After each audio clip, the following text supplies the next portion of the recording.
Alrighty, good morning. Welcome to the Bear and a Prayer Bible. This is a list I've been playing for a while, coming up on 2 years soon, in a month or two. Been tons and tons of fun. Absolutely have loved playing Lumra. The primer has been a real passion project for me, and I've been super duper thankful for all the community members or all the people who just wander across my Mox field and have left comments, whether it's asking questions or what are the many typos I left in there. There are a couple of areas though where I feel like the primer has some blind spots, that there's information I was hoping to convey that I just didn't think I was able to kind of meaningfully put in a written format. I think mulligans is one where I have tried many times to try and put a mulligan guide together, and I thought about putting a video together, but it was hard to kind of find points of crystallization in order to keep it to this kind of 3 or 4 minute video in vein with much of what I have in the primer itself. As well as when I first put the primer together, there weren't nearly as many bear brewers as there were before. And now I think there are so many more examples of how Lumra, Belle of the Woods, can be brewed in a way to be incredibly successful in very different metas with very different goals than what I had when I put this list together for me and for where I play CDH. So my goal with this is not to say that this is the way that Lumra should be played. If you are a stacks player or a more control-y player, or if you're in a meta where, you know, if you build a list this way, you're never going to be faster than the third or fourth fastest of the table. You're always playing against a Rao or something of that ilk. Then I can absolutely see why there are better ways to build Lumra, or ways that you would prefer to have different solutions for different problems than I have in this list. My goal for this video is kind of to be an exhaustive, like, here is why I put these cards in, here is what I use them for. Unfortunately, I definitely don't have the capacity, even as someone who loves mono green and has played it a ton. And when I'm not playing mono green, I try to have at least be splashing green, like I'm like Kinnan or Rockdrass or something of that ilk. I don't know everything that all of these cards do. Something that I am so thankful for is how many passionate brewers the Build-A-Bear workshop has and the Lumra community has. And so that means, in my mind, the comments that people leave on this video, either correcting me or adding addendums to areas where I forgot to either bring something up or is just a blind spot in my own information, is just as important as any content that might be in the video or the primer. I think no Lumra brewer gets to kind of like wear the crown and get to know everything that the bear does. I think we're all kind of doing our part to push the community and push our respective list forward. And so I'm already looking forward to some of the feedback I'm going to get on this. Especially, I think from the more slower list, I think I'm super duper thankful for players like Jumper, for Light and Flame, and some of the other kind of like Staxy brewers, as well as people who play a little bit faster, but who maybe prefer to use different pieces in different ways. I think Disturbed is a player that comes to mind who did fantastic at the Landgo Invitational, and just... I'm just so thankful to be a part of this community. So my main goal with this is just to walk through and talk about my list, and then kind of talk about some of the choices at the end that I think distinguish my list from other people's, and then finally to go over some mulligans. This is not like, I'm not like a turbo apologist. I don't think that you should play turbo above and beyond all else. I think that there are absolutely metas where you should play stacks lists. And if you're in one of those metas, this may not be the best video for you. Additionally, if you have played a lot of Lumra, and you are specifically looking for insights on a certain card, or my thoughts or opinions on the inclusion of like Scapeshift or something like that, I would highly encourage you to just like fast forward in the video to like where I talk about it. Treat this more of like a grocery store video than like a storytelling video. Get in, get what you need, and then get out. Going to be trying to talk about a lot of details in some really, really nitty-gritty and kind of boring ways. But with that, I'm just going to start at the top, work my way down, and then talk about why my list is the list that it is. So first we're going to start with the commander. Seems pretty silly, but for those who this is the first piece of Lumra content you're consuming. Lumra is a 6 CMC commander, 4 colorless, 2 green pips. with Vigilance Reach, not Trample. They're a legendary creature, an elemental bear, and their power and toughness are equal to the number of lands you control. When Lumra enters, you mill 4 cards, and then you return all lands from your graveyard to the battlefield tapped. The first thing that I think is really important to talk about with this commander is in CEDH, we're used to incredibly low CMC commanders most of the time.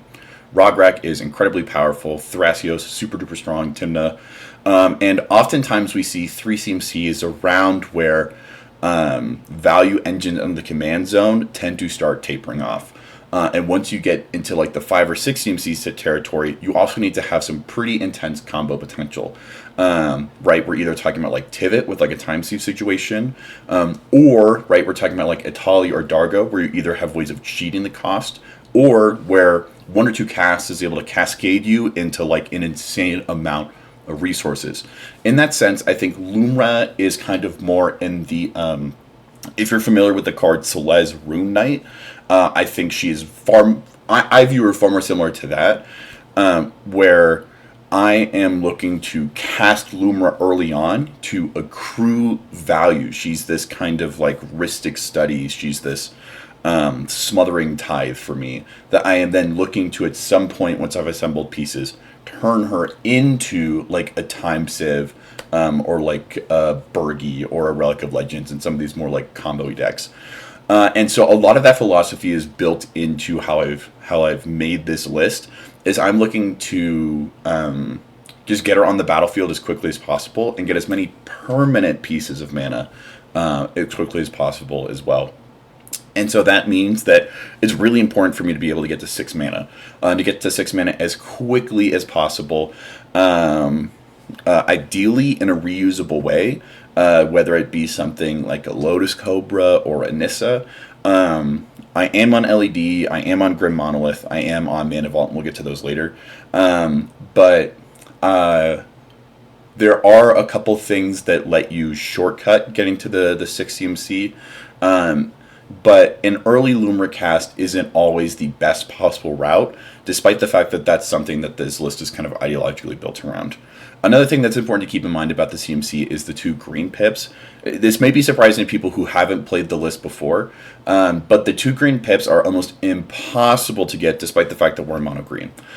We play a lot of utility lands, and a lot of the more burstier sources of mana that we have access to in a non-red, non-black list is going to be colorless pips via the aforementioned like Mana Vault or Grim Monolith.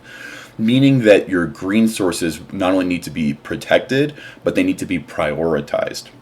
It can be really, really difficult, and it's something that I think we're going to see come up a lot in the third act of this video when we go over mulligans. Moving on to the next part, legendary creature. Part of what makes Lumra able to combo off in so many situations is both the fact that she's legendary, meaning she dies to the legend rule, and we get to do a lot of copy shenanigans with cards like Mirror Pool or Springheart Nantuko, which we'll cover more when we get to, as well as the fact that it's a creature-based combo. Like, Lumra is a creature, and she does a lot with lands. So that means if all the possible spells that we could be casting or the types of permanents that we could be interacting with, we are on the smallest wedge of what interaction meaningfully can touch or maneuver around in a CDH game. We're a very spell slinger format, we're a very fast format, and so that means some of the most powerful pieces to interact with are either going to be rituals, like if you can mental misstep someone's dark ritual, you are able to take their necropotence off the stack before it even gets there. Or if we're talking about like a Thassa's Oracle, you have an incredibly small window. And notably, Chain of Vapor doesn't really do much most of the time to Thassa's Oracle. So even the pieces that can interact with some of the better combos that we have access to in CDH oftentimes aren't being used for those. They're being used to hit the value engines, like you might Chain of Vapor someone's Breach, which is going to be much more effective than Chain of Vaporing the Thassas that they cast after they've brain freezed everyone. Everyone's libraries are empty, and they're just resolving the last spell. The fact that Lumra is an elemental is also somewhat helpful because it means that when we are on Cavern of Souls, we also get to protect other parts of our combos as well, like Ashaya or some of our interaction, like Endurance. It's very nice. Comes up more often than you would think, and definitely more often than the fact that Lumra is a bear. Aside from the kind of fanfare and flavor that I think Lumra being a bear brings, I think I think the fact that she's a bear is the least relevant piece of text on this card. The fact that she has vigilance is incredibly helpful. The vast majority of time upon resolving an early Lumra, her power toughness is going to be between 4 and 6 in most of what I've experienced, which puts her beyond the reach of most big creatures that we're going to see in CDH. It either threatens the livelihood of like a Tivit or a Crom, disincentivizing people from attacking us, or it does put us in situations where people are scared enough of Lumra that they may, if they haven't played against it before, very aggressively try to remove Lumra. Now, this is something that you sometimes want and you sometimes don't want. There is, and I think very fortunate for Lumra players, a mythos has developed that Lumra players are always trying to kill their commander. While that is often the case, especially with the way that I've built the list, since the first Lumra cast is usually to accrue value, sometimes I'll end up with pieces either in the graveyard or I already have them on the battlefield that make me want to immediately kill Lumra so I can recast her and then get 2x, 3x, 4 times the value that I got of that first cast. Other situations, I had to mulligan super duper low. I was using some piece of like niche tech, like LED Mycosynth Garden, to get her out super fast. And I really don't have that much going on. And so the only relevant piece I have in play is Lumra. And if she dies, I can't recast her. But that is not something that I think is part of the average CDH player's repertoire. In fact, in general, I don't think it's necessarily worth... Like, if I was coaching someone and they were like, what are the important skills to develop as a CDH player? I don't think I'd say, like, oh, figure out when a mono green player wants their commander. Right? Like, knowing how to interact on the stack or what various combos do. I think I'm going to take precedent and priority over that. So, that's something I think that we can really, really, really use to leverage when we want or don't want Lumra on the board. And the fact that she has vigilance makes it so much easier for us to use our opponent's creatures as part of that value calculation and assessment of the options we have at the table. The fact that she has vigilance also means that we can be pretty aggressive in terms of like swinging out with her. It saves us some mental processing, which is super nice because this deck takes a lot of brain power to play. It's very, very easy to make mistakes on. And so I very, very much like the fact that she has vigilance and reach. It definitely would alter things if she had trample. There definitely are lands that give creatures the ability to like not be blocked. But combat damage is very rarely one of the routes I am going down. I think there's usually faster and harder to interact with combos. So I'm not too worried about the fact that she doesn't have trample, but it is without a doubt the most relevant keyword for most of our opponents, and the fact that she doesn't have it. People will think they are out of the woods, and if they are scared about you resolving a Lumra, oftentimes pointing out that she doesn't have trample and that they can just block with their Esper Sentinel or something can really, really aid you in the resolving of your big bad bear. Next on the line is the fact that her power and toughness are equal to the number of lands you control. This is very, very relevant because one of the most consistent lines that we have is killing our commander through state-based actions, which involves sacrificing our lands through various means, whether it be a Sylvan Safekeeper or a Zuran Orb, or we have two lands. One of them is like a strip mine, and the other is like a Guy's Cradle or something like that. And so that is one of the easiest ways that we either have with sending Lumra to the graveyard or to the command zone. It allows us to kind of do things simultaneously, where while we're interacting on one part of our board, our land base, we're also able to affect what's going on our creature base as well, which in a low color pile, I think it's hard, not impossible, but it's hard to get less colors than monocolored. The ability to do things simultaneously and in a layered fashion is, I think, part of what gives us our edge, that we can be doing something in one portion of the game. We can be resolving like an Elvish Reclaimer, or we can be tutoring for a basic land.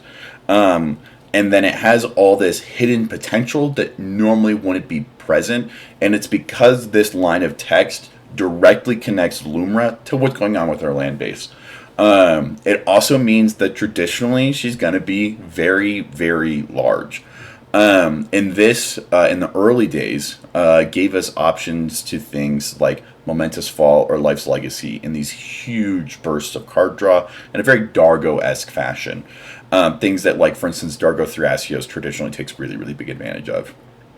As the deck has developed and we've gotten more and more tech and more cards, I think those huge kind of like bursty card draws have become a lot less relevant, and we're not nearly as much of a Spellslinger deck as we once were. I think that's an area where if you're a Savala pilot or a Yeva pilot, I'm sure you guys could jump in, or you have played in ways where you're constantly resolving these like Return to the Wild Speaker style like effects that you're chaining together with like an Emerald Charm or like a Staff of Domination or something. But something that we have found as a community, let me take a sip of my coffee. Sorry, that's going to happen a few times. Talking as much as I am. Something that we've discovered as a community is that the more often that you're casting spells, the more that you are opening yourself up to unnecessary levels of interaction. And traditionally, we are trying to do the vast majority of our combos through the lane of instant speed and through the mode of either activated or triggered abilities. We have more than a few lines that involve casting spells a pseudo-infinite amount of times. But those are ones that we'll turn to for the sake of speed or simply because it's all we have on hand. We have many lines that don't involve us really doing anything at all other than just resolving triggers on the stack as they generate themselves and resolve them in such a fashion that we just like win the game. And we can go through a couple of those later. But the fact that Lumra's power and toughness are equal to the number of lands we control really is enabling a lot of that. But the real special sauce of the commander is this last piece of text that when Lumra enters, you mill 4 cards. Then you return all land cards from your graveyard to the battlefield tapped. The first thing that's important is that it's an enter effect. That means that whenever we copy Lumra, we're going to get a copy of that ETB effect, as opposed to, for instance, like an Emrakul the Promised End or a Sowing Mycospawn where we have to cast it. We can just be creating copies of Lumra, and then we're going to be getting what we want. The milling 4 cards is also super duper helpful. It means that we can continue to combo off even if we have an empty library, because at no point do we need to be drawing cards to resolve this effect. It's going to be putting our cards from our library to our graveyard without them ever going to our hand. Cards being in our hand is usually some of the worst place for them to be.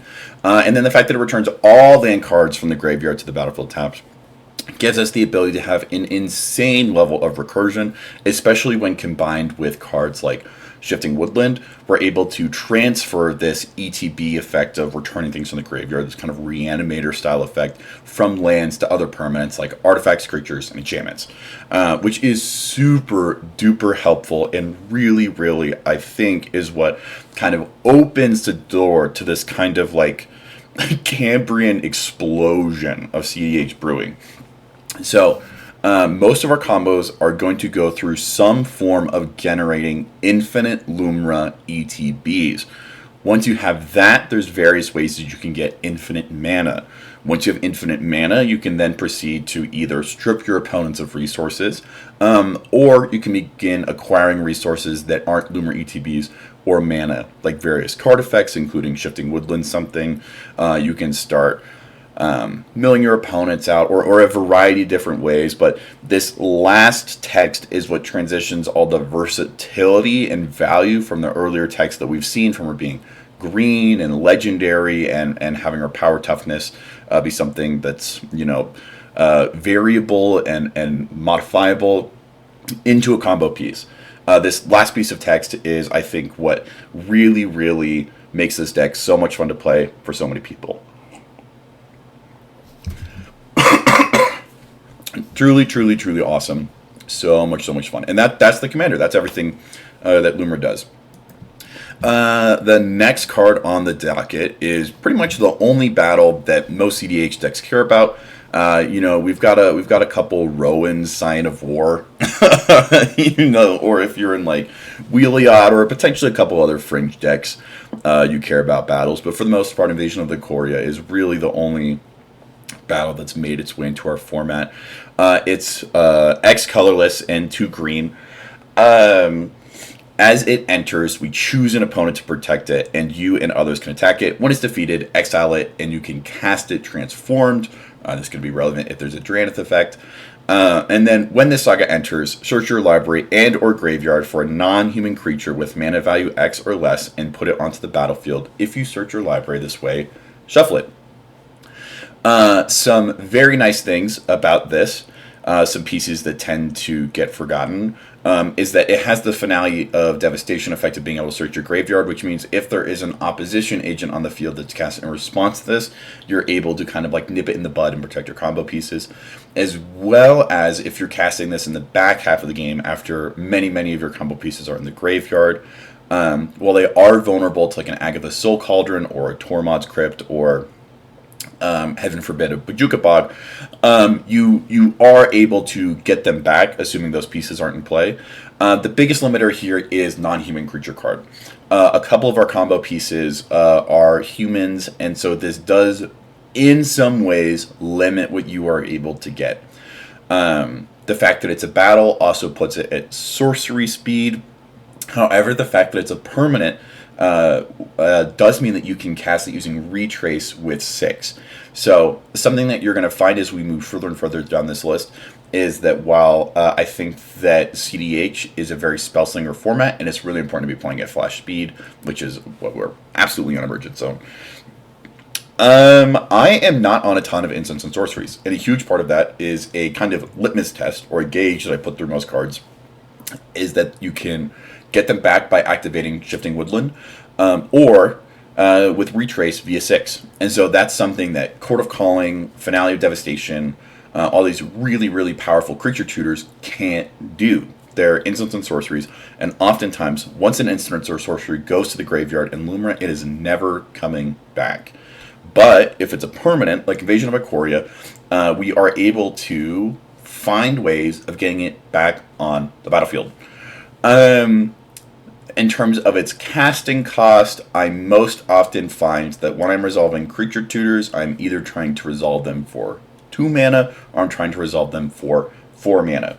There's a couple niche situations where I'm looking for other things, but in my play patterns, I've noticed that those are the 2 lanes down which I am looking for either a value engine or a combo piece.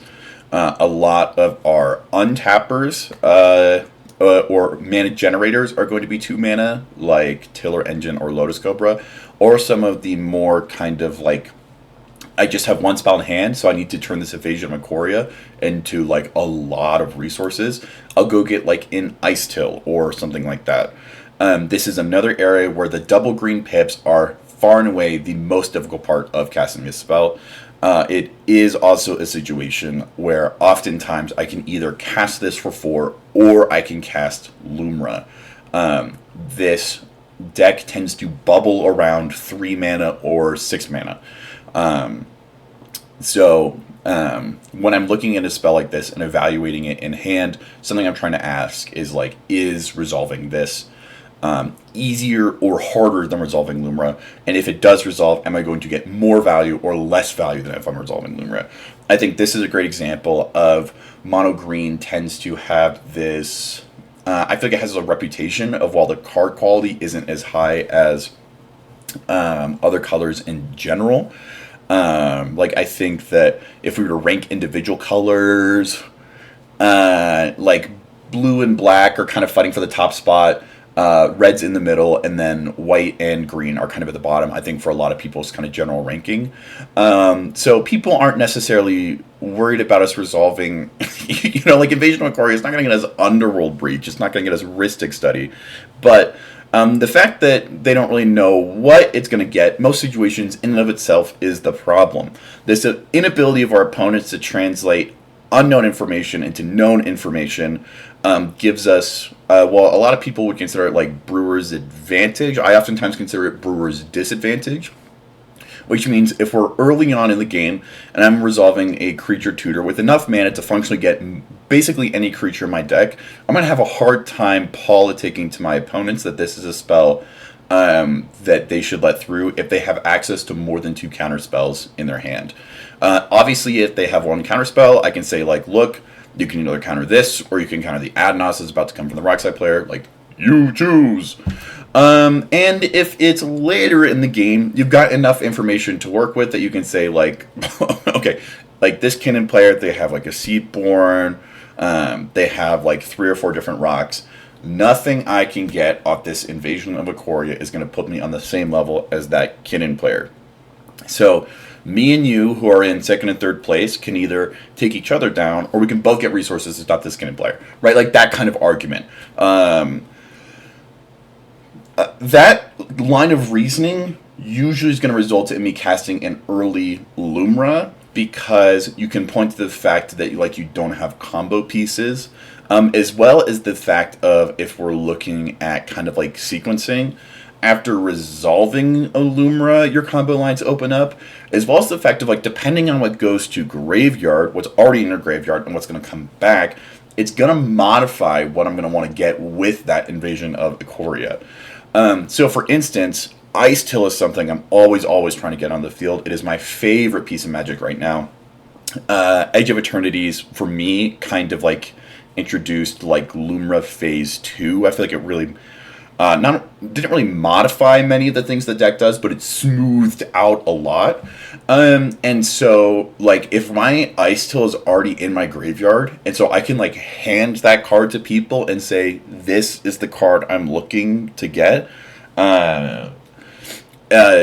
The ability to like hold something in hand, even if they don't know all the combos or they really haven't played against Icetill that much, that I think is a really great way to translate unknown information to known information. It makes it way easier for cards like Invasion to succeed. A downfall of this card is that we can't protect it with a Besage who shelters all. And so even though it is safe from things like a Swan Song or a Flusterstorm, if someone is willing to Force of Will this, we have absolutely no way of stopping them unless you're looking at a Veil of Summer or an Autumn's Veil effect. And once again, those are almost exclusively going to have to be in your starting hand for them to be useful, because at least with the build I have, once it goes to the graveyard, it's not coming back. So I would consider this a very high quality card that I like seeing in hand, and it oftentimes telegraphs that hand is going to be keepable. And it's something that I find exceptionally versatile. There definitely have been situations where the inability to tutor for a human creature card has been relevant and has devalued this card in that immediate moment. But for the most part, I tend to really like it. Speaking of Edge Eternities, next let's talk about Tezzeret, Cruel Captain. This is not the first Planeswalker to find its way into Lumra. We used to be on Karn, the one that shuts off artifacts. Back when this deck first got spoiled, or the commander first got spoiled at MagicCon Las Vegas, and Alec, the initial brewer for this list, put it together, in February of 2024, I believe. Dockside was still in the format, Mana Vault still in the format, Jeweled Lotus still in the format, and the ability to turn off artifacts was way more important, especially for decks that weren't in red, with the ability to cast Dockside, or in blue, the ability to copy Dockside most consistently. When those cards got banned, the ability to turn off artifacts became far more relevant for people in metas with like Magda. I think Magda's a deck that oftentimes Lumra can really struggle against. I think it is it's easier, I think, for Magda to have turn 2 win attempts than it is for Lumra, as well as Magda tends to be able to deploy and tutor for stacks effects a lot quicker, oftentimes, than Lumra can. So if we're trying to turbo faster than them, it's a dice roll, and if we're trying to stacks them out, it's a dice roll. Oftentimes favored in the Magda's players' advantage. So that is why Karn was in the list, and then why a lot of people started taking it out. Something that's important to know about Planeswalkers is that their loyalty ability is an as it enters effect, meaning that if you copy it from the graveyard with Shifting Woodland, it's going to enter with 0 loyalty and then immediately die.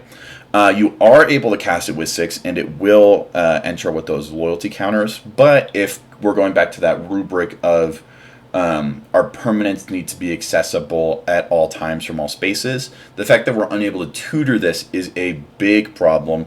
And the fact that our most consistent recursion outlet, Lumra, which then puts Shifting Woodland in the graveyard and then brings it back to the battlefield, isn't able to hit Tezzeret or Karn, is a knock against them, which is why we don't see many Planeswalkers as opposed to some other green lists like Yeva, which runs the Vivian, which gives everyone Flash, or Sisse, which runs Garuk Primal Hunter in order to have these huge bursts of card draw. The main reason we're on Tezzeret Cruel Captain is because it tutors some of the most important cards that we aren't able to tutor via any other means. Kind of going through the card itself, it's a legendary Planeswalker, meaning we are able to make it uncounterable with Delayed Halfling. Its type is Tezzeret. When an artifact you control enters, put a loyalty counter on Tezzeret. This effect doesn't come up much.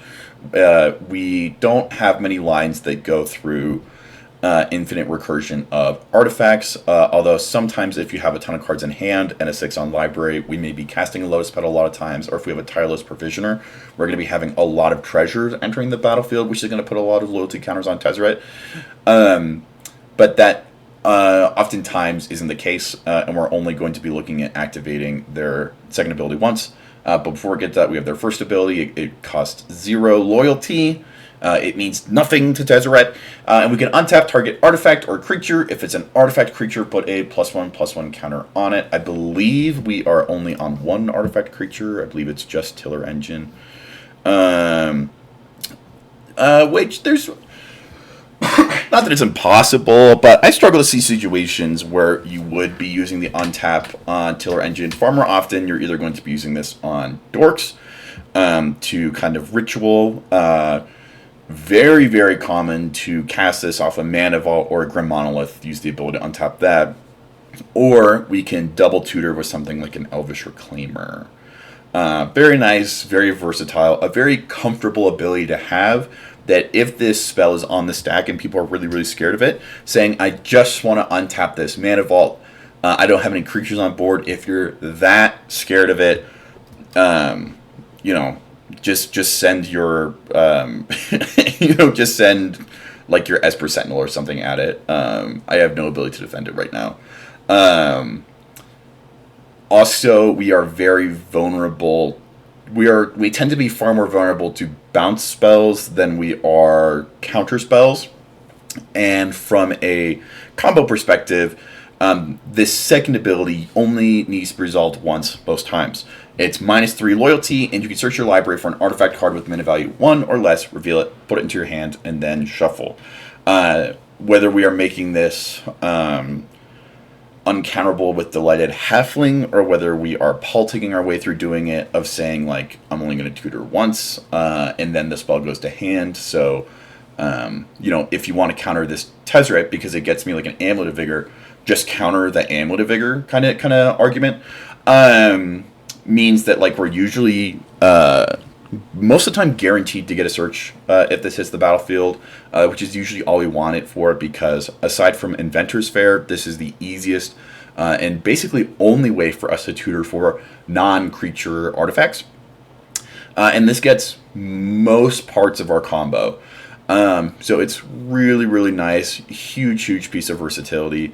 I have found that it's very easy to either politic this resolving, or, like I said, like use Delighted Halfling, or just generate a situation where Tezzeret kind of functions as an uncounterable spell. And then if what I'm most worried about is bounce spells, because that tends to be the biggest hurdle to jump through when you're comboing out and people are trying to interact with you, like Beseiju and Otawara are going to be far more potent against our combo lines than like a Mindbreak Trap or a Mental Misstep.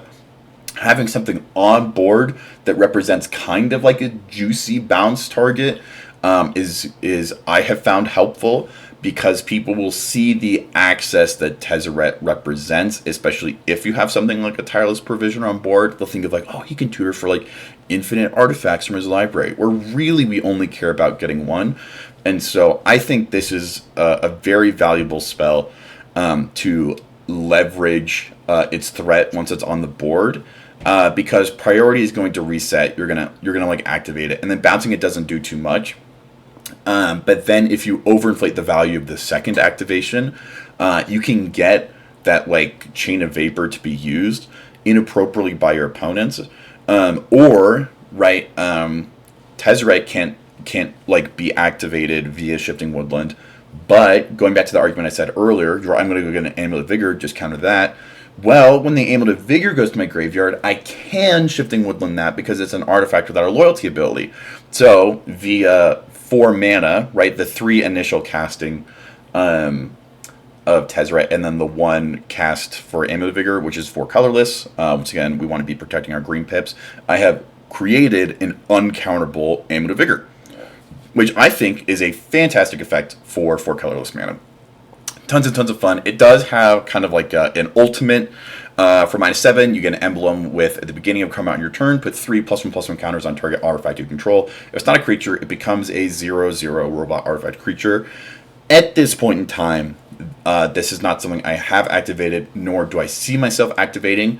Potentially, I'm recording this video right during Avatar: The Last Airbender pre-release season. If we go down more a creature untappy route because of like earthbending, where we're doing kind of like Staff of Domination or Emerald Charm style stuff, I can see a world where we turn our Candle of the Candelabra of Tawnos into an artifact creature and doing untappy stuff. But this is not something traditionally that we see a lot of use for as Lumra pilots. The first creature we're going to look at, 23 creatures, so roughly a little bit less than a fourth of the deck. It's going to be an Arboreal Grazer. Costs 1 green. It's a creature, Sloth Beast. Aren't they all?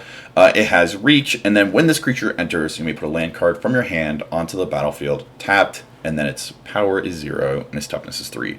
This is a recent addition, something I put in the last month. I had it with me when I was in Fishbowl, and I've found that this to be a card that really, really overperformed beyond what I expected it to. Traditionally, this was a card that you would see kind of like novice or like early investors in Lumra building that would then get cut later on. But I think specifically Edge of Eternity's opening up Icetill now has made us trying to get to that like 3 CMC creature slot, 4 CMC creature slot so much more important than it was before.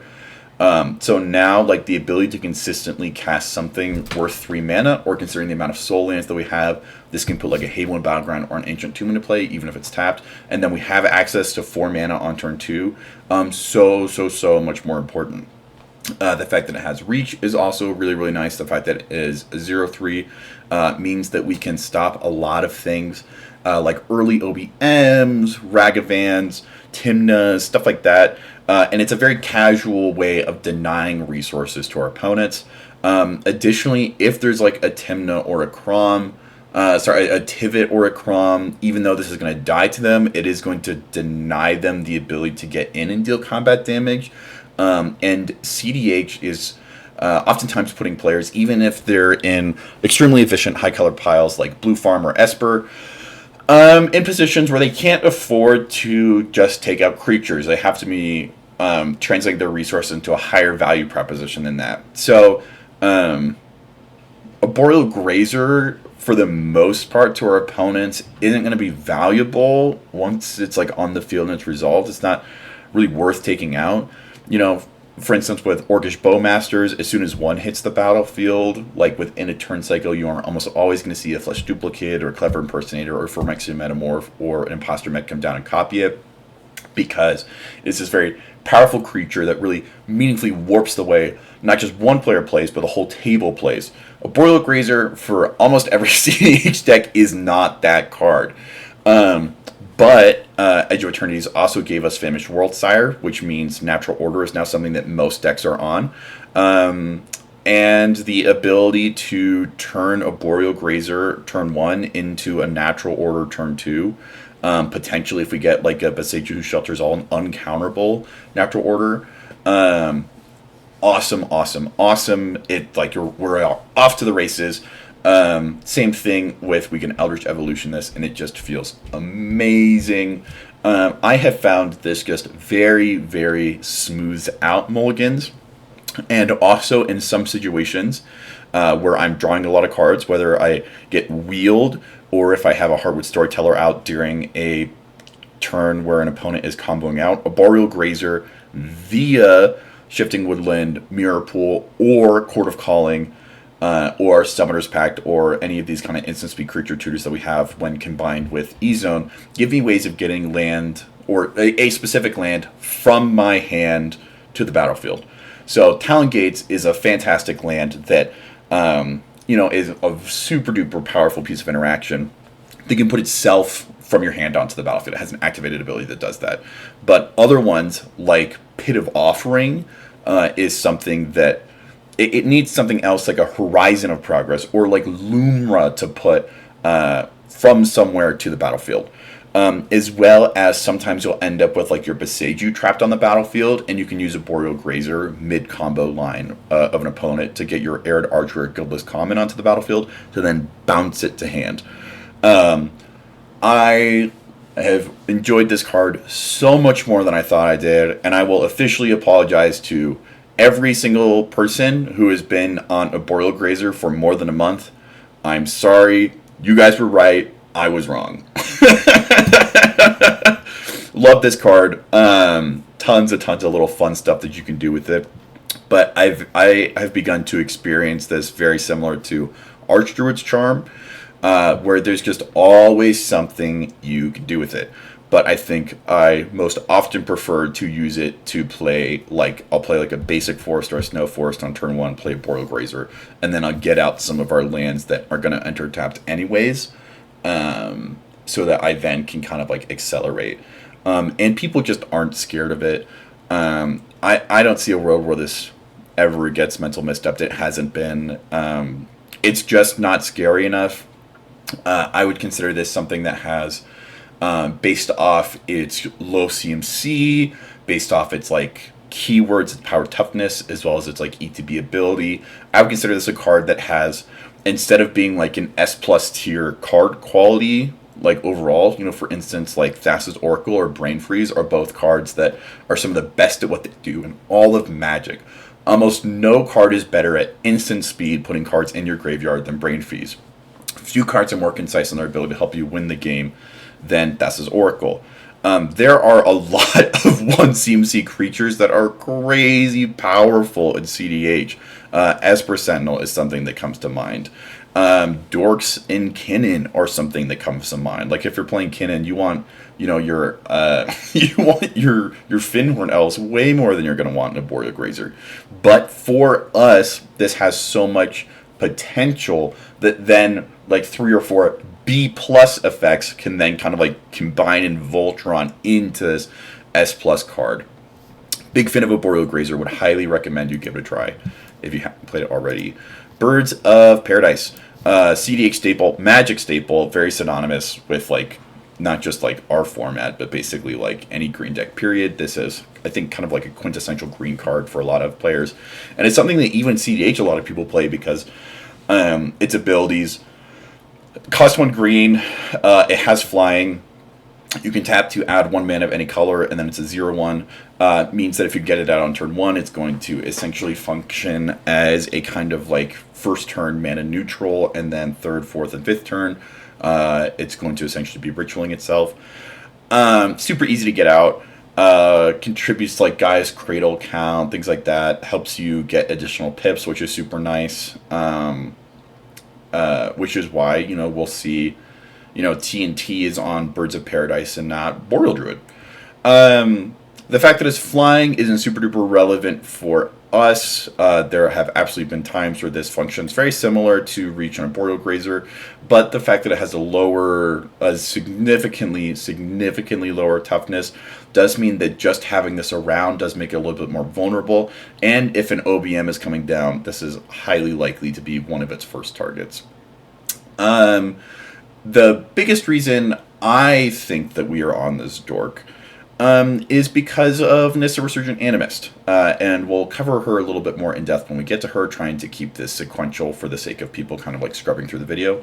But if we are kind of looking for an elf or an elemental, a mystic elf, is going to stop us dead in our tracks, but bird we're going to flip right past if we're kind of resolving the second time that Nissa Resurgent Animist is triggered. So this is a really easy way to get out a 3-mana CMC spell on turn 2. Give us a body on the field, which can be really helpful. Kind of same thing we mentioned with Arboreal Grazer. This is a natural order target. This is an Eldritch Evolution target that we can then turn into something much bigger and much better. Super duper nice. Love seeing this in my starting hand. Technically, we can cast it with 6. Technically, we can recur it with Shifting Woodland. But I don't think I've done that to date, because both those routes are going to require turning mana in now for mana later with Birds of Paradise. And usually once you're in a space where you can be spending 3 or 4 mana, you have much more explosive ways of transitioning down into resources than just one colored pip. Theoretically, the fact that it's a bird matters more than it did a year ago with the release of cards like Valley Floodcaller and Enduring Vitality, but something you'll see is that we aren't on Enduring Vitality, and while there theoretically are ways that we could copy a Valley Floodcaller, I don't think it is especially worth our time, especially going back to that kind of earlier discussion of one of the most valuable things that Lumra offers is comboing along the lines of creatures and lands. And so opening ourselves up to non-creature spell-based lines kind of makes us vulnerable in a way that we didn't need to be. So the incidental value that you might see in Simic Plus decks actually makes this one of the less valuable dorks in the list. Going upwards, a dork that has really, I think, overperformed in CDH decks in general, and is not going to surprise, hopefully shouldn't surprise anyone that's in this list, is Delighted Halfling. Another one green pip. Going to see those green pips show up a lot. Creature, it's a Halfling citizen. There is no world where we are putting Cavern of Souls on Halfling or citizen unless we are down bad and mulliganing really deep.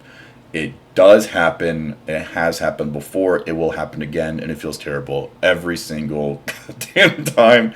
It taps to add 4 colorless, which is not great and sometimes is going to kind of suck. But the fact that you can use its secondary ability to add 1 mana of any color and spend this mana only to cast a legendary spell, and that spell can't be countered, is phenomenal. The ability to kind of resolve some combo pieces early on, like if you have an Ancient Tomb, a Forest, a Zuran Orb, an Amulet of Vigor, and a Mana Vault, right?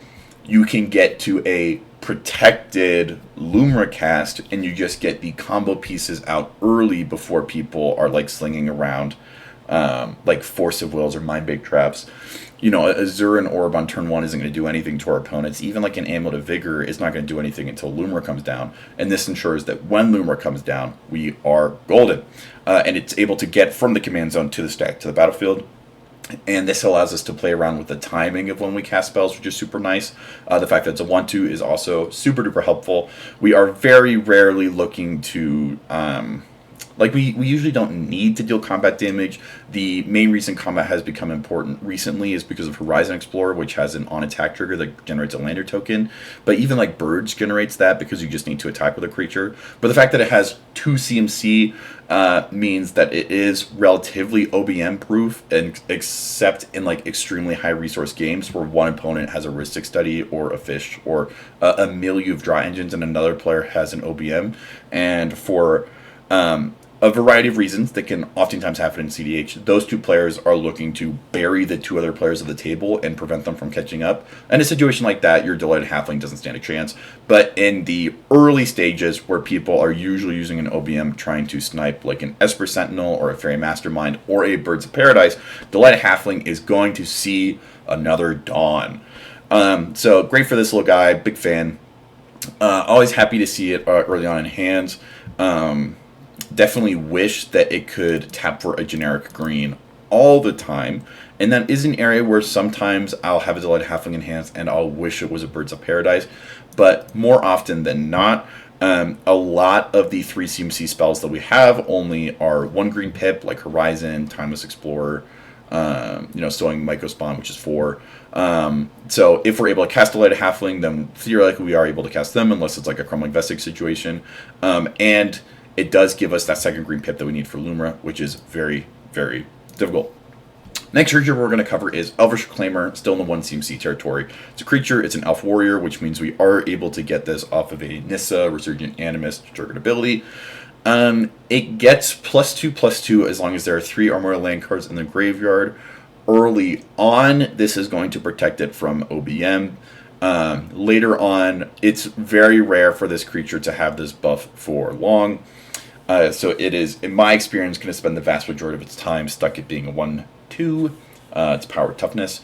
And then it has the activated ability of we can pay 2 colorless and then tap it to sacrifice a land. And then we search our library for a land card, put it onto the battlefield tapped, then shuffled. Fantastic effect. While it is at a significantly worse rate than Crop Rot and has some limitations to it that make it much more difficult to cast or activate than Crop Rot, the fact that it's on a creature and you get it out turn 1 means that it is far more likely to resolve than Crop Rot. Also, the fact that you can't flare, dupe, Elvish Reclaimer kind of insulates us from providing incidental value to decks like Rog Thras or Rog Sai. And this, I think, is one of the first cards we talked about, where the fact that the activation ability requires us to sacrifice a land, while I believe initially intended to either be a detriment or part of just like a cost of entry when this card was designed, actually, in my mind, causes this card to overperform. I think that if it didn't sacrifice a land, I would actually like this card a lot less. The fact that we are able to recur lands with our commander means that, for instance, if there's a combo like Ashaya Vesuva, where we got our Vesuva stuck on the battlefield earlier because it was all we had in hand and we needed to get Lumra out, this allows us to kind of reset it. Or if we have like an Icetill in play and we resolve a Lumra cast land drop when we already have Gaia's Cradle on field, and let's say like we hit a Field of the Dead, so that when then we're creating like 3 or 4 zombies off the ETB of all the lands, we can then eat the Gaia's Cradle with Elvish Reclaimer to then play it from the graveyard as our land from turn, since we have an ice still out, and then it's going to be generating buku mana. I find the most consistent use case for this to be, while it absolutely can and does tutor for our own combo pieces that are staple to lands, this is an instant speed way of getting a Pit of Offerings, a Talon Gates, or an Arid Archway Guildless Common to then bounce a Talon Gates or a Beseju that's trapped on our field back to our hand, where they can be reactivated. And so if I'm in a turbo pod, being able to resolve a turn 1 Elvish Reclaimer makes me so comfortable to to just weather whatever storm is going to come turn 2. And I love being able to get this spell out turn 1. A very consistent play pattern is to play turn 1, hold it up on turn 2 to stop, kind of like a turbo player, and then in the player before you use end step, you can activate it. You can go get like a Castle Garenbrig or like an Ancient Tomb or something like that. It does pretty much everything we want it to do. Well, it can sometimes suck to see off of like a Nissa or like a top deck. Yeah, that's just the cost of doing business with this card. This is a card that I think it's very easy to misplay around because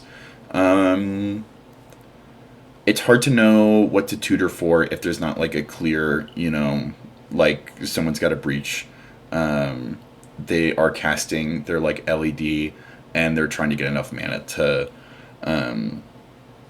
like wheel or cast like a demonic tutor or something. In situations like that, you just go get a pit of offerings and you exile the demonic tutor or you exile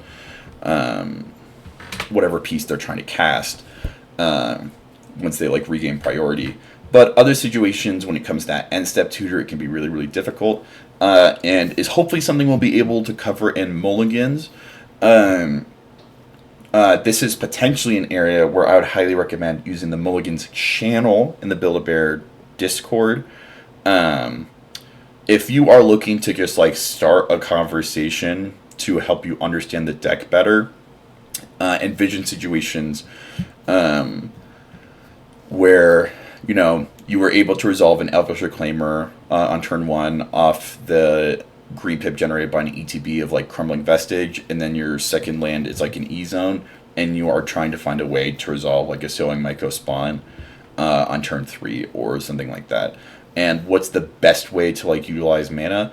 I think Elvish Reclaimer lies at the center of a lot of interactions or sequences that you're going to be doing turn 2 and turn 3 to then set yourself up to kind of be like unstoppable the following turn 3 or turn 4, and needs context of what your opponents have and what you have in order to correctly parse out how potent and impactful this secondary ability is. Love the card though. Now we are up to our first, what I think is a little bit more controversial when it comes to Lumra cards, and for me, I think this is emblematic of more my play style than what I think the average play style of CDH players are, or what a Lumra pilot's play style needs to be successful. This card is Magus the Candelabra. It's 1 green pip. It's a creature. It's a human wizard. Theoretically, should be the most Caverns of Souls-able creature, but we are almost always going to put Cavern of Souls on Elemental, so it's actually somewhat vulnerable. It has the ability where you can pay X, and you can untap X target lands. Its power toughness is 1/2, so it's in Delighted Halfling territory, where it's not going to hit the first OBM ping most times. So if someone wants it dead, they definitely have ways of killing it. It's also got the Elvish Reclaimer thing going on, of where you have to wait a turn to activate it, which isn't great. I think this is actually way worse of a turn 1 play than Elvish Reclaimer, because even though we're on a lot of soul lands, the fact that it's going to cost 1 mana to untap a 2 mana land, even if it's entering tapped, like Arid Archway or something like that, means that I find that this card is far more useful post-Lumra, either because of its combo potential or its political potential. We are a deck that does not run a ton of interaction. I think the interaction that we do run is able to most oftentimes either take players out of the game or stop their lines in their tracks. If someone has resolved a demonic consultation when we activate Garrick Sanitarium, they cannot come back from that. But other times we're in situations where all that's needed is like a swan song or a flusterstorm, but the player who has access to it, the card doesn't have access to the mana. I'm sure we've all been in situations where like someone will joke and say, if someone can like give me a mana and draw me a card, I could probably stop this breach line. And I have found that I have been able to turn so many games that were losses into draws by being unable to untap like a Rock Thras's line in response to the cast of a Rock Size Adnaz, or give mana to kind of like a Fringe Turbo deck that isn't able to get cards and mana at the same rate of like Blue Farm, like a Urza player or like a Lannis player, and then me in combination with other player are able to reduce the volatility of the board state down to a more stabilized position, as well as the fact that if we have like Lotus Cobra or Nissa going on, this can function as like a one-time Amulet of Vigor, where we turn the 5 mana that we get from triggering Lotus Cobra into 5 untapped lands, which if it's like a deserted temple in Urza's cave, and other ones where they have these really, really powerful effects that we're looking to utilize, but they have to be untapped in order to do so. This thing helps smooth out those lines.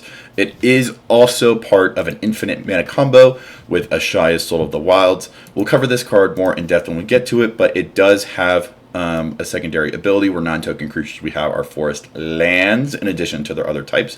They are still affected by Summoning Sickness. That means that if we have Ashaya and Magus of the Candelabra, its activated ability is able to untap itself. So if we have either a soul land or, for instance, Gaia's Cradle, which is necessarily going to be tapping for 2 because we have Ashaya and Magus of the Candelabra, hopefully a tertiary creature in addition, we're then able to generate infinite mana at instant speed. Once upon a time, this was also a combo with Maze of Ith, which I don't think I'm on right now. It's something I come off and on because it's a quirky line that I just think is like fun to do. But Maze of Ith, let me go ahead and pull that up for you guys. Maze of Ith, Scryfall. Probably my sidebar could have looked there. But as the activated ability, the target attacking creature becomes untapped. This creature neither deals nor receives damage as a result of combat. It's very similar to the white enchantment Reconnaissance, but the notable thing being it doesn't remove the creature from combat. So if you move to combat, tap Magus of the Candelabra, let's say you're paying 2, you're untapping Gaia's Cradle and Maze of Ith. Maze of Ith can then untap, tap targeting the Magus, untapping it, and generating a loop where you can produce unbounded mana, but it has to be inside of one of the distinct phases of combat, so you have to have an outlet at instant speed. While we do have access to Emergent Zone, there was only one time I was able to win at instant speed. I more often found the use case for that specific combo to be just kind of like resetting my land base after casting a big spell. Like an invasion for 4. And it's a fun value piece. I like Maze of Ith. It's like a fun land, but I think that's a little bit more of a niche combo. The reasons I think that this card definitely doesn't need to be like a necessary Lumra card, especially not a more turbo-y list, is one, the fact that it's summoning sick can kind of be a bit booty, be a bit of a Debbie Downer, as well as the fact that most of the time when we have Ashaya out, there's a lot cleaner ways that we can combo, kind of going back to that ideology of like the penultimate combo is strictly triggered abilities. And even the fact that Magus of the Candelabra, while it combos, does so with an activated ability, does make it a lower value combo piece than some of the other ones that we can implement with Ashaya. So it's fun. I like it. And I think I really like being able to use this ability to force draws. It's something that happens a lot. Definitely not a necessary piece. After Magus of the Candelabra, we have Sylvan Safekeeper. Another green, another human wizard. This one has the ability to sacrifice a land, and target creature you control gains Shroud until end of turn. This is one of the first, in my mind, genuine combo pieces that we've come up. This is one that can kind of suck to play on turn 1 unless you have a turn 2 follow-up that's going to result in a turn 3 win attempt. Like if you're mulliganing low and Sylvan Safekeeper is early in your hand, it can be hard to transition into like a winning board state, especially because I believe this is one of the more popular combo pieces that people know about Lumra, especially for those who know the history behind this specific art on the card. This heavyweight has done a lot in other formats as well. The main reason that it combos with Lumra is its activated ability here. Going back to the idea that Lumra's power toughness is based off of her seeing like lands and being like, oh, we have 4 lands, so I have 4 power toughness. You can just hold priority on that ETB, which is going to return all the lands back from the graveyard, sacrifice your lands. Because this ability isn't giving hexproof but Shroud, you're going to have to hold priority while you do it. Most often you are going to be targeting Lumra with each one. Sometimes it makes sense to target combo creatures, like if you have Sylvan Safekeeper and a Horizon Explorer, you're going to want to target those in sequence to protect your combo. But you're going to be more than likely targeting Lumra like 4 times. When it goes to resolve the first ability, since you no longer have lands, state bait actions are checked and Lumra dies. the following abilities are going to fizzle. Then you're going to return to Lumra's ETB ability on this deck, which is not only going to bring back the lands that are already in your graveyard, as well as the lands that got milled, but all the ones that you sacrificed in response to the triggered ability of our commander, meaning that we are oftentimes able to do big ritual effects with Lumra casts or Lumra ETBs. If this just sacrificed land and it didn't protect the combo, I'm not quite sure I would be on it. I'll be honest, I oftentimes don't like this card, and it's hard for it to do things outside of winning. But boy, is it good at that, and it is one of those sticky pieces where once it gets on the battlefield, it's very hard to get rid of, specifically because of its activated ability. It is a 1/1, so there are positions where, if you resolve this turn 1 off a Crumbling Vestige or a Forest, and then someone gets a turn 2 OBM and they're pointing at a Sylvan Safekeeper, there's really not a good reason for you to go down to 0 lands to protect this. Very similar to the earlier situation when we were talking about Tezzeret and the Amulet of Vigor. That does mean it is put in a position where it is now can be recurred uncounterably via activated abilities of lands, which does give this an amount of resilience and does contribute to the overall resilience of our combo. This was one of the initial and maintains to be one of the primary combo pieces in this deck. Great card. Sometimes I really wish that I could target other people's creatures. There have been situations where I want to protect someone's OBM, I want to protect someone's Zenith Magistrate, but the fact that it's only target creatures we control does prevent it from being deflecting, swatted, in situations where if we only have this Horizon Explorer and a Lumra from some player trying to protect their own combo on top of us. Fun card. Does a really good job at what it does. Next we have Aftermath Analyst. This is our first 2 CMC spell, I believe, not counting Invasion of Ikoria. 1 colorless, 1 green. It is a creature elf detective, so we are now 2 cards up on what we can hit off of Nissa's ability. It has an ETB effect that is very easy to miss. It's extremely simple, but this card has a lot of combo potential and is often the source of a lot of table discussions. So the fact that it mills 3 cards when it enters is definitely something that you can miss. But the fact that it mills 3 on entry is very nice.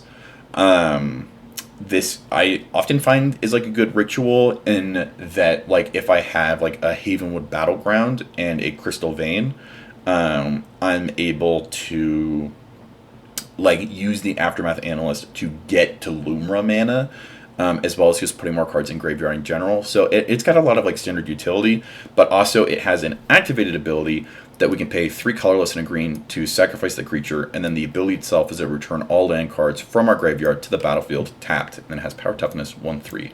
So it's an Arboreal Grazer plus a Delighted Halfling. This combos most notably with Shifting Woodland, a card that we've talked about a lot, and it's going to be woven in and out of this kind of over-explained video a lot.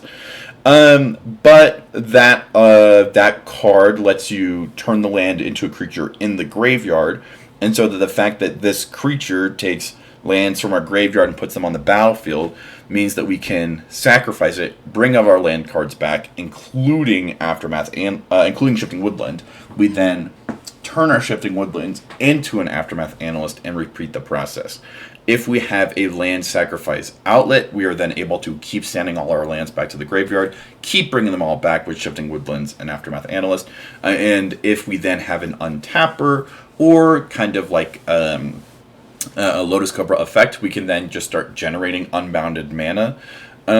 Sometimes you'll end up in mana neutral situations with Aftermath Analyst, and we have a couple cards to help us transition those into kind of additional win attempts or additional value on top of it. But this oftentimes can kind of function as a secondary Lumra and lets us be way less worried about cards like Zenith Magistrate. And also just give us a lot more versatility. This is a fantastic card to resolve on turn 1 or turn 2. And this is another instance of if you use the Talon Gates to stop one player, and you have like an open strip mine, if you need that Talon Gates to stop a second player, you can sacrifice it and then activate Aftermath Analyst to bring it back from the graveyard to the battlefield.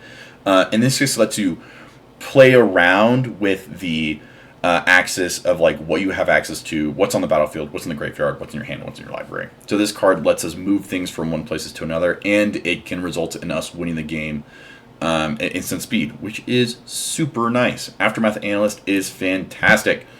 Super duper great card. Lotus Cobra, this is something we've talked about a lot. Something that you'll notice about this video is that since we're kind of talking about everything a little bit, the more we move through things, the faster we're going to go. This one, super duper simple, colorless and a green. It's a creature snake. It has a landfall ability that whenever a land we control enters, we add 1 mana of any color. 2 power, 1 toughness. Super duper easy to kill. This creature is very difficult to keep on the battlefield. It dies super easy, but it's very nice. This is something that I think, if you can resolve like a turn 1 Lotus Cobra, it really, really opens the door for what you can do afterwards. This smooths out so many lines. In order to win, we typically are going to need our lands to enter untapped, but Lotus Cobra can really help us get to a point where, like, as we're comboing out and generating a ton of mana, even though the lands are entering tapped, we're still getting those green pips that we really need, and then we can use the green pips to then either cast a Nature's Rhythm from our graveyard or activate Shifting Woodland to then get that untapper, and then kind of continue the rest of our combo if we're not in a position where we can win just via triggered abilities. There's not too much like crazy tech that you can do with this. I think this is just a great example though of where you do want to hold on to your fetches as long as possible in most situations, because we do interact with a lot of landfall abilities. The only reason you wouldn't want to is if you're looking at an exceptionally fast like Lumra cast and you're looking to get as many lands to the graveyard as possible. But if you have a Lotus Cobra, or a Lotus Cobra effect, you do want to be holding on to those fetches as long as you can, because that's going to turn 1 mana into 3 mana. Lotus Cobra, when ranked against the other effects like Nissa and Tireless Provisioner, I would consider it middle of the pack due to the speed at which you can get it out. It is so easy to put into play. But, counting against it, it is so easy to kill as well. This guy catches so many strays. It is so easy to accidentally kill a Lotus Cobra if you're an opponent just looking to remove value engines. This is also something that I think kind of crosses the bridge into like casual territory, where a lot of CDH players who have played casual beforehand will likely have seen this card a lot more than they'll have seen like Aftermath Analyst or Sylvan Safekeeper, for example, which means they will have a disproportionate amount of dislike for it, and they will be more likely to take out a piece like this than they will like an Aftermath Analyst. So super duper strong piece, can be really, really difficult to take out. This is also, I think, one of the first cards that's worth talking about Springheart Nantuko with. We'll talk about this more when we get to the card specifically, but we have a lot of cards in our library that can combo with Springheart Nantuko. This doesn't combo in a win attempt, but let's say you bestow it for its 1 green and a colorless cost, and you play a fetch land. The first land that you play is going to generate a green. If you have a floating colorless and you can create a Lotus Cobra on the spot, that's awesome. Otherwise, you just hold on to that floating green, crack it, go get your whatever land you're inclined to get off that fetch. It's going to ETB, it's going to generate another green. Then without even tapping the land that you fetched, you can resolve the triggered ability by paying, generating a second Lotus Cobra. And now every land that you generate is going to make 2 mana on top of whatever the land itself generates, making it mana positive from that point on to resolve the Springheart Nantuko effect. Going back to what we were saying, it is incredibly easy to kill, even though Springheart Nantuko is going to buff it to a 3/2. It's going to become a target really, really fast. And Lotus Cobra is sometimes worth sandbagging if you know that there are either resources on board for people to kill it or for getting to a position where they can kill it. That sometimes, like, even if you can cast this like turn 1, if you have the ability to resolve a Lumra turn 2 and this on turn 2, maybe do that instead. Because if this is just like sitting around, it is going to get sniped. Poor guy. Catches a lot of strays. This is actually pretty fortuitous. Straight into Springheart Nantuko. It is a Modern Horizons 3 card. Every time I see it, it makes me miss Nadu. That's okay. I'll survive. I'm strong enough. I could do this. It's another one colorless, one green. Still thankful it's not 2 green pips. You can also bestow it for the same casting cost, where it enchants a creature, giving it +1/+1, as well as the landfall ability. Then whenever a land you control enters, you may pay a colorless and a green if this permanent is attached to a creature you control. If you do, create a token that's a copy of that creature. If you didn't create a token this way, create a 1/1 green insect token. If you just cast it, you get the kind of tertiary aspect of the triggered landfall ability. It's something that we see a lot in Rogthras. Most consistently, though, you are looking to bestow this on a creature. While you can bestow it, for instance, on Lotus Cobra, if you have a Lotus Cobra and a Lumra out, and you bestow this on Lumra, then you can just keep recycling the token that it's generating. So let's say I have Lumra out. That same situation we just talked about with the Lumra, with the Lotus Cobra. I play a fetch. It generates 1 mana. I'm not able to pay the ability. I fetch again. Now I have the ability to make a copy, but instead of making a second Lotus Cobra, this time it's bestowed on Lumra. When I make a copy of Lumra, one of them is going to have to die to the legend rule. Traditionally, you're going to want to kill the original Lumra to send it back to the command zone, but if you have Springheart Nantuko bestowed on the commander, you're going to want to kill the token. The token is going to bring back lands in the graveyard, including the effects that you just put there. Even though it's entering tapped, it's going to generate 1 green mana because of the Lotus Cobra that we have on field, and we have the green that we have yet to utilize from the land that we just fetched, allowing us to generate another Lumra ETV via resolving the triggered ability of the enchanted creature. That's going to be 8 cards put in graveyard. All we need is to get 2 lands from any of those 8 cards, and then now we are functionally able to go non-deterministically infinite, especially if we have an untapper. This goes crazy. Or we can use cards like Lotus Field, which sacrifice land cards on entry to ensure that we are always creating at least 2 green mana, to really, really do some crazy stuff with this. Springheart Nantuko goes infinite with so many different things in this list. It's an incredibly high valuable card. And also, you can bestow it in addition to retracing it with 6. So that is awesome. Big fan of this card. Always happy to see it in hand. We are less likely than Rogthras is to just resolve this and generate a ton of 1/1s. While we are a Gaia's Cradle list, we do not prioritize it as much as some other kind of Cradle farming lists. So whenever you see this, you are most likely to want to be bestowing it on something. But big fan of this card. It can generate some kind of quirky rule situations. But I think the most often situation that this card inspires confusion is that for some reason everyone thinks you can get it off of Nissa, and you can't. I have no idea why. Every time I'm resolving a Nissa flip and I hit Springheart Nantuko, people go, and it doesn't work that way. So that's just that. Next we are on to Tiller Engine. This is our first colorless creature. It costs 2 colorless, so you can hit off a Soul Ring. It is an artifact creature, so if we were on Inventor's Fair, we could get it. It's a construct, so if you're paying 2 mana into Urza Saga, it'll have the body. I believe you can only get this from a precon, so the prices tend to fluctuate up a lot. It didn't used to be $20, but Edge of Eternity's definitely pushed the envelope on that one. And it really only does one thing. It has a triggered ability that whenever a land you control is entered tapped, you choose one. You can either untap that land, or you can tap target non-land permanent and opponent controls. And has power toughness 1/3, another Aftermath Analyst situation. Super duper nice. This is going to be, I believe, the first land untapper that we've looked at. Something that's really, really nice about this is that since it's a triggered ability, that means that if we have the ability to generate 2 Tiller Engines, maybe we copied it with Springheart Nantuko, or we used some of the other copy effects that we have, we are then able to layer these triggers. And let's say we have 2 Tiller Engines and we have 1 land entering tapped off of a Lumra ETB or an Aftermath Analyst activation, we are able to resolve the first trigger, untap it, hold priority on the second trigger, tapping it for mana, so that it then ends untapped, turning a land that produces 1 mana into a soul land which produces 2. The second part where we can tap non-land permanent opponent controls is sometimes relevant.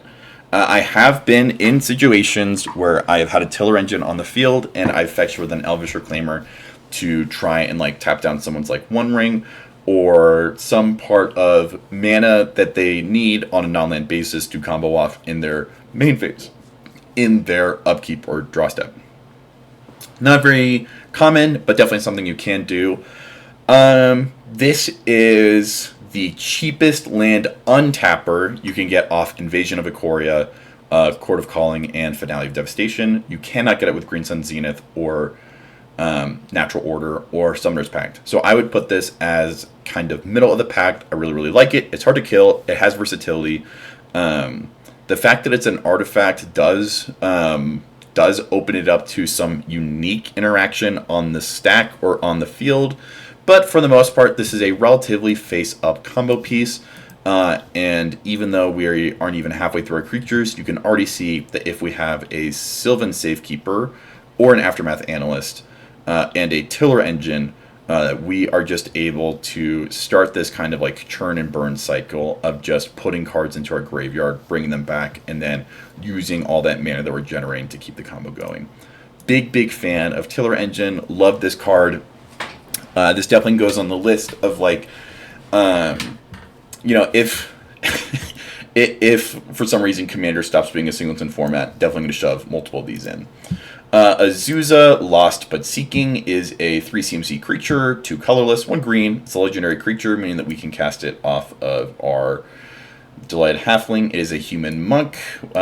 We are probably not going to be using Cavern of Souls to cast it, and it has the static ability that we may play 2 additional lands on each of our turns, and it is a 1/2. This is our first 3 CMC creature, I believe. In terms of the stat block, it is not as strong as we would traditionally expect a 3 CMC creature to be, especially in green, where we tend to have some pretty large booties. But this would be the second card that I would consider to be somewhat of a novel inclusion / more debatable. The first being Magus and the second being Azusa. You may include Arboreal Grazer in that. That is up to you, but I think this is probably the most notable. This one has mainly been added post Edge of Eternities because of Icetill Explorer, a card that we've talked about a lot and we'll get to soon. But this is a way to prevent lands from getting trapped in your hand. While it is rare that we draw a ton of cards, it is something that happens from time to time. And if that happens where you get like multiple combo pieces that are on lands, like your Mirror Pool, Lotus Field, and like a Shifting Woodland all in hand, and you only have one land drop per turn, and for some reason you can't like calm them off at instant speed after you discard them as your cards in your end step, this could be a nice way to bridge that gap. As well as if we just have a really full hand, which is rare in general in mono green decks, but I've built this deck around having a fuller hand than you might expect. In specific situations, this is a really nice way to bridge that gap.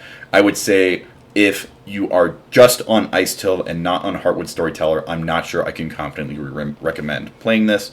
If you are on the One Ring, I could see that being really valuable. In the current CDH meta, I don't think the One Ring draws enough cards to make this relevant. And while having Azusa plus Icetill is fantastic, I think that oftentimes Icetill on itself is strong enough, and so you need to kind of be routinely running to the problem that you have too many cards in hand for Azusa to be relevant.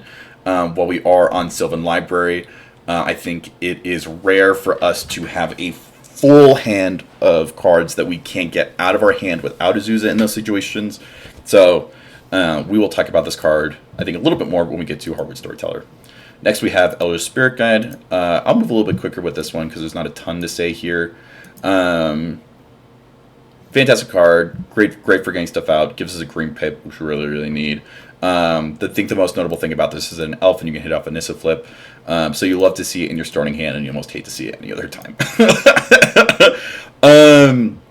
CDH staple, fantastic card. Yeah, big fan of this. There is not too much tech that you can do with this, aside from like if you have like Elvish Reclaimer or Magus of the Candelabra, you can Besage you out of nowhere, even if it's stuck on the battlefield.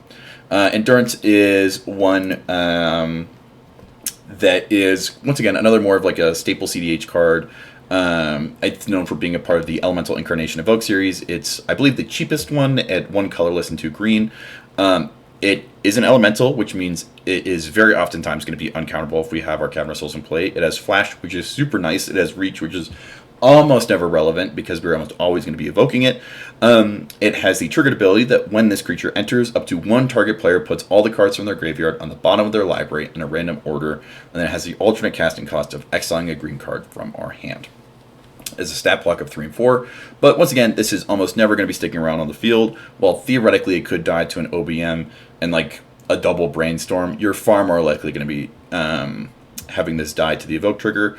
This is fantastic for sniping breach lines.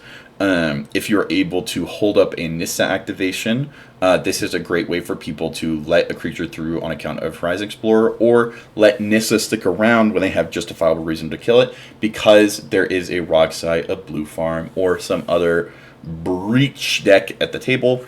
Obviously, it's not perfect because it can be deflecting swatted, but it is incredibly efficiently costed, and also allows us to not die when we are post like comboing out with Lumra, where we've put our entire library in our graveyard, and we need to either kill our opponents by drawing them out using Garruk Sanitarium because there's one ring in play, or we need multiple permanents in our graveyard, and for some reason we don't have lands in hand, allowing us to cast activate Shifting Woodlands, turning it into 6, and then retrace them back to the battlefield. This can allow us to start putting non-land permanents in our, or some non-land or non-permanent spells in our libraries, so that we can then draw them off of Garruk Sanitarium and continue to combo off. Big fan of this. An important thing to remember is that the evoke and the ETB are triggered abilities. The sacrifice on the evoke and the putting of the cards on the bottom of the library. So you are able to order it if you are targeting yourself, so that endurance goes into your graveyard via being sacrificed to the evoke trigger and then shuffles itself back in.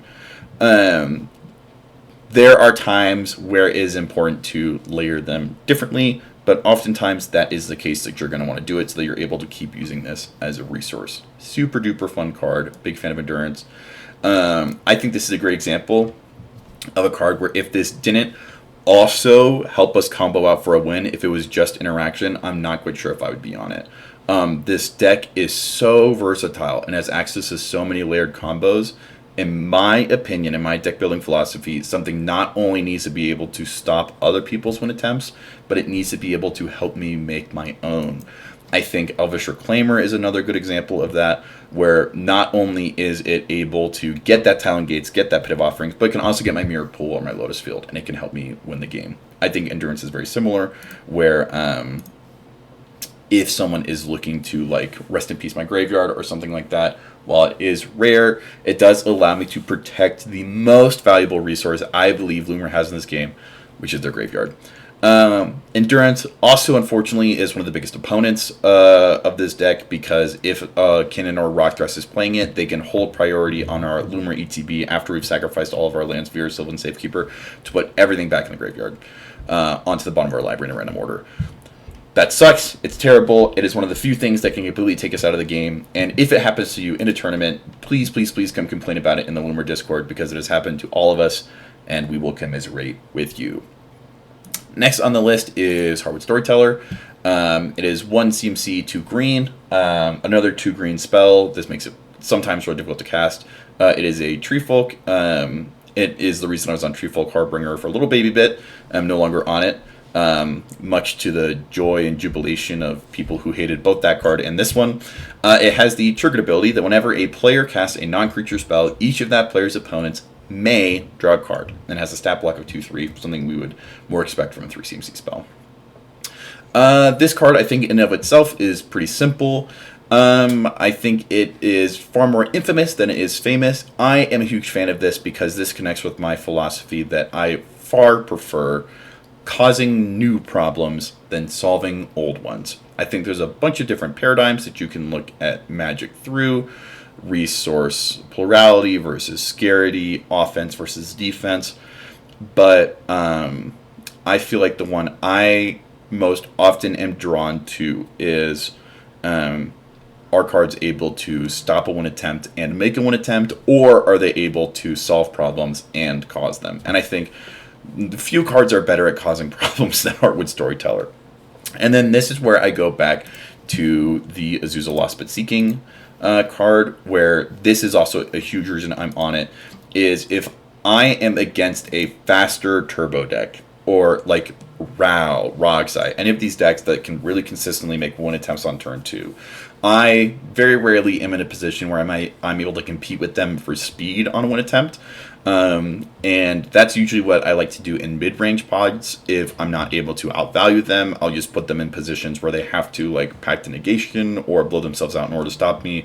And then instead of getting 5 points from the win, the floor of what I can accomplish in that tournament game is 1 point in a draw. I do apologize. I am assuming that people are familiar with the CDH tournament structure in this video. If you're not, I am so sorry. This has probably been a really boring video for you. So Heartwood Storyteller is a draw machine, not just for cards, but also for games. I like to joke that in a lot of games, my first goal is to cast Heartwood Storyteller, and then my second goal is to immediately, as soon as possible, kill Heartwood Storyteller. This absolutely can lose you games. If someone manages to get like a Rhystic Study and a Smother Tie underneath you before you're able to kill the Storyteller, that is really, really bad, and you're going to get a lot of nasty looks. If you are against novice players who disproportionately gauge their ability to win through like multiple blue players drawing cards as they combo out, this also can be really, really dangerous. It's important to place responsibility in the appropriate places, though. In those situations, it's not Heartwood's Storyteller that's losing the game. It's a player playing like inefficiently or inappropriately aggressive that's losing the game. And I think that's where politicking makes this card far, far, far more valuable. And if, as you're tutoring, you can kind of like have the conversation with the table, and you can get this sense of like the turbo player that you're trying to slow down. If they seem like relatively reckless, then you need to show some caution. But because the fact that we are trying to kill our commander as many times as possible, most times, we tend to have a lot of ways of killing Heartwood Storyteller. In addition, we don't cast that many non-creature spells as well. So I tend to find this is a card that protects me from keeping mediocre 7s, because it allows me to mulligan really, really low. It stops me from losing to some of the strongest turbo decks in the format, like Rowlick now, as well as it opens the door to new strategies and insulates me from certain forms of losing. For instance, it is if someone's going to win on top of me, which happens all the time, you're flash speed, it's very difficult for a player to win at flash speed on top of me through a Heartwood Storyteller. They are probably going to draw another player enough interaction to stop them. And while it may cost me, theoretically, we could look at that as the Heartwood Storyteller just cost me a win. From my perspective, the Heartwood Storyteller weirdly is functioning as a Dosin or a defense grid, where someone is attempting to win on top of me and they can't for some various reason. And especially like the interaction that gets through this without drawing cards, Boseiju, Otawara, are already some of the strongest interaction, not just against us, but in CH in general. So definitely a bit of a confidence check. Definitely goes against, I think, a lot of people's kind of like rubrics. I think a lot of people have like the hard and fast rule kind of baked into their brains that like opponents drawing cards is always bad. I don't believe that that's the case. I think if one opponent is drawing more cards than other opponents, and there are not corresponding resources or systems in check that can then balance that. For instance, if there's not like an OBM that's pinging them every time, or if the players aren't like willing to then like collaborate to kind of like bring that other player down, I think that's really, really bad.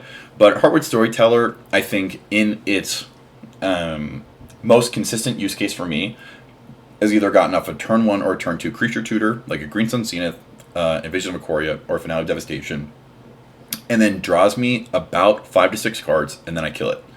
And then the entire table also draws 5 or 6 cards, minus the player who is progressing their board state by casting, Soul Ring, Mana Vault, or like Rhystic Study. And then in that situation, you have introduced a small amount of volatility that you then put a cap on. Once again, this is assuming that you were deploying it with the ability to kill it as necessary, or phase it out with like a Talon Gauge or something, to then return to a state of stability, where one player dumps their hand of resources and everyone else kind of draws up into their ability to stop them. So I like this card. I think that this card instantly warps games and means that you have to play CDH very, very differently. If you are not a flexible player, or if you are still in the position in your tournament development that you have to follow like a lot of rules in order to navigate board states, always counter this, never counter that. If a player does this, do that. This is not the card for you. I think that this card requires a high degree of improvisation, as well as a degree of comfort of pushing the table to the boundaries of their experience in CDH. This is going to turn low resource games into high resource games, and if you're only comfortable comboing out with the confidence that people do not have the resources to interact with you, this is not the card for you. I think that it definitely lets you push the bounds of what mono green is capable of. And for me, this is the stacks piece that Rhystic Study was always meant to be. I enjoy it so much that I actually put a card that needed to be cut immediately called Treefolk Harbinger, which I will let you look up on your own time. Next we have Horizon Explorer. This is a 2 CMC, 1 green spell. Slightly better stat block at 2/4. It's an Insect Scout, and it has the sack ability that lands we control enter untapped. This is similar to Spelunking, and is different than Tiller Engine or Amulet of Vigor, and that this is a replacement effect. The positive is that means we get to choose the order in which those effects take place. So if you're a stacked player on something like Root Maze, or if it's a land that's going to enter tapped anyways, like Arid Archway, or if it's entering tapped because of an Aftermath Analyst or a Lumra, you can choose the order in which those apply, but you don't get to do the stacking thing that we were talking about earlier with Tiller Engine, where if you have 2 Horizon Explorers, the lands are only going to enter untapped once, because there's no trigger to respond to. They just enter untapped. So pro and a con, different strokes for different folks, different combo pieces for different board states. Another combo piece, lands entering untapped are great. It also has the triggered ability that whenever you attack a player, create a Lander token. Lander tokens are an artifact that you pay 2 colorless, you tap it and you sacrifice this token. You search your library for a basic land card, and you put it onto the battlefield tapped, then shuffle. The nice thing is that since Horizon Explorer causes lands to enter untapped, you are technically only paying 1 mana to get that basic island, and then if you have Nissa or Lotus Cobra out, it's oftentimes ritualing, as well as I am not currently on Root Path Purifier lines. We'll talk about those later down the road. But things that are able to search for basic land cards are actually a really, really valuable commodity in this deck if you are doing those combo lines. And also the fact that it's whenever we attack a player, it's got a Grim Hireling Professional Facebreaker thing going on, where we are able to generate a maximum of 3 tokens if we want each turn. Big fan of this card. This was one of the bigger buffs that we got from Edge of Eternities, because that means we now have a land untapper that we can tutor via Green Sun Zenith or Natural Order. It also has a CMC of 3, which is nice because, like I said, we are very, very consistently trying to resolve either a tutor for 4 or a 3 CMC spell on turn 2. And so the fact that we are already looking to kind of get a Heartwood, get a Nissa out, means that the deck is built around us resolving one of these early. So it's rare for us to be in situations where this is stuck in hand. Love this card. Thank you, WotC, for Edge of Eternities. I guess a small thing to note is that the Lander tokens are also going to trigger Tezzeret. I don't know if that's ever come up. Speaking of things that trigger Tezzeret but have never come up, we have Tireless Provisioner. Another 2 CMC, one green. I believe this is the last one we have. No, because we have Shy coming down. This is also going to trigger off of Nissa. Its stat block is a 3/2, so it's while 1 CMC creatures with 2 toughness technically are like OBM proof. It's a lot of effort to go through to kill a Delighted Halfling. This is something that I think a lot of opponents will see as worth killing with an OBM because of its landfall ability. Whenever a land you control enters, create a food token or a treasure token. The food token has the potential of becoming relevant now that Cabbage Merchant is in our format. There are some niche situations, but for the most part, this is almost always going to be making a treasure token. This is a Lotus Cobra effect where it allows us to turn tapped lands into mana, regardless of our ability to tap those lands for mana. I like this more than Lotus Cobra in the sense that it's doing so on a semi-permanent basis, so we can make a ton of mana and then just pass and still have access to that mana, as opposed to Lotus Cobra, which we lose it through phases. This does open us up to vulnerability from stacks that, like a Collector Oof is going to shut off our ability to have access to the mana generated by these treasure tokens. As well as if like someone resolves a culling ritual after we Tireless Provisioner or Lumra pass, we're going to be giving them like a ton of mana. I dislike it, or I like it less than Lotus Cobra because it's harder to cast and sometimes it eats a Nissa flip. You can say, well, I mean, like, I don't know. There definitely are. This isn't like the worst thing to hit, but if you already have a Nissa out, you are usually generating like a ton of mana anyways. So this is middle of the Pact. I was off it for a long time. I came back on it specifically because of Icetill and Famished Worldsire, and Azusa and Heartwood Storyteller, because now that we've gone through, I think about 2/3 of the creatures, we have now kind of, I think, gotten like a good picture of like what this deck is doing. Is that it is very quickly resolving some form of land advantage engine, as well as ways of breaking parity or generating additional value off of those, either to resolve a Lumra or to get some kind of like churning value effect that is either going to refill our hand or put our graveyard onto the battlefield. So Tireless Provisioner fits really, really well into that. I don't think it's necessary, but I do think it is a staple. I think if you're going to cut it, you definitely have to justify it with a pretty good combo piece. We've definitely talked about Nissa enough, so now would be a good time to look at it. Another 2 CMC, 1 colorless. Its stat block is a 3/3, which is fantastic. I love that for her. She is a legendary creature, meaning that we can cast her uncounterably with Delighted Halfling, which is super duper relevant because I think she is the best of the Lotus Cobra effects. She is an Elf Scout, very similar to Tireless Provisioner. And what are they scouting? They are scouting for landfall. Her landfall ability, in my mind, I like more than Lotus Cobra and Tireless Provisioner, because whenever a land you control enters, you add 1 mana of any color. Then, if this is the second time this ability has resolved this turn, reveal cards on the top of your library until you reveal an elf or an elemental card. Put that card in your hand and the rest on the bottom of your library in any random order. While this is obviously nice in the ability that we've talked about so far, where we're able to combo out with Lumra and then transition it, we can combo with Lumra without having a random tapper to then get us to a point where we do have a random tapper, and then we can kind of like win from there. It's really hard to kill. This also puts cards in our hand. Traditionally, I am very against cards being in my hand because we kind of need the stars to align for us to be able to dump them, and then also we're on a lot of lands, so unless we have like an Azusa in play or something, it can be very common for a lot of lands to get stuck in our hand. But I think Nissa just helps bridge the gap of like so many things. She just does so much, including fetch the vast majority of our combo pieces.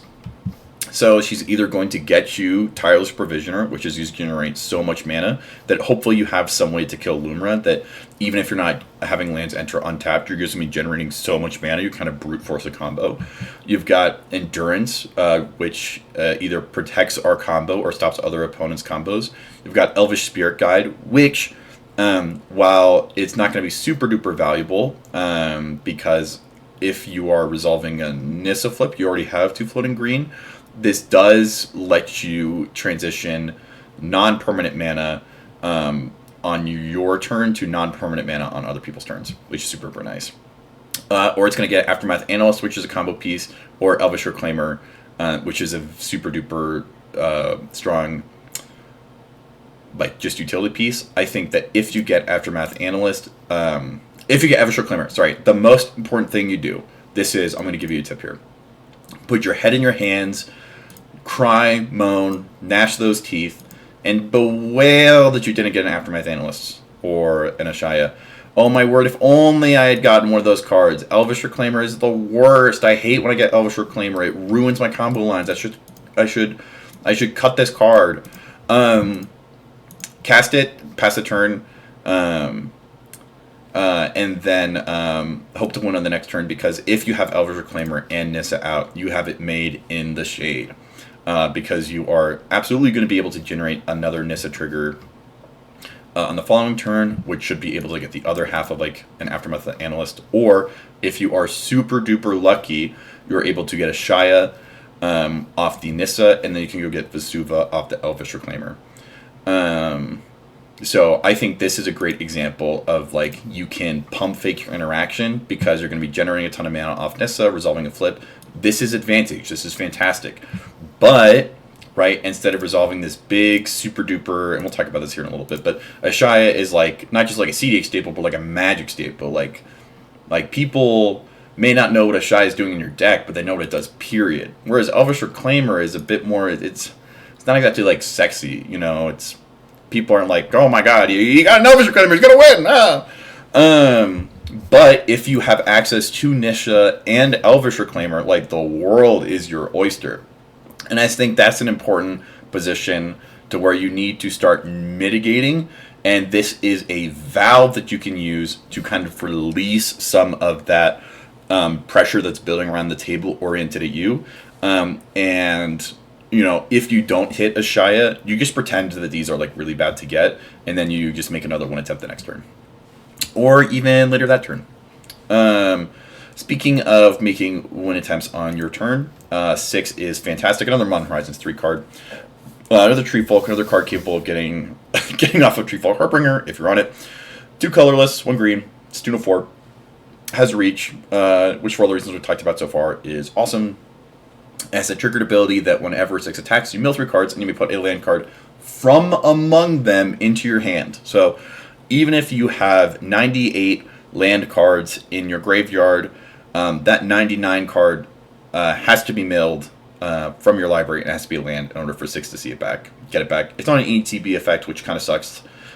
So we do have to wait to get the effect, but it does also have a static ability, which we have access to immediately, where during our turn, non-land permanents in our graveyard have retrace, which means we may cast permanent cards in our graveyard by discarding a land card in addition to paying their other costs. This is a ruling I need to clarify, but as far as I'm aware, this is not an alternate casting cost. This is an additional casting cost, which is why we're able to do things like bestow Springheart. This is super duper nice. If we have, if Heartwood Storyteller draws us 20 cards, so we have like 10 lands plus a ton of other random stuff. We can play like a sacrifice land, like a Lazotep Quarry for turn, eat the Heartwood Storyteller. Then we can just start discarding lands to recast like Lotus Petal or things like that, generating mana while putting lands in the graveyard. So then, you know, let's say we have 10 lands. We bring Lotus Petal back 6 times. We generate 6 mana, putting 6 lands in the graveyard, all of which we're then able to bring back by casting Lumra. This thing smooths out so many lines. While it would be nice to have retrace on everyone else's turn, for the most part, it traditionally is only relevant on our own turn. This thing opens up so many like new combo lines. It smooths a lot of things out. A lot of people will actually play this as a commander, and some people, part Zebra, this is a shout out to you, actually view it as like a secondary commander. What a lot of people will view as the secondary commander after they've been playing Lumra for a long time is Blossoming Tortoise. Blossoming Tortoise is 2 CMC. 4 CMC, sorry, two colorless, 2 green, another 2 green spell. This that can make it hard to cast. It's a turtle, so who knows if we're going to see some new turtle synergies in the Teenage Ninja Mutant Turtle set. But the main reason we use it for is for 2 abilities. The first is a triggered ability that whenever it enters or attacks, we mill 3 cards, then we return a land card from our graveyard to the battlefield tapped. Back to the situation we were talking about earlier, where we already have 98 cards in graveyard. If we resolve this, we're able to bring back any of those land cards to the battlefield, not to hand. Which is super nice. So we can use some of our like sacrifice lands, like a Haven Background or a Depletion one, like Hickory Woodlot, to cast this, and then we immediately get it back. Land creatures you control get +1/+1. This helps make Dried Arbor a little bit more OBM proof. And then activated abilities of lands we control cost 1 less to activate. This is so nice. This makes things like Deserted Temple cost 0, versus Cave only cost 2. And if we are bestowing Springheart Nantuko on this, we can start to do some pretty quirky loops. This is very similar to Aftermath Analyst, where this lets us get around things like Drannith Magistrate, and also puts us in a position where instead of having to cast spells, we can start doing the majority of our combo through activated abilities, moving us from a more vulnerable to a less vulnerable position. This card is fantastic. It is an underrated card from Wilds of Eldraine. This is definitely one of the ones that if someone is looking to counter your invasion of Ikoria, because, I've played against Icetill before, I know if you get it out, you just win, you can say, okay, what if I get a Blossoming Tortoise? And they're like, well, what does it do? And they're like, instead of giving me all my lands back from my graveyard, it just gives me 1. And they're like, oh, okay, well, that's not that bad. But it's very difficult to kill. You're able to use it a lot. Plus, it just put cards in graveyard, which is fantastic. And the more you play, the more you are going to see this come into play. For instance, this makes Beseju only cost 1 green, even if you don't have a legendary out, which is super duper nice. If you have Ashaya out, turning everything into lands. If you don't have a soul land, that's okay, because it's going to make the activation cost of Magus cost 1 less. So it just smooths out so many little things. Super duper fun card. I think these 2 cards are going to be the ones that you are going to get the most anecdotes from Lumra players who have played, talking about ways that like these won them the game after their traditional combo lines with like Safekeeper or Tiller Engine kind of like fizzled out. Super duper fun. I think both of these I would consider as relatively uncuttable as like someone who's been playing Lumra for a long time. But also I think that they are cards that are very difficult to take advantage of unless you have played a lot of Lumra. So if you are picking up the deck and you're watching this video because you're like, I just feel like my mulligans are terrible and I'm losing and I don't know why, I think these are 2 cards that might be worth leaning into, right? If you are trying to just like, lean back on that Baron of Prayer strategy and just cast them as much as possible, but you feel like it's not working out. If you start with trying to resolve one of these 2 as quickly as possible, that is, I think, going to help kind of teach and train you ways that you can either leverage Lumra cast, or without even having Lumra, you can kind of grease the wheels of your play pattern. Big fan of these cards. Absolutely adore them. Icetill, this one has been talked about so many times in this video so far. This is, without a doubt, my favorite card in Magic right now. It is incredible. If I ever meet who designed this card, they are getting a big, fat, sloppy wet kiss from me. I adore this card. It is incredible. It is just so much fun. I feel so powerful and capable and good at my job. And like, I know how to do taxes, and like I have the right amount of money in my savings account when this hits the battlefield. It's so good. Another 4 CMC creature, same casting cost as Blossoming Tortoise, slightly different stat block, 2/4. It's incredible. Something with 4 toughness is like functionally unkillable. It's another insect scout. We are apparently really big fans of scouts in the Build-A-Bear community. Big TF2 players, I guess. It has the static ability that we may play an additional land on each of our turns. A secondary static ability that we may play lands from our graveyard, and then a tertiary triggered ability that whenever a land you control enters, mill a card. This does everything. First off, the fact that it lets us play an additional land is incredible. With the amount of lands that we control, if we are able to play an additional land on this turn and on next turn, it very, very often pays for itself. The fact that it lets us play lands from our graveyard also lets us do a lot of really, really wild stuff. I believe earlier I talked about strip mining a Guy's Cradle to kind of play it as a land for turn. If you already have like the strip mine on board, you can play Guy's Cradle as your land for turn twice. And if you have like a Springheart Nantuko not bestowed on anything, right, that's going to be generating you an additional 2 mana from both the insects that it creates. And so even if Icetill is the only, even if Icetill and Springheart Nantuko are the only creatures we have on board, just that interaction is going to be generating enough mana to cast Lumra for the first time, which is just phenomenal. Also, the fact that whenever a land we control enters, we mill a card means that if we have Lumra out when we resolve an Icetill Explorer, we have a very, very high likelihood of just putting half of our library in our graveyard, which is so nice. If we haven't played any lands beforehand, that's going to let us bring our combo pieces back. It lets us get Shifting Woodland back really, really, really easily. I started playing Historic Brawl in Magic Arena after Edge of Eternities came out. And I won almost 40 games in a row, strip mine locking people with this. This is incredible. You can't really do it in CDH because you have 4 opponents, but we are coming out of the kind of like Dog Thras, like Rog Thras kind of like era into like more turbo. But I believe Avatar The Last Airbender is going to push us into a little bit more mid-rangey because we have some really, really valuable like 2 and 3 mana spells that are going to help people transition to like bigger grindier cards. And so I think in a world where I am now revisiting like how am I able to like outvalue like a Tivit or something like that, I am so thankful for cards like this.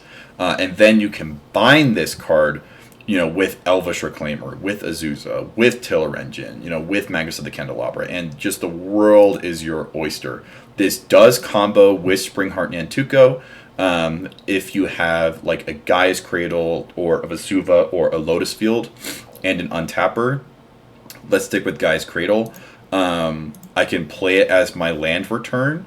It is going to generate a triggered ability from its bestowed landfall, as well as an Icetill trigger, and a Tiller Engine trigger, assuming that Tiller Engine is the one that we have in play. Well, I guess in this example we're using Guy's Cradle, so Tiller Engine would only be notable if it was Vesuva or Lotus Field. So sticking with Guy's Cradle, we'll just do Springheart and Icetill. You resolve the ability.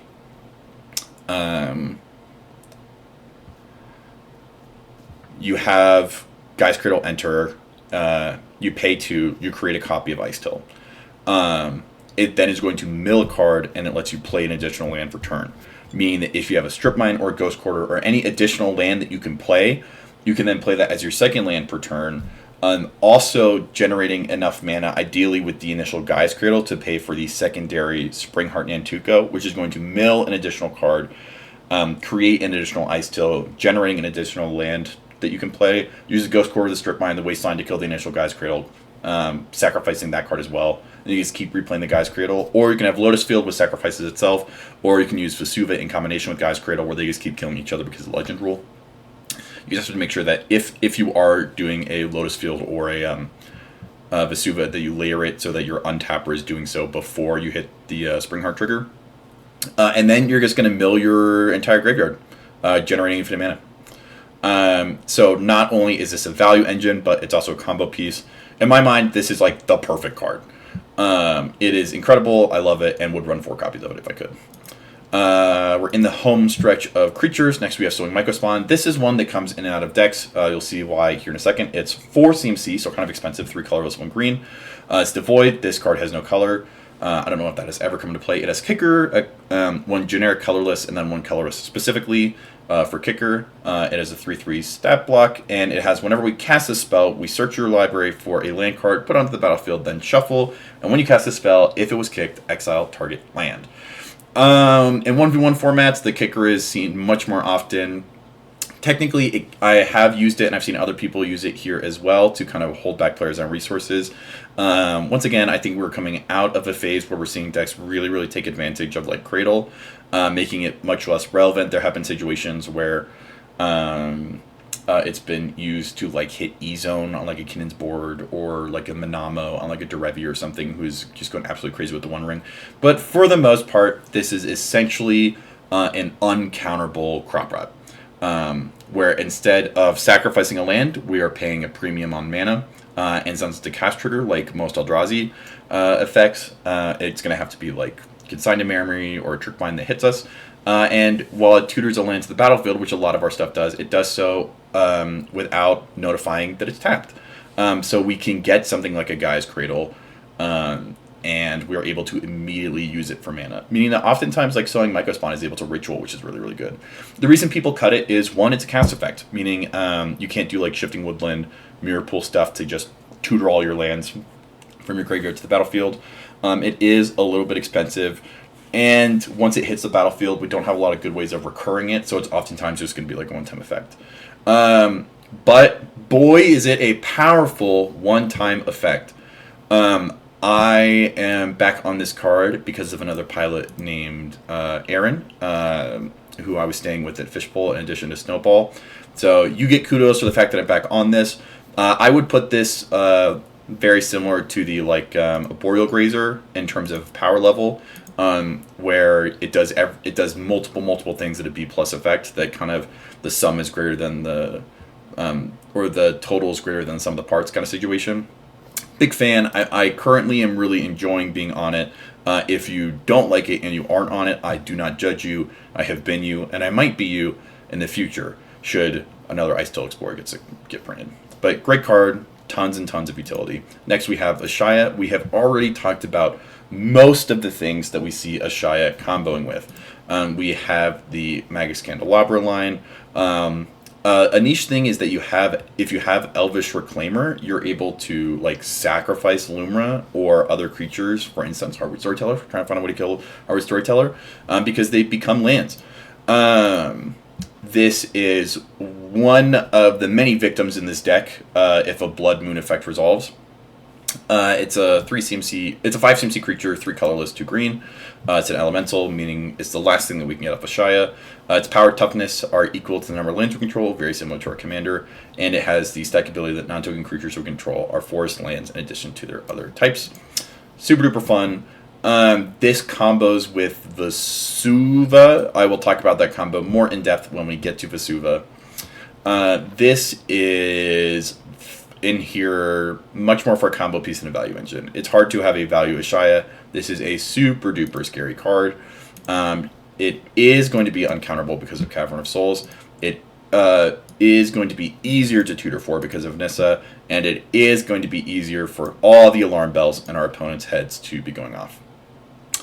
Honestly, I would probably cut this card if I could. But it gives us access to, I'm just going to talk about it now. It just gives us access to the best combo that we have. That while it doesn't get pulled off very often, it makes me so happy whenever it does. Vesuva, here we go. Breaking Sequence. You may have this land enter tapped as a copy of any land on the battlefield. Nice effect, does a lot of cool things. We'll talk about more specificity when we get to it. But specifically, if Ashaya is on the field, turning all non-token creatures into lands, and Lumra is on the field, and whenever she enters, she brings all land cards on the graveyard to the battlefield tapped, we just have Vesuva enter as a copy of Lumra, killing itself, in this economy, sending itself to the graveyard, generating a Lumra ETB. At this point, everything is just triggered effects. You now have infinite Lumra ETBs because it's going to keep bringing itself back and it's going to keep killing itself. Since all Lumra does is mill, there's no drawing, you're not going to draw yourself out. And then at some point, you are going to hit Lotus Field, which is requires that you sacrifice 2 lands.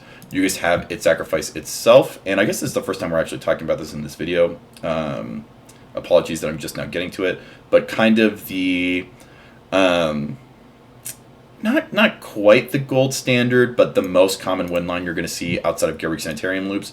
It's Lotus Field is going to sacrifice itself in Sunscorched Desert, where when it enters, it deals 1 damage to target player or planeswalker.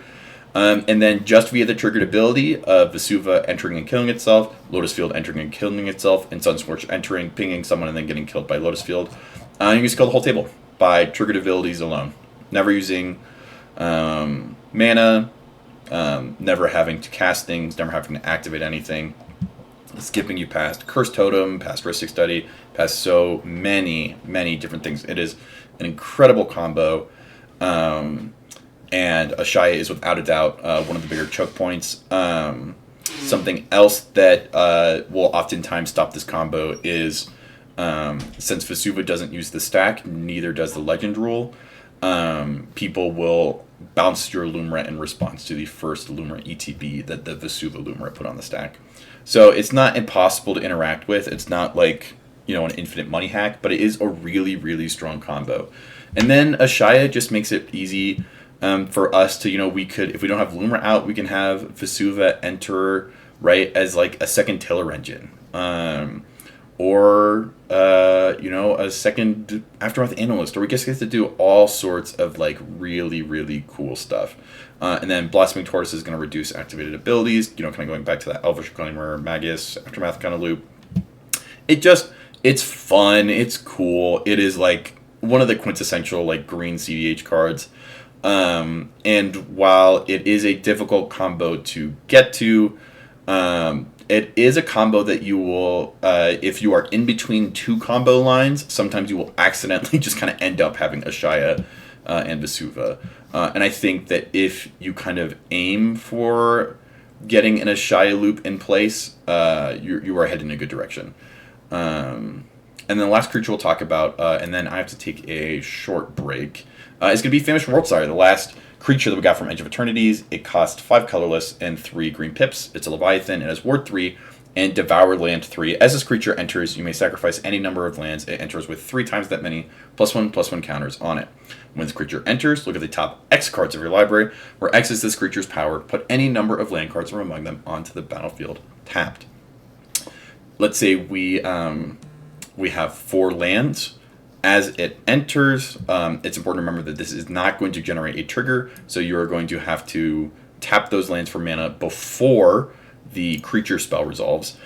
You will sacrifice all 4, then you're going to look at the top 12 cards of your library and put all the lands revealed among them onto the battlefield tapped.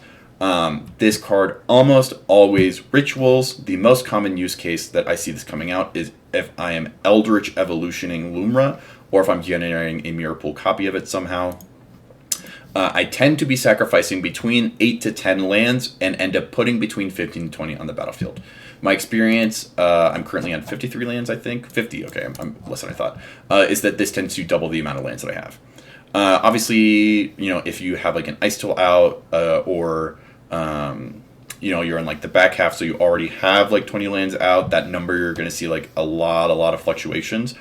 But a really easy way to just have a win, especially with an early Lumra cast, is you resolve a Lumra cast, you still have an Eldritch in hand, Shifting Woodland gets put to the battlefield, and then some form of untapper gets sent to the graveyard. The following turn, you have Shifting Woodland become a copy of your untapper, then you eat Lumra, turning it into a Famished Worldsire.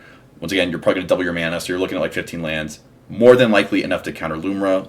To cast Lumra, Lumra's going to come in, bring all those lands that you sacrificed to the Devour ability back. Now you're looking at, what, like 30 plus lands, having put a ton in graveyard as well, generating a ton of mana, assuming that your untapper survived the various casts.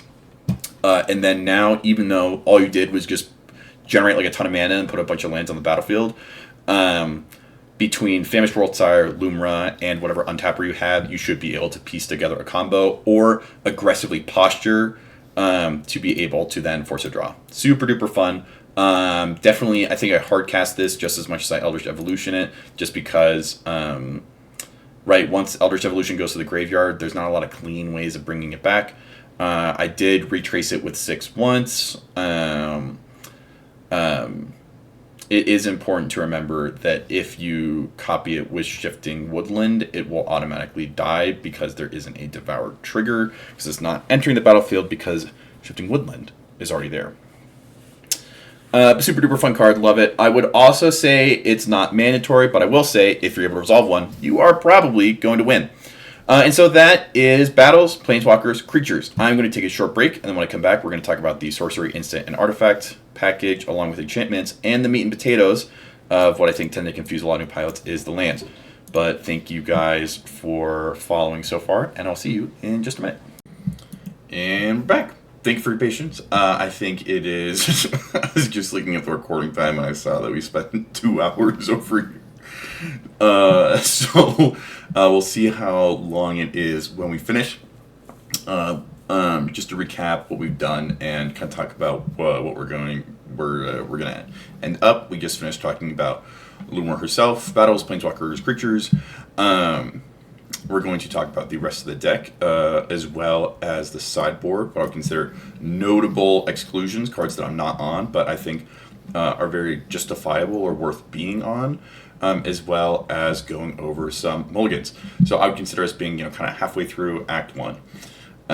Which, looking at the recording time, is 2 hours so far, so who knows how long this video will be by the time we finish.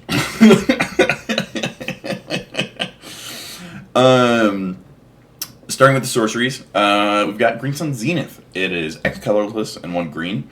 It allows us to search our library for a green creature card with mana value X or less, put it onto the battlefield, then shuffle. Shuffle Green Sun Zenith into its owner's library. Big fan of this card. In general, I'm just a huge fan of To the Battlefield tutors. I think they tend to respond very well to my play patterns of I like to present as pushing really aggressive, but then as soon as someone shows a counterspell, oftentimes you kind of enter in this like negotiation phase where a lot of times people just don't know what you're getting, and they will kind of posture with counterspells to try and get information out of you, to try and figure out if you're going for a win attempt. I think a lot of people when they're playing against Lumra, they think we are going at a like Rogsai or Rowan of War pace, where really all we need to do is resolve, like, for the most part, either our commander or one big kind of like ad nauseam spell. And because To the Battlefield tutors kind of have this like Kinnan effect where they are finding out what the card that we're tutoring is, simultaneous to the point that it's on the battlefield. So there's no like, it's like if they want to like quote unquote counter, like if they don't have an Into the Flood mod, Chain of Vapor, snap back, something like that, if all they've got right is like a Force of Will, and they're worried that whatever creature we're tutoring for is going to win the game, like this is the point of interaction. It's a bit of a choke point. So even if they are like not convinced that we can win the game with just the resolution of like Green Sun Zenith, it is something that our opponents are somewhat obligated to explore dialogically. So be prepared when you're resolving To the Battlefield tutors for there to be a discussion about it, and that's totally fair. I think that this is a good opportunity for us as Lumra pilots to figure out what interaction the table has, figure out their resilience and stress tolerance when it comes to the dynamics generated by known versus unknown information, as well as how far you're able to push the boundaries of what you can like quote unquote like get away with in terms of like Icetill is my favorite card in CDH right now, and I feel like once it gets on the field, it is very like, I feel like the doors of like win lines just like open up before me. And I think that my play patterns have also like somewhat led a lot of like my local opponents to believe the same thing. So when I'm like putting a Green Sun Zenith for like X4 on this deck, like it'll be like there will be like this element of like precognition where people will like say like, if this is getting an Icetill, I have to counter it. And then so like now we've like arrived at like the ceiling where like like X is 4, so a 4 CMC creature is the biggest butt I can get. And then like it's been communicated to me that like, oh, if I'm trying to get an Icetill, then this spell isn't like going through. So now I'm kind of down to like 4 CMC non-Icetill creatures and down. And we're like negotiating. So I'll say, what about like a Blossoming Tortoise? And they'll say like, well, what it does. I was like, well, it just like sends some yards to the graveyard, and then it like brings it back. And then they'll say like, oh, okay, like, well, wait, why does it do that? I'm like, well, it has an ETB and an attack trigger. I'm like, oh, okay. And then you can like push your luck a little. You can say, well, okay, just be clear, like Blossoming Tortoise, lands the graveyard, lands the battlefield. Icetill, lands the graveyard, lands the battlefield. From my perspective, I don't see that they're that different. So if you're cool letting a Blossoming Tortoise through, I feel like you should be cool letting an Icetill through. That's the type of renegotiation that I would probably try to do in a situation where someone is threatening a counterspell with a Green Sun Zenith. And I think that's because, boy, do I like pushing my luck. I think I've been in situations where that opens the door. I think if someone is going to like communicate that they're like, I don't know what Lumra does, and I don't know how to interact against this deck, so I feel like this is a choke point. That is oftentimes I feel like where this conversation will start. Or if they are just trying to get information, this is where they will say like, well, you could have an Amulet of Vigor or like Zuran Orb in your hand, like. And then you could just like, you just win. Or like, I know this deck, wins in really, really hard to interact ways, and this is like basically the only way I can interact. And you can say, well, okay, I mean,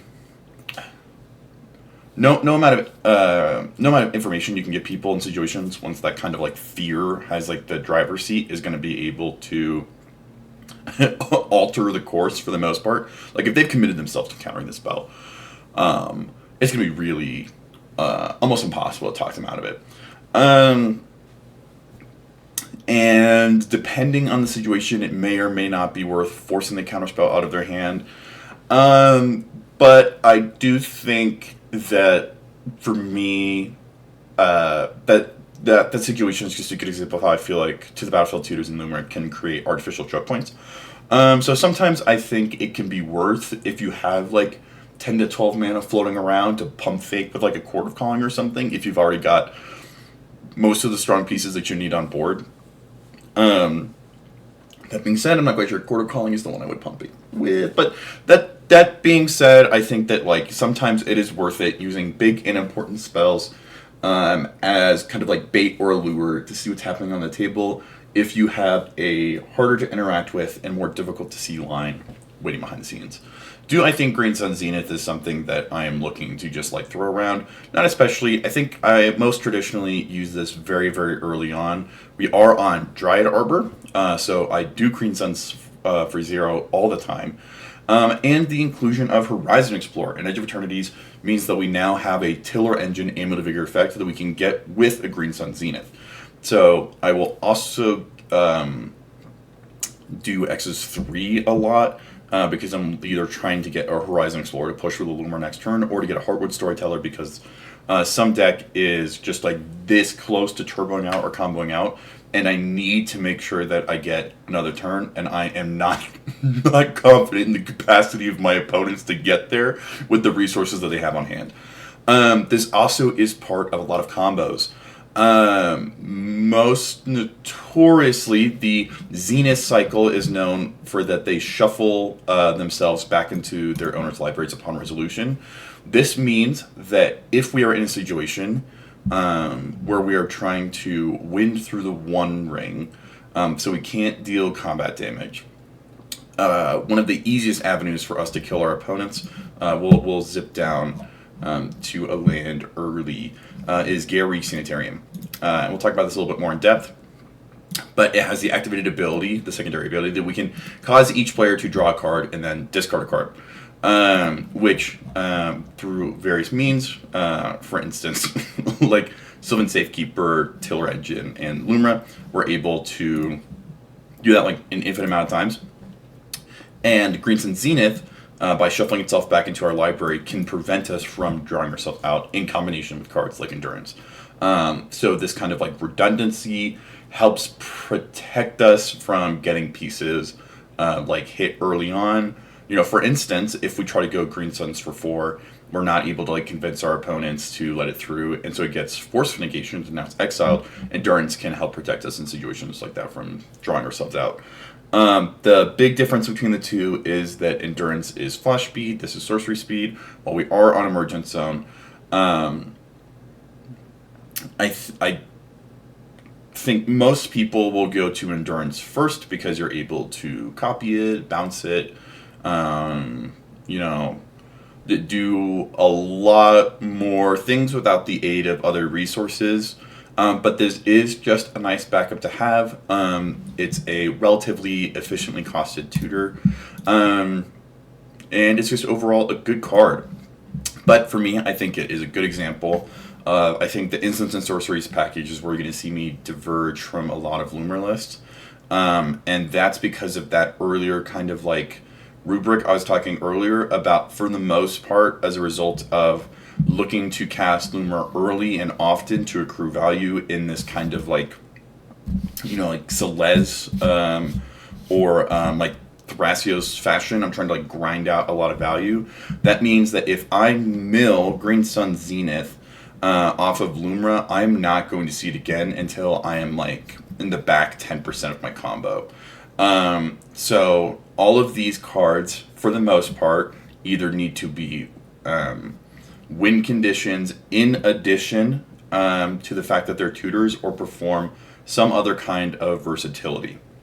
So the fact that this can be used for value, it can go get a Lotus Cobra, Azusa, like I said, most often Heartwood Storyteller, or Horizon Explorer. It is also part of a combo that I used to win the game. And if I, for some reason, ever come off of Gare Reach Sanitarium loops, I am not convinced that Green Sun Zenith is going to stay in the list. And it's not because I don't like the card, and it's not because I don't think it's strong, but I need cards to be really good pre and post Lumra, as well as pre and post. The language that we use in the Discord when we kind of have like infinite mana, and now we're kind of doing this like, we're besaging all the permanents, we're stripping all the lands, kind of stuff, is like creative mode. I need the card to be good in like all four of those situations. And if Green Sun Zenith isn't protecting my dumb ass from drawing myself out with a Gyrick Sanitarium loop, then potentially another card deserves its spot. But we'll be talking about that as we move through. Finale of Devastation. X is X colorless, 2 green this time, sorcery. Search your library and or graveyard for a creature card with mana value X or less, and put it onto the battlefield. If you search your library this way, shuffle. If X is 10 or more, creatures you control get +X/+X and gain haste until end of turn. Another to the battlefield tutor. God, I love to the battlefield tutors. This one is a little bit more difficult to cast. Costs an extra green pip. Always cautious of those 2 green pips. I think this one I am a huge fan of because not only can it search the graveyard, so that means that this allows us to really aggressively be churning through our library with cards like Six and Blossoming Tortoise, and most notably our commander, without being worried that something like an Icetill or an Endurance is going to get lost in the bottom without our ability to get it back. So this ability to find creatures in the graveyard, I don't know if I talked about it, but that's something that Evasion is able to do as well. Yeah, this can also hit the graveyard. Sincere apologies if I did not talk about that. I am very sorry if someone left a comment 2 hours ago and I'm just now getting to it. But that's really nice sometimes. This is another one that technically, if you wanted to, you could finale for 0. I don't know if I ever do, and a huge part of that is this back half here, which means that, let's say we've generated unbounded mana, and so we're putting Graham's Constant into Finale of Devastation. That is going to translate to all of our creatures doing that as well, and giving them haste, which allows us to, if we are on our turn in our pre-combat main phase, resolve this for an incredibly large amount of mana, and then you swing out and win. Super duper nice, and another example of how cards need to have various degrees of utility. This is a card that we are going to see in a lot of CDH decks, right? So, Famished Worldsire, not many CDH decks. Tireless Provisioner, and some CDH decks. Finale of Devastation, if you are a green deck, you are basically always going to be on this. I think this is a great card, going back to that earlier conversation about managing threat and opponent like spell discipline. This card, depending on your opponent's like disposition, they will either be drawn to interact with the points that they are least familiar with, or towards the ones that they are most familiar with. If they don't understand how the deck works and they have 2 or more counter spells in hand, and they're especially trigger happy, people tend to like gravitate towards one or the other. They are going to nuke from orbit the first thing that they don't understand, or they're going to see this and think about all the times that they've lost to a Kinnan resolving this, they've lost to a Rodgrass resolving this, they've lost to a T-Team resolving this, and that in combination with the fact that there's all these other unknowns, can implicitly imply to the opponents that this is like the most powerful spell in our library. Which, while it's very powerful and I'm a huge fan of it, I don't think that's the case. And so this is another one where the odds of our opponents being very, very against the fact that we're casting this spell is relatively high, but I still view that as a great opportunity to feel out the potential at the table.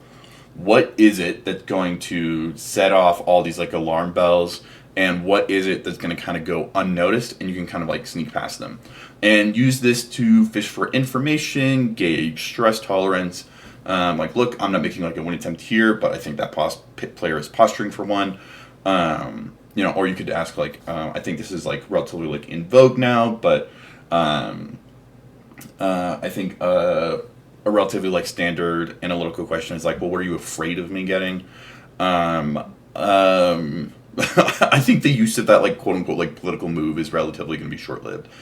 But you can ask those types of questions, and then also with the inclusion of these other things, like in my mind, this is a huge reason to be running Heartwood Storyteller. You can get this through on the back of like, instead of getting a combo piece that's good for me, what if I get a value engine that's like good for all of us? For instance, like, oh, you're playing like Tivit. Well, I realize you have a lot of non-creature spells that you want to cast to win. I don't think either one of us is able to get through this blue form right now. So why don't we both sit behind this like draw engine that's stopping anyone from comboing out, instead of hard casting like a Swan Song. Just cast like a Smothering Tithe, cast a Enlightened Tutor, get a Smothering Tithe as fast as possible, and then if you truly believe that someone's about to win the game soon, just make sure that it's you. Like that kind of conversation, I think, is how I would encourage opponents not to counter my spells, which don't relate to wins, but to protect their own spells, which do relate to wins. Definitely wish this one was in Green Sun's territory of only costing 1 green pip, because the ability to like Elvish Spirit Guide Green Sun Zenith for 0 and translate non-permanent mana into permanent mana is super duper nice with Dryad Arbor, but it's still super duper high quality as a to the battlefield tutor, and is a win condition, which is why it deserves its spot. Next, we're on to Nature's Rhythm, which, as far as I can tell, is the only Tarkir card that's in here. One day, I'll be able to afford Dragon Scale foil fetches, but not today. It's got the Finale Devastation cost, where it's X colorless plus double green. It searches just our library for a creature card with mana value X or less. We put it onto the battlefield and then shuffle. Pro, it doesn't have the non-human restriction that Ikoria does. Con, it only searches our library, like Green Sun Zenith, as opposed to the library and graveyard like Ikoria and Finale Devastation. And then its most relevant piece of text is Harmonize, where it's X plus 4 green pips. I believe that is the largest number of green pips of any spell that we have. You may cast this card from your graveyard for its Harmonized cost. You may tap a creature you control to reduce that cost by an amount of generic mana equal to its power, then exile this spell. It's almost like better flashback, because we are able to use cards like Lumra most often, although we do have some other creatures with large enough power. 3 is usually good enough to cast this from our graveyard and then basically get whatever we want. I think that this is another use case that makes having Famished Worldsire really, really nice, is because if we get an initial cast of Lumra off, we don't have any untappers or anything, right? We tell our opponents, and we are correct in saying this, that we don't have any combo pieces in play. There's no big bag lands. We just want to cast Lumra for value. If we send this to the graveyard, and we have any, and then, right, if we have any ability to get to these 4 green pips, this is another really, really easy way for us to turn a first Lumra cast into a Famished Worldsire. So if this gets milled, we then have the ability to then really aggressively push either for more value, or depending on what else got milled, we can make a win attempt. Something that is relevant and has come up in the past is you don't always want to harmonize for X equals like 18. If you know you're going for Sylvan Safekeeper, or if you know all you want is this kind of like, I just want a Lotus Cobra, or I just want like an Elvish Reclaimer, don't pump 20 mana into this, because then it's going to get like Flare of Duped, and now Rock Draft has like Anatoly or something if they're playing Teamer Problems. I think it is important to exercise some discipline here.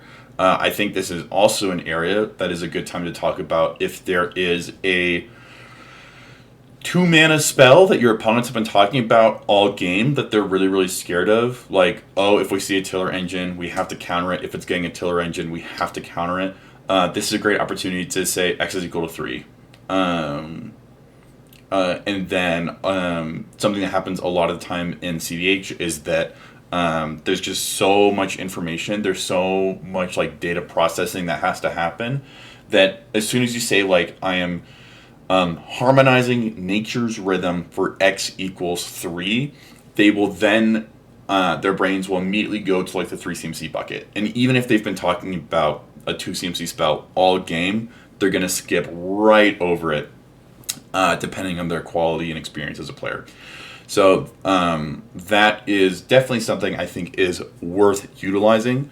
But other times, if you have like 3 players in red, they're doing these like kind of creature combo-y decks, or if there's like a Dargo, like Rayhand, or like a Corbold or something sitting around, and there's just like a stray DRC, and they've just been paying a lot more attention to spells on the stack than non-blue players tend to, that could be a good indication that like, okay, maybe I'm not supposed to harmonize Lumra here.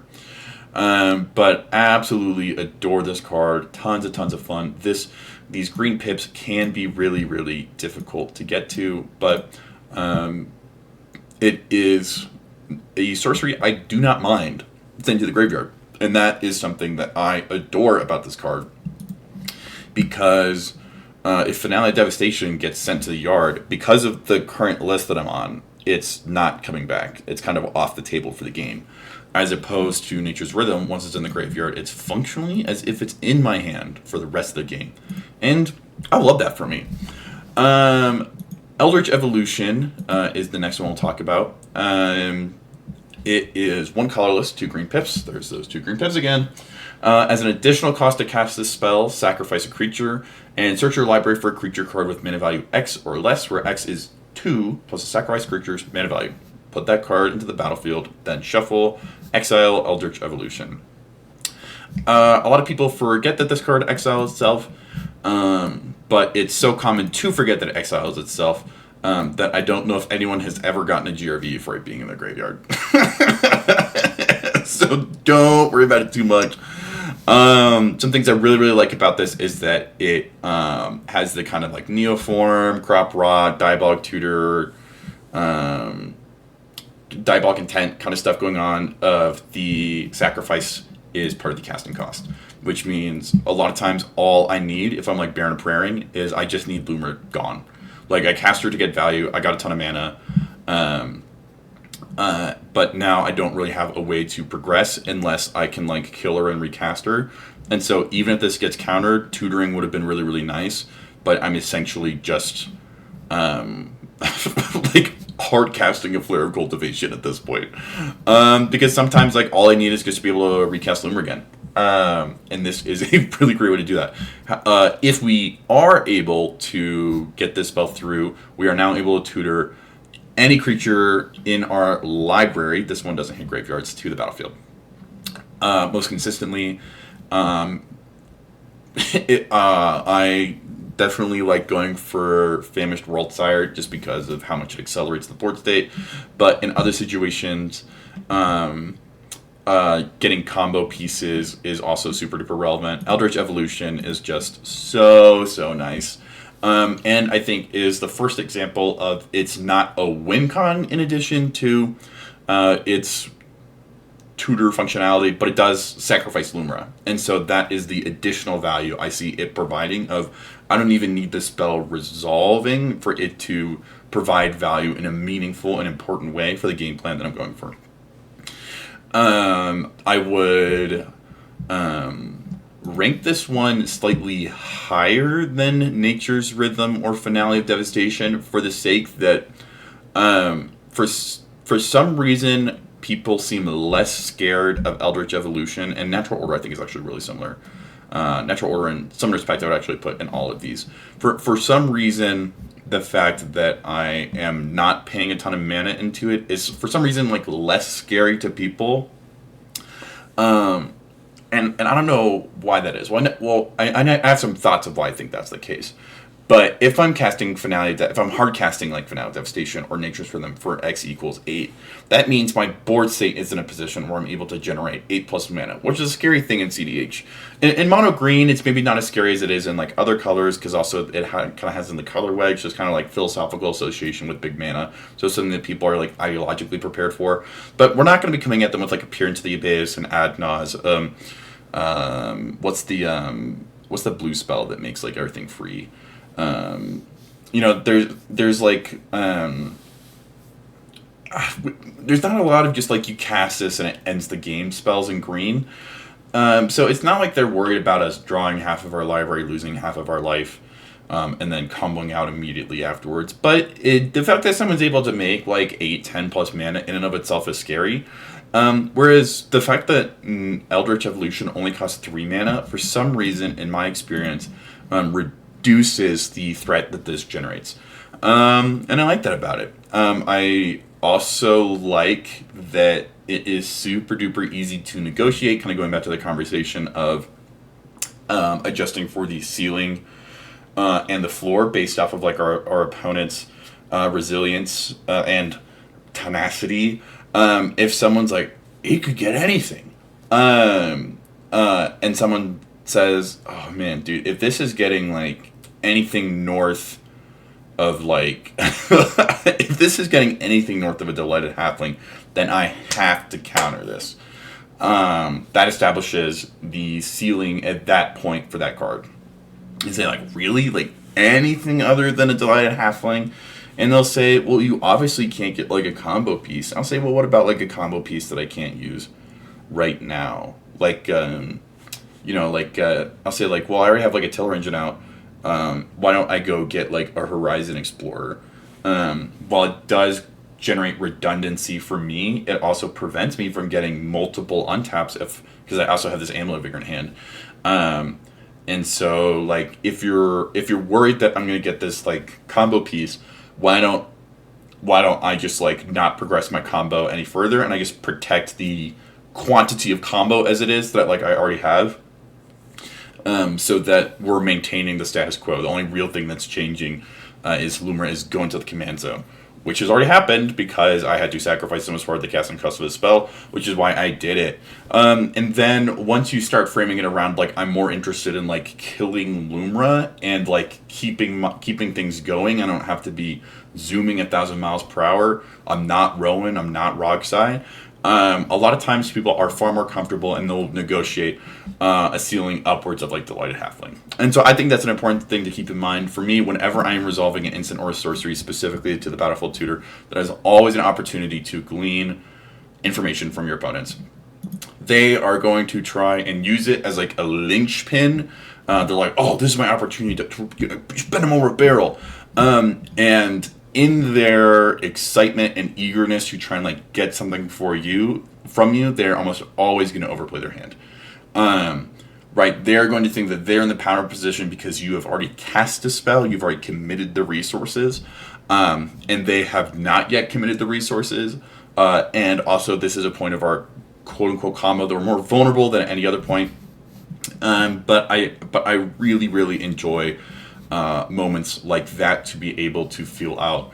I know I've talked about this a lot, but I think it's a really, really important thing to grasp and lean into in CDH in general, but especially if you're kind of in this like, I need to be getting as much value out of every single spell as possible. Is like you are supposed to be viewing Eldritch Evolution as like a Git probe, or Glasses of Urza, or this kind of like opposition agent almost effect of like, if people want to counter your spell, you should be able to mine that interaction for as much information as possible, so that even if, and especially if your Eldritch Evolution does get countered, that you are still getting something from the fact that you committed mana to it. And one of the things that makes this one of my favorite cards is that even if they are super tight-lipped and they're stonewalling me, just the fact that I was able to sacrifice Lumra means I am always getting something from casting Eldritch Evolution. Last in the sorceries, we have Natural Order. This card was very, very rarely in lists until Famished Worldsire. It's 2 colorless and 2 green. It has the highest on-card CMC of Venomary Sorceries.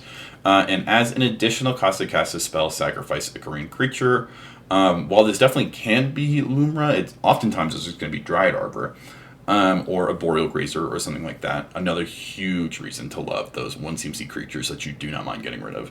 And you search your library for a green card and put it onto the battlefield, then shuffle. This, I would say I really, really like this. And have really, really enjoyed it being in. There was a small phase where I was on Protean Hulk, and I might go back on it again. But for the most part, I just love that very similar to Eldritch Evolution, with the exception of Tiller Engine, which is not as important now because we have Horizon Explorer. Natural Order is able to get, functionally, every creature in our library. Technically, it also can't get Sowing Mycospawn because it is devoid and it has no color. But once again, those Eldrazi have cast effects, so we're really uninterested in tutoring them to the battlefield. This is another way that if all you have is an early Lumra cast and this, you can cast Lumra and then you can cast this and go get your Famished Worldsire. If you are in a situation where you deployed Heartwood Storyteller to try and get a lot of like resources, but now you're looking to like, dump all the lands that you drew into the graveyard and cast Lumra, so you're going to try and do that like Lotus Petal thing we were talking about earlier, but you don't want to draw all your opponents a ton of cards. Even if you know it's going to get countered because your opponents have a ton of spells in hand, this is a great way to kill Heartwood Storyteller. And so, looking at it that way, right, you invested 3 mana early on to cast Heartwood Storyteller, and then 4 mana later on to kill Heartwood Storyteller to protect whatever it is that you're killing, or to avoid people playing on top and stalling you. So you're pumping 7 mana to draw what, in my experience, tends to be about like 8 to 10 cards. And paying 7 mana to draw 10 cards is not something that we have a lot of access to oftentimes. And at the very least, in my mind, tends to ensure that you get at least 2 more upkeeps. Are you going to be able to win on those upkeeps? No idea. But that's another thing that I really like about Natural Order and Eldritch Evolution, is that they, in addition to sending Lumra into the command zone, are also ways of letting me kill Heartwood Storyteller, which I am oftentimes pretty aggressively deploying in games if there is a turbo deck that is faster than me and who's more aggressively setting the pace of the game. This also has that weird kind of effect that Eldritch has over and above X-Cost spells, is that for some reason the fact that I'm not pumping 10 mana into it makes it less scary. The fact that they don't have to do the mental processing of what I'm able to get, they could just shortcut to functionally every creature in the library. That lower threshold of like mental processing means that on like the heat map in their brains of how much attention they're having to give to something, means that sometimes this is actually like less scary than other spells. And so That, I think, means that, like, sometimes I will lead off with, like, a natural order as opposed to a finale of devastation based off of various information that I've been given from the table. This, I also think, is another good one, kind of going back to that concept of, like, pump faking with spells to see what the table has and how willing they are to commit resources to stop you. Because it is really easy to have this countered and still have gotten something from it, right? Killing a creature that you need off the board, or to be able to negotiate downwards of like, look, I'll get something that like doesn't even do anything this turn. This is just for later. But then, a turn later, everyone has kind of kept themselves in check because they all have cards in hand. And then now, because no one has like a way for like single target creature removal that split second, we can just always play on top of them. So, big fan of Natural Order. I think this is a card that is probably going to stay in forever at this point. I tend to believe that no cards are 100% necessary. I try really hard to be pretty judicious when it comes to inclusions, but this one has just worked really, really well. Huge fan, and I really like overall where my sorcery suite is at right now. Definitely could see it changing if we get some like green version of like Past in Flames. I would definitely go up on my sorcery count. Due to the timing of this video, I do not have access to Cabbage Merchant right now. I also can see a world where if we are able to kind of like immediately transition resolving Cabbage Merchant into a win on a following turn, I could also see kind of like upping ways of getting it. But right now I'm really happy with, because all of these either are backup win conditions, usable from the graveyard, or sacrifice Lumra in addition to getting something from our creatures, which means that they can always do more than one thing, which I really need because I'm usually playing Hellbent from the top of my deck. Next we are on to Instants.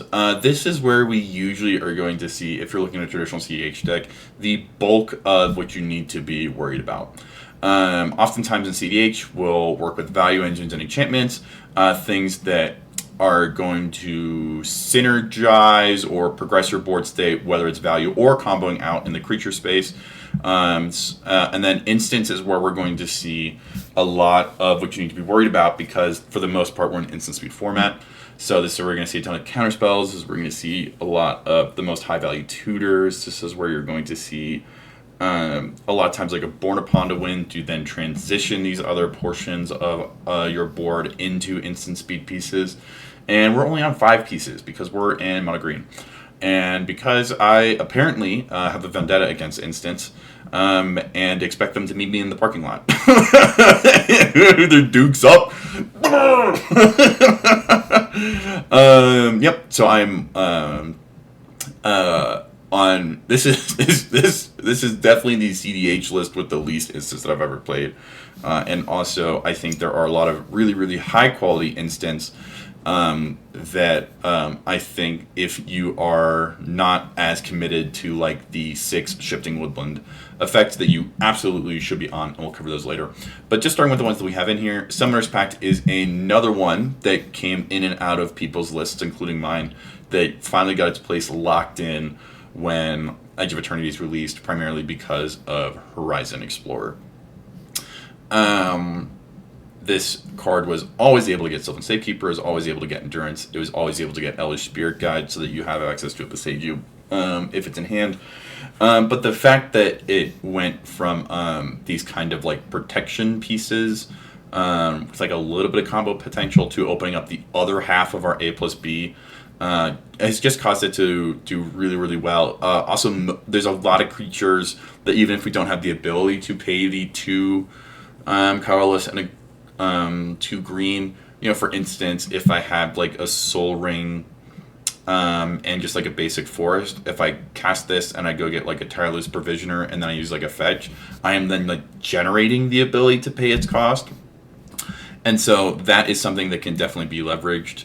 Sorry, let me read this. It costs 0. It's called Summoner's Pact. It's an instant. You search your library for a green creature card. It has to be green, so this is very similar to Green Sun Zenith. You can't get Tiller Engine or Sowing Mycospawn, you reveal it, put it into your hand, then shuffle, and then at the beginning of your next upkeep, you pay 2 colorless and 2 green, natural orders worth of mana, and if you don't, you lose the game. You lose the game, boo, bad card. Why would you play a card that says lose the game? Don't we want to win the game? Absolutely true. I don't think I've ever lost. Oh, that's not true, actually. One time I had to cast this turn 0 to go get Endurance to stop a Row. But aside from that, I am very, very not worried about dying to this. I definitely like what we were just talking about. This is traditionally representing in hand a way to stop a Turbo Breach deck via Elvish Spirit Guide or Endurance, or if it's just in hand, usually you can't turn 1 it. Very, very rarely are you able to turn 1 it and survive, but pretty consistently you're able to cast this on turn 2 to get whatever piece you want. And the fact that it is instant speed and 0 cost is giving it that like S plus versatility. It doesn't kill Lumra, even though I wish it did. And it doesn't tutor to the battlefield, which means it introduces an additional step of having to cost a creature.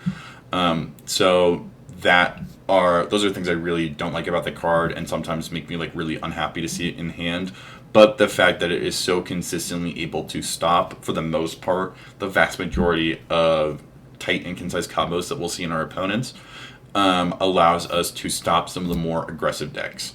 And that ability for it to, more oftentimes than not, instead of this part saying lose the game, this part says you don't lose the game, is what causes it to earn its spot for me. I think this is another one that I can see staying in for a very, very, very, very long time. Crop Rotation is probably the least surprising card for anyone that it's in here. This is like, traditionally, this is like one of the quintessential green cards in CDH. It's 1 green, so you can cast it off an Elvish Spirit Guide. It's an instant. As an additional cost to cast a spell, sacrifice a land. Search your library for a land card, put that card in the battlefield, then shuffle your library. Pretty simple, but this opens up so many different pathways, and does so much either to progress our board state or stop other opponents. The fact that you have to sacrifice a land more often than not is a boon to us as opposed to a bane. If we have a Blossoming Tortoise or an Icetill Explorer, we really sometimes want lands to be in our graveyard if we are going to tutor for a land to then allow us to cast Lumra. The land that we're sacrificing is going to come right back. This is also a way of resetting some of our lands that can enter as copies of other cards. Other times, multiple times actually, I have crop rotted in Urza Saga in response to the cast of an OBM to ensure that they aren't able to go steal a artifact card from me. Sometimes to get a Talon Gates, other times to just remove myself from the opposition agent minigame. If I am resolving a crop rotation pre-Lumra, oftentimes I'm going to be looking for like a large influx of mana, or a like combo piece. I think the most consistent way I use this crop rotation though is to stop win attempts. I think I am more prone to defensively use this card than offensively use it. Just because it is so good at stopping breach lines, specifically because of a card called Pit of Offerings. We'll talk about this more in depth, but when it enters the battlefield, you can exile up to 3 target cards from your graveyard, meaning if someone cracks LED and then goes to cast like a Vampiric Tutor, you can in response crop rot, sacrificing like a just like any land per the stipulations of the card, and then you can go get Pit of Offerings and you can hit like the LED, the Brain Freeze, and the Demonic Tutor that's in their library, or whatever they were going to use to kind of crack that Vampiric Tutor. And just stuff like that is so nice. Crop rotation is incredible. This is also an important time to bring up. that if you have a Boseiju that is trapped on the battlefield, you can use cards like Arid Archway to bounce it back to hand. Or if you have a card that is trapped on the battlefield that you need to get the ETB back, you can get a card like Lotus Field, have it sacrifice itself, and Talon Gates, and then you can bring it back either with like Blossoming Tortoise or a Lumra ETB or something like that. So, absolute all-star, always happy to see it. Super duper powerful card. I don't think we are quite as Guys Cradle pilled. In fact, we are often far less Guys Cradle pilled than a lot of other decks. So, sometimes it's correct if you have early crop rotation to just go and get Guys Cradle, but usually I feel as if it has a higher ceiling. So I don't tutor for Guys Cradle with this too much. That is potentially a game space I could move more towards, especially with kind of like Field of the Dead shenanigans. But for the most part, just in my experience, like this is a silver bullet for a lot of decks to us, and is something that opponents will pretty vigorously protect if an opponent is making a win attempt. And so the combination of Pit of Offerings plus, we were talking about it earlier, Talon Gates, should go a little bit more in depth.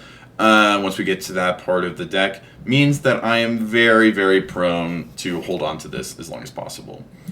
Archdruid's Charm is a pretty similar spell, 3 green pips, super duper annoying to cast, but an absolutely incredible spell. It is a modal spell, meaning that it has 3 different modes, but we can only choose one. If the spell is copied, the mode that we chose is going to be copied along with it. The first mode, which is the one that we definitely use the most, is that we search our library for a creature or a land card and reveal it. Put it onto the battlefield tapped if it's a land card, otherwise put it into your hand, then shuffle. Super duper nice. I think I tutor for lands far more often than I'm tutoring for creatures. Very similar to crop rotation. This, I think the highest use case for this for me is stopping other people's win attempts. But I absolutely can either go get an Endurance, either to stop a Thassa's win, or protect my own graveyard in response to some kind of like graveyard hate, or just to get a combo piece. We have a lot of creatures that are really, really, really good. Most often when I choose this first mode, people think I'm going for a creature. Even though it's like pretty clearly like a lands deck, I think that this is viewed as like a value proposition by your opponents of you are trying to get the most out of the spell, and I believe the kind of assumption is that getting a creature to hand is one of the most valuable effects in CDH a lot of the time, especially if you're in kind of like a creature combo-y list where it's a piece that can transition you from value into a win. But the fact that like the land card goes to battlefield, as well as lets us open the door to kind of like shuffling where our permanents are, moving something from our library to our battlefield and something from our battlefield to the graveyard, this kind of like reorganizing of the location of some of our permanents is incredibly valuable, and is oftentimes for me far more helpful than putting a creature card to hand. The second mode is that we can put a +1/+1 counter on a target creature we control, and then it deals damage equal to its power to target creature we don't control. Fantastic way for getting rid of Drained Magistrates, Dothies, OBMs, other kind of pesky pieces, or if like there is a Grim Monolith on the stack that Zerta is casting, this can be a good way to stop them from immediately comboing out. Great with dealing with other creature decks. And then the third mode is that you exile target artifact or enchantment. The fact that it exiles is incredibly nice because once this resolves, whatever you're targeting is gone forever. Fucking Norded to the Shadow Realm. And the fact that it hits targets and enchantments is super duper nice. It means, if a Derivi's coming down with like a Manamo and like 3 creatures on board, you can hit their 1 ring, or it allows you to hit enchantments, either if there's something as strong as an Underworld Breach, or if you are just trying to like keep the rest of the board in check, and one player is like zooming ahead of the others and has like a Smothering Tide and like a Rhystic Study, you can ensure that they only can have one of those. This, I think, is one of the few modal spells that I consistently use all 3 modes. I love this card. While it sometimes feels impossible to cast, it just is so versatile. It just does everything you could want it to and more. There have definitely been times it's been rotting in my hand, and because all I have access to is 3 colorless pips, and it feels awful. But if I have this card in hand, I am very, very, very comfortable passing the turn, or if I see this and the ability to cast it at any point of my choosing on turn 2, I feel very comfortable keeping that hand. Big fan of this card. Would run 4 copies of it if I could. Next we have Chord of Calling. This is our only to the battlefield creature tutor that's an instant. X is colorless, 3 green pips. It has Convoke. Your creatures can help cast this spell. Each creature you tap while casting the spell pays for 1 mana or 1 mana of that creature's color. People will oftentimes forget, that if, for instance, if your opponents will oftentimes forget that, let's say you have a Springheart Nantuko on the battlefield not bestowed, so you've been making green insect creature tokens, you can tap those to help pay for Chord of Calling's casting cost, which is a good reason to do that. If you can get an early Chord of Calling out off the back of like a non-bestowed Springheart Nantuko, I think that is an exceptionally valid and relevant reason to like play that card in that way. And then let's just search our library for a creature card with mana value X or less, put it onto the battlefield, then shuffle. Going back to the idea that if we really want a 2 CMC spell, sometimes it's worth going for a 3. I think that to our opponents, oftentimes they over-prioritize the value that the combat step has to us, because even though Lumra is really big, Ashaya can get really big, Famished Worldsire can get really big, we absolutely can lean into a game plan where we're keeping people's life totals low. I really don't care that much if I have to like tap down a Lumra to get a Chord of Calling, but it can present as being a higher cost to us based off of our opponent's over prioritization of the combat step to us. So if I am worried that this won't get through, you can tap down, you can unnecessarily tap down creatures. Like if I have an insect token, I can also tap down like an Elvish Reclaimer to like present like a totally like shields down situation. I wouldn't recommend doing that unless that you've tried to resolve an instant or sorcery previously and someone like was really, really aggressively throwing counterspells around. But those are just the type of things I think about with cards like this, where you can alter some of the kind of like hard and fast rules where, never cast it for more than you have to. You need to protect your mana at all costs. But sometimes if you pay the premium of pumping an extra mana or tapping an extra creature down, it like weirdly gives Chord of Calling uncounterable in addition to Convoke. And thinking of ways that you can alter the text on the card in real time by your use of it is something that I think is really, really important.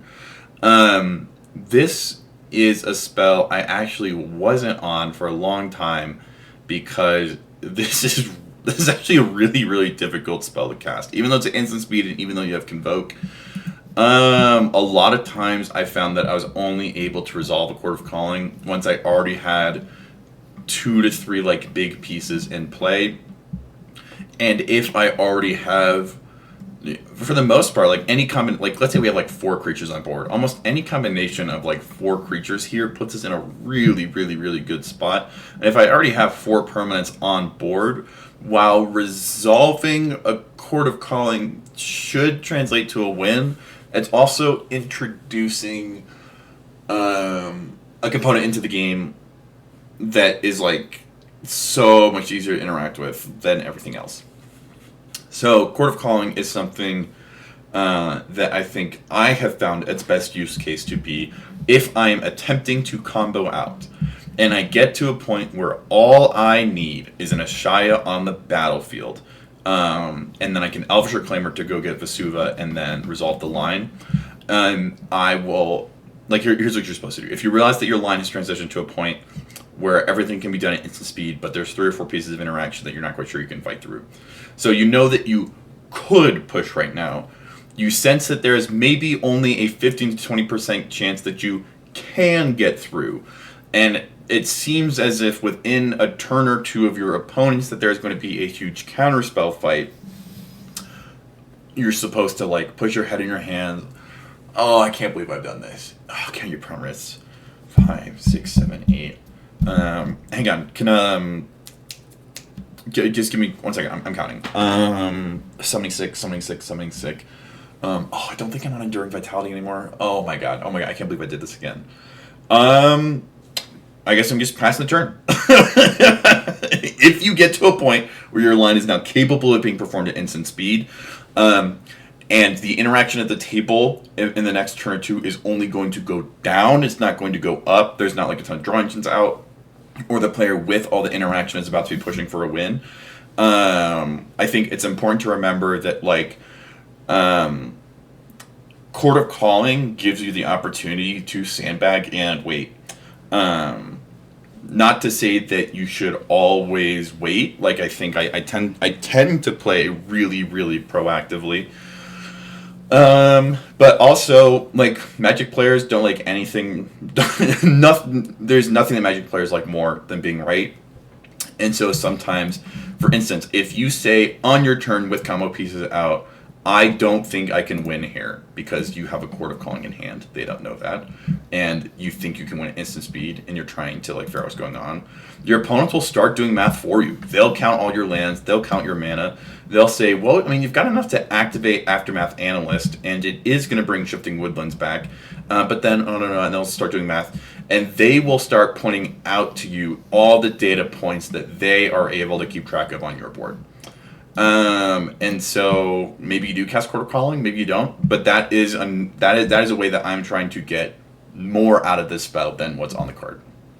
And more than once, my wins have come from getting to a point where really all I have to do is like activate Elvish Reclaimer, or Shifting Woodland, and then I can just win on the stack. But I know that there's like 3 or 4 counter spells waving around, or it's pretty clear that it's 3 against 1. And all I have to wait is for the next player's Adnows to go on the stack, that Forcible to come out, and then I can Chord of Calling it and go for it. So I go up and down on this card. Another card I go up and down on is our last instant, Eldrazi Confluence. I believe, as far as I am aware, Lumra was the first CDH deck to take advantage of this card. It is now, I think, for the most part, considered a very relevant piece in Atali, as well as some other decks. I am totally blanking on the first person who is really, really like, you should run this card. But you know who you are. If you're, and if you're watching this video, jump in the comments and take credit, because I think this was a card that really required some early adopters to test it out and like it. But now, once again, I don't know if it quite goes in the category of staple. I wouldn't say it's absolutely necessary, but I do think it's like a household name, and if you're not on it, it definitely requires some like justification. It is 2 generic colorless, and then 2 has to be colorless pips. It is also modal spell, but instead of choosing 1, you choose 3, which is insane, and you can choose the same mode more than once. The first one is target creature gets +3, -3 until end of turn. If you want to, you can kill basically any creature in the game with -3, -3.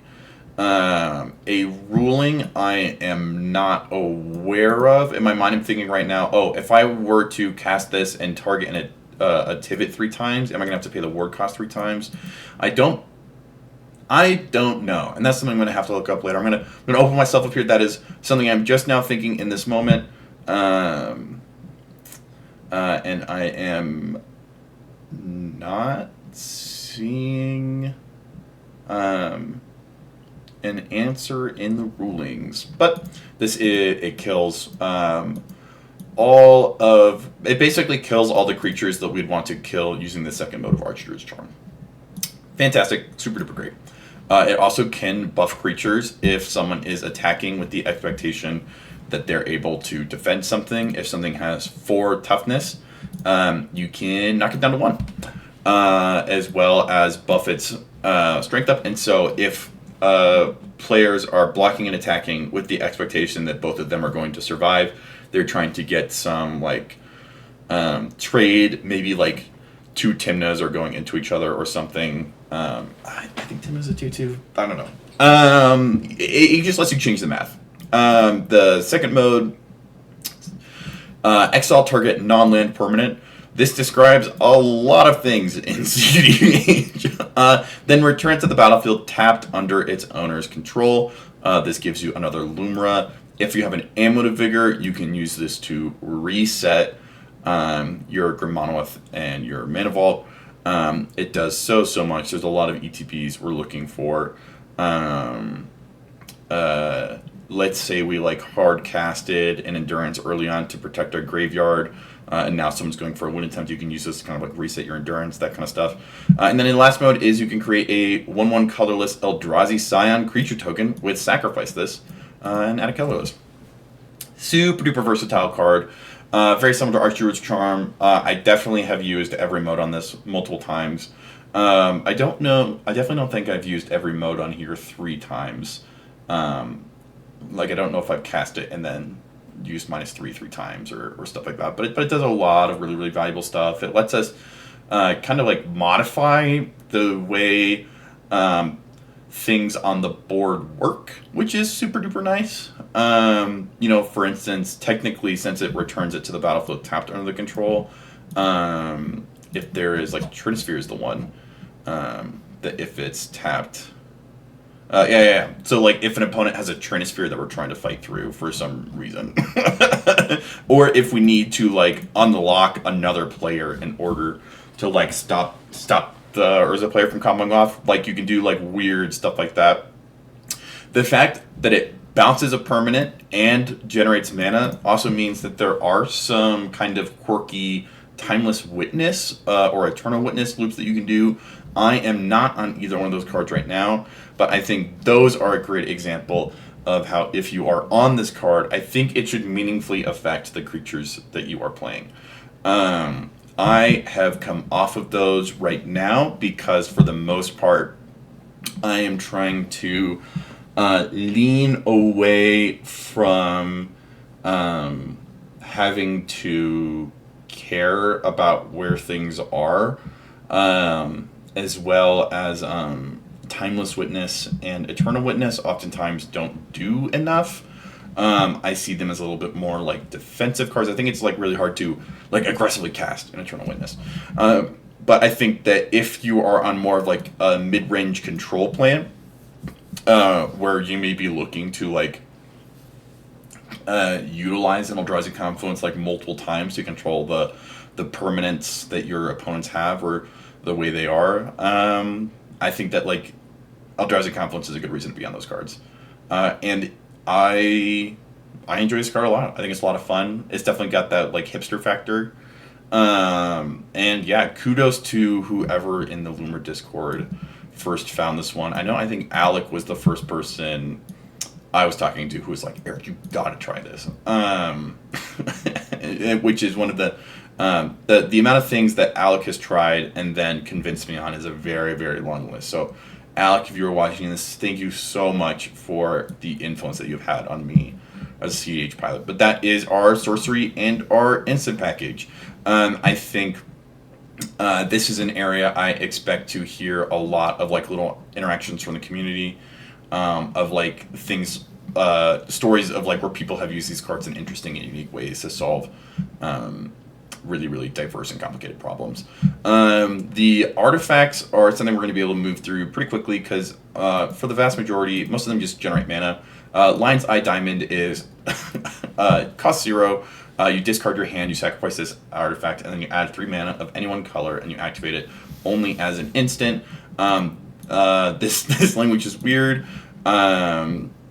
It is even acknowledged by Moxfield and the rulings. This ability is a mana ability, so it's activated and resolved as a mana ability, but it can only be activated at times when you can cast an instant. Yes, this is a bit weird. There are 3 main use cases for this. 1A, 1B, and 2. 1A is casting Lumra. This card is really, really good at casting Lumra. It gives us the green pips that we so desperately need. And a lot of times we have so many lands that while we're going to have to discard our whole hand, we're probably going to bring it back anyways. Which brings us to 1B. Because of Heartwood Storyteller, it is not uncommon to get like upwards of like 8 to 9 land cards trapped in hand. And if you get really unlucky and you get like your Lotus Field, your Emergent Zone, your Cavern of Souls, your Mirror Pool, your Urza's Cave, and your Town Gates, all trapped in hand, LED can be a great way to empty your hand. I almost prefer playing Hellbent. And so like if I am stuck with cards in hand, this is actually like a good way of getting rid of them. And so the downside of having to like quote unquote downside of having to pick your hand actually oftentimes for me is more of an upside than anything else. So in addition to the value it offers of casting Lumra, it offers the value of putting permanents into these zones where they most prefer to be. And then 2, it is part of a super duper fun combo with Mycosynth Gardens that has the primary ability of generating colorless mana, the secondary ability of generating a colored mana, and then the tertiary ability of you can pay X, tap it, and this land becomes the copy of target non-token artifact you control with mana value X. All we have to do is pay X into it, tapping it, having it become a copy of Lion's Eye Diamond since it has mana value CMC X. 0. Lion's Eye Diamond is a 0. And because it doesn't have to tap for mana, you just sacrifice it. On turn 1, with 1 artifact and a land, we are able to generate 6 green pips and cast Lumra. Which is kind of the inception, and I believe the first time the Bear in a Prayer was mentioned. It is a contested play pattern that is oftentimes probably not correct. I think if you have like a lot of land combo pieces in play, that's super duper nice. Or if you can kind of develop and put like if you can get like an Elvish Reclaimer and like a Sylvan Safekeeper out first and then like do it on like turn 2, super duper good. You do not have to do this on turn 1 in seat 4, blowing all caution to the wind. There are multiple ways to utilize the Lion's Eye Diamond Mycosynth combo, but it is very fun. It is very fun, and boy, is it a rush. And I think that dynamic of just like throwing caution to the wind, casting an early Lumra, and then improving, bebopping my way through the rest of the game was such a fun experience, and it pushed me as a player so much that it then started kind of like influencing the rest of the way I built the list. So would I say that Lion's Eye Diamond Mycosynth Gardens is what I built this deck around? No. Would I say that it's what I built this deck because of? That it is kind of like the heartbeat of a lot of the decisions that I made? I think that there's a pretty reasonable argument to be made from that. But I think that this is a fantastic card. And is definitely something that is worth keeping around because, you can play this and a Shifting Woodland, and then just those 2 cards alone are going to not only give you the ability to activate Shifting Woodland, but also probably a high likelihood of sending the card that you would want to have Shifting Woodland become a copy of to the graveyard, meaning that this also has this weird kind of like, not a silence effect quite, but almost like a Spider-Punk situation where like it has the ability to like for a very limited period of time give our cards uncounterable. So big fan of Lion's Eye Diamond for that. CDH staple you've probably seen a lot. Same with Lotus Petal. There are definitely times where we can use it in weird ways, like if we drew a ton with Heartwood Storyteller and we're casting those 6 or things like that, and so we're just looking to translate mana trapped in hand to mana available on the battlefield. But for the most part, this is just going to give us the first or second green pip that we need. Lotus Petal allows us to keep hands that just have like an Ancient Tomb and a Crystal Vein or something like that. It's just a cheap artifact that's very aggressively costed, very useful. Mox Diamond is the only Mox that we are currently on. Some people have experimented with Chrome Mox. I personally have not had a huge success with it, but if you are on less lands and more things with green pips, I can totally see it being useful. This is another great way that if a land is trapped in hand, we can get it out of our hand. This is also another really, really good way to turn 2 colorless spells into green mana. If we have a Mox Diamond and an Emergent Zone, we can now suddenly have a green pip, where before there was none. This array of cards is going to help us out in mulligans so much. Theoretically, like, none of them are like combo pieces, but they help us get to our combo pieces with such alacrity that I have a very hard time seeing any of these getting cut. There are people who dislike the fact that Lion's Eye Diamond makes you discard your hand, in combination with the fact that they have built their lists around not resolving Lumra to acquire value, but resolving Lumra once you have all the pieces in place to combo out. I think that is a totally reasonable reason. That is an idiom. An oxymoron? To either not prioritize Lion's Eye Diamond as highly, or potentially not include it in your list. I would really, really, really encourage people to be on Lion's Eye Diamond, but also, like I said, no one gets to be the, like, I know everything about Lumra. I know, like, a lot about Lumra, and over the course of the last year or two, I've, like, gleaned a lot of insight via, like, personal experience on this kind of, like, iteration and this kind of, like, lane. But there are people out there who play in incredibly different metas with a very different type of, like, game plan, with and they're just different people, different play styles, different play patterns. And if you are like one of those people and Lion's Eye Diamond is the worst card you've ever put into Lumra, I would love to hear why that has been the case for you. And if that means I get to learn more about your meta or you as a player. Either way, I'm just looking forward to learning. Speaking of the next thing we're learning about, Zuran Orb. Lumra, I feel like, is for the most part the only reason people in CDH even know about this card. It's super simple. It's a 0-cost artifact. You can sacrifice a land, and you can gain 2 life. This is a Sylvan Safekeeper effect. Functionally, it doesn't give anything Shroud, but it lets us, at instant speed, hold priority on all of our activations, letting us kill Lumra. This also lets us be, like, really aggressive with Sylvan Library, as well as it is fetchable off in Urza Saga. Oh, that's another big thing about Lion's Eye Diamond, is if you resolve a turn 1 Urza Saga, Lion's Eye Diamond means that as long as you have 2 other lands in hand, you are always going to have a turn 3 Lumra, should you so choose. Zuran Orbit is another huge thing that I'm oftentimes searching for. It is functionally only tutorable off of Urza Saga. It is oftentimes not what people are going to bounce if you're comboing out, because it's really easy for us to recast it. You are able to use Eldrazi Confluence to protect your Zuran Orb while you're comboing out if you would like. But overall, this is just very efficiently costed. And has, like, a non-negligible upside. Amulet of Vigor is something that I only became aware of because of this list. I had no idea Amulet Titan was a thing until I started playing Lumra. But it is 1 CMC, our first 1 CMC card. It's an artifact, and whenever a permanent we control enters the battlefield tapped, we're going to tap it.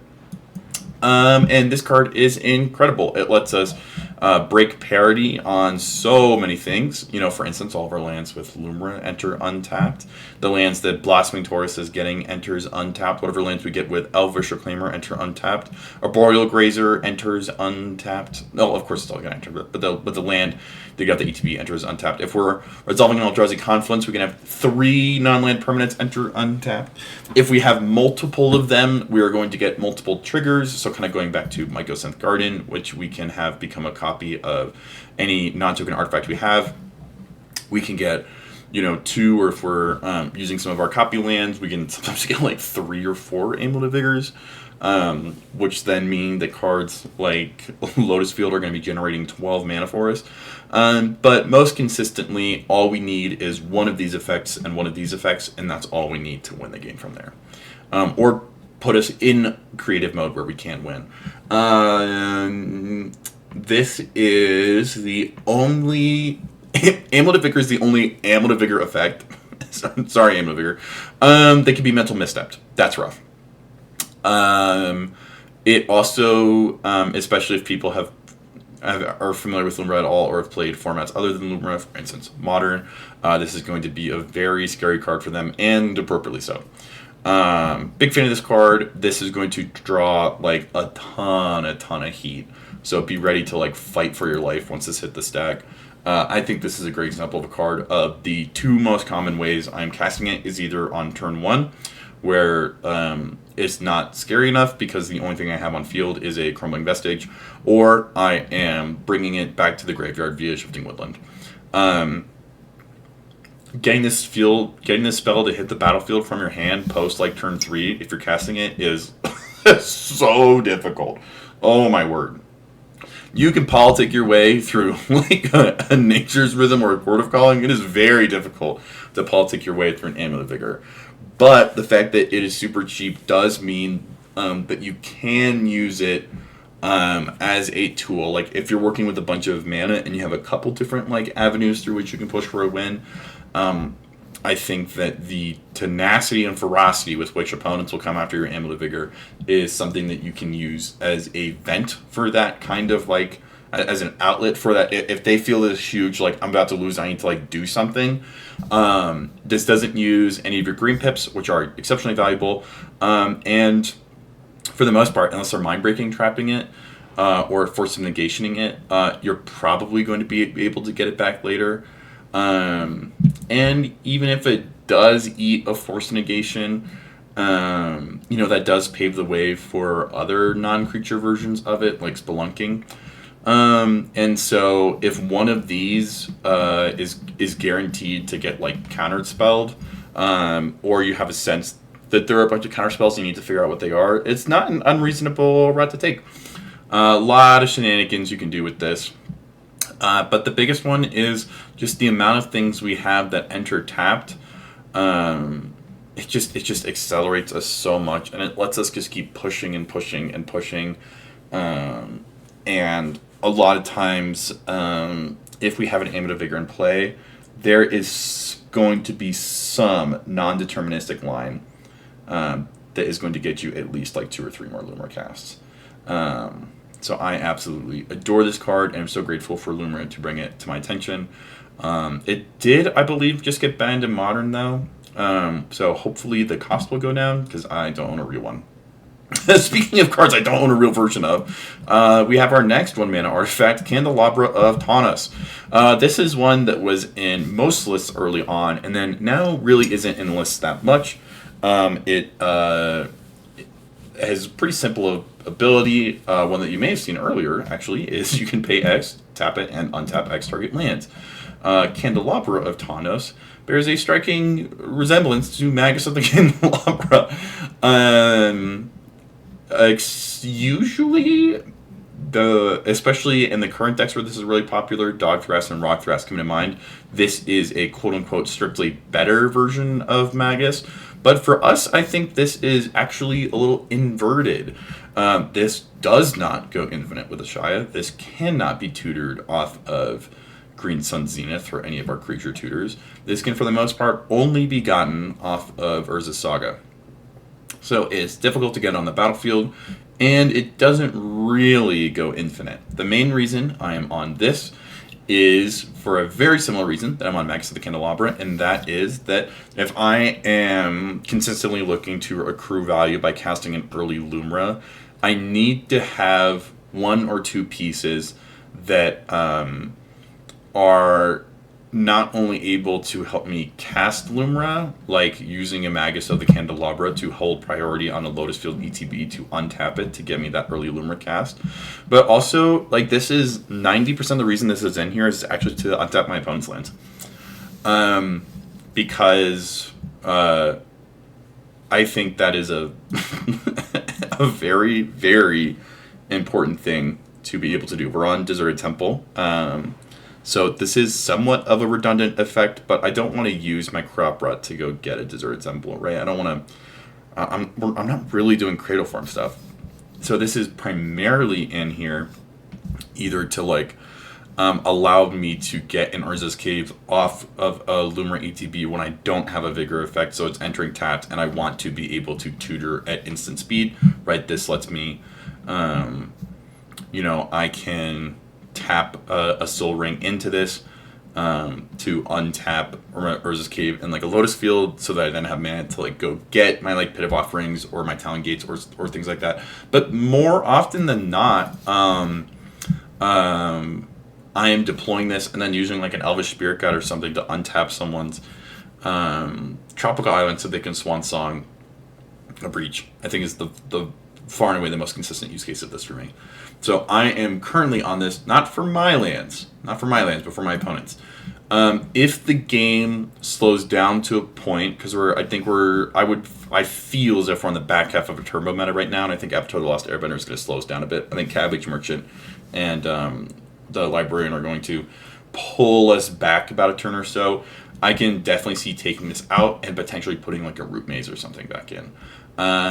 So of all the cards that I'm on right now, I think this is the one I am most willing to cut and put something else in its place. But I like it, I enjoy it, and if people don't like it and they don't enjoy it, I disagree with you zero amount. Like, if you don't want to be on this card because you want to be on any of the cards in here, like, go for it. This is not a hill I'm willing to die on.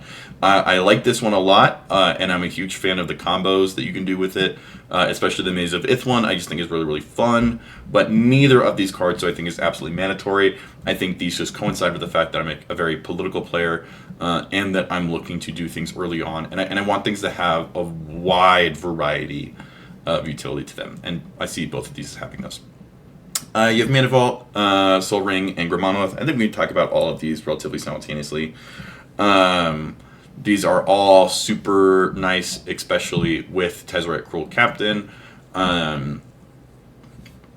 Just because with Vault and Grim Monolith, you can cast them, use them to cast Tezzeret, then use Tezzeret to untap them, essentially like ritualing yourself. Which is the one way that I did put both of these in after Edge of Eternity. That Tezzeret was one of the reasons.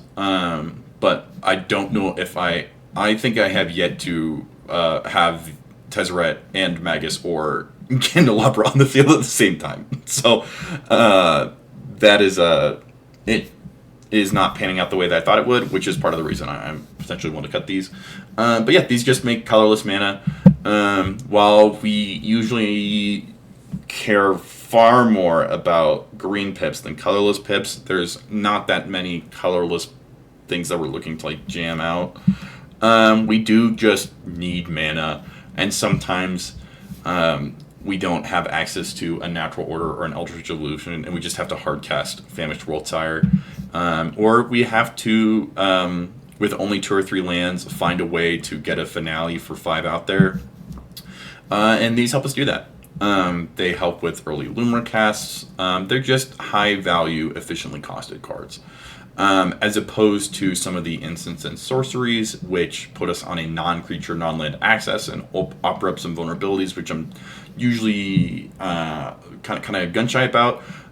These are pretty much all things that you can get down early. These are probably never going to eat a counterspell. The chances of you drawing opponents' cards if they have a fish or a Rhystic Study are relatively high, and I don't like that about them. But they do just open up what we were able to do so much.